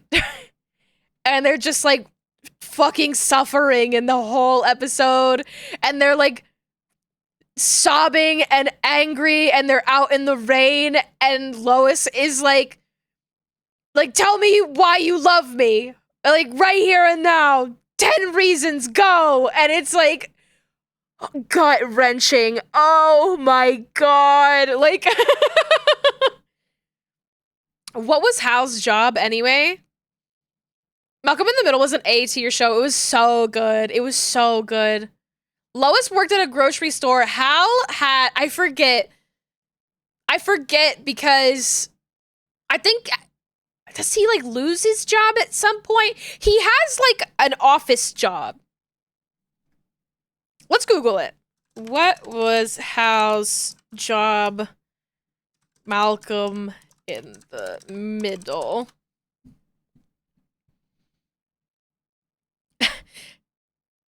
On the Malcolm in the Middle wiki, it says, Hal works as a low-level, cubicle-bound, white-collar worker in a large, scandal-ridden corporation.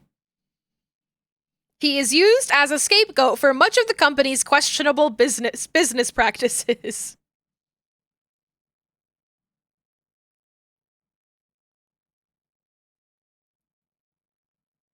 He states in the 6th season episode of Motivational Seminar that he works in systems management. He's a systems manager. So he works a white-collar job. That doesn't really have a real title. Is a plot where one of the execs try to pin all their cooked books on him? Oh my god. Yeah, that is something that would happen in Malcolm in the Middle for sure. Alright, let's see who's online that we can go and raid. Because I have been here for 4.5 hours, and that is plenty.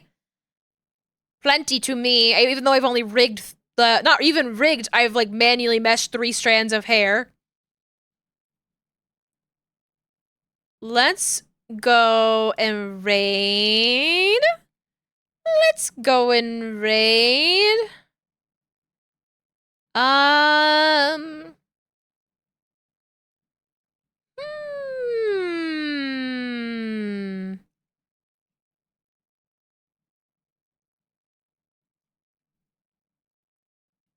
raid Gloop Queen. Let's go raid Gloop Queen. Gloop is playing Splatoon 3. Checking out some of the new guns in Splatoon 3. Gloop is playing in the Gloop. Raid Gloop Queen. Our raid message, as always, will be our little apple parade. Oh. Hello? I didn't copy it correctly. There we go. Alright, please be sure to take care of yourselves. I will be back on Wednesday doing some more rigging work. Please make sure to take care of yourselves. Stay hydrated, eat lots of good food. Take care of yourself and your loved ones. Take your meds. Don't get stuck meshing a lot of hair like I did. What else? Do I What look else? like I know what a JPEG is? I just want to Enjoy a little treat. Don't forget to treat yourself. And kiss the homies goodnight. And of course, most importantly, stay sexy out there. That's what Picard would want. Oh my god, look at the Picard. Look what you fucking did to Picard! Look what he looks disgusting! Oh my god. Well, goodbye! Stay sexy out there. Goodbye!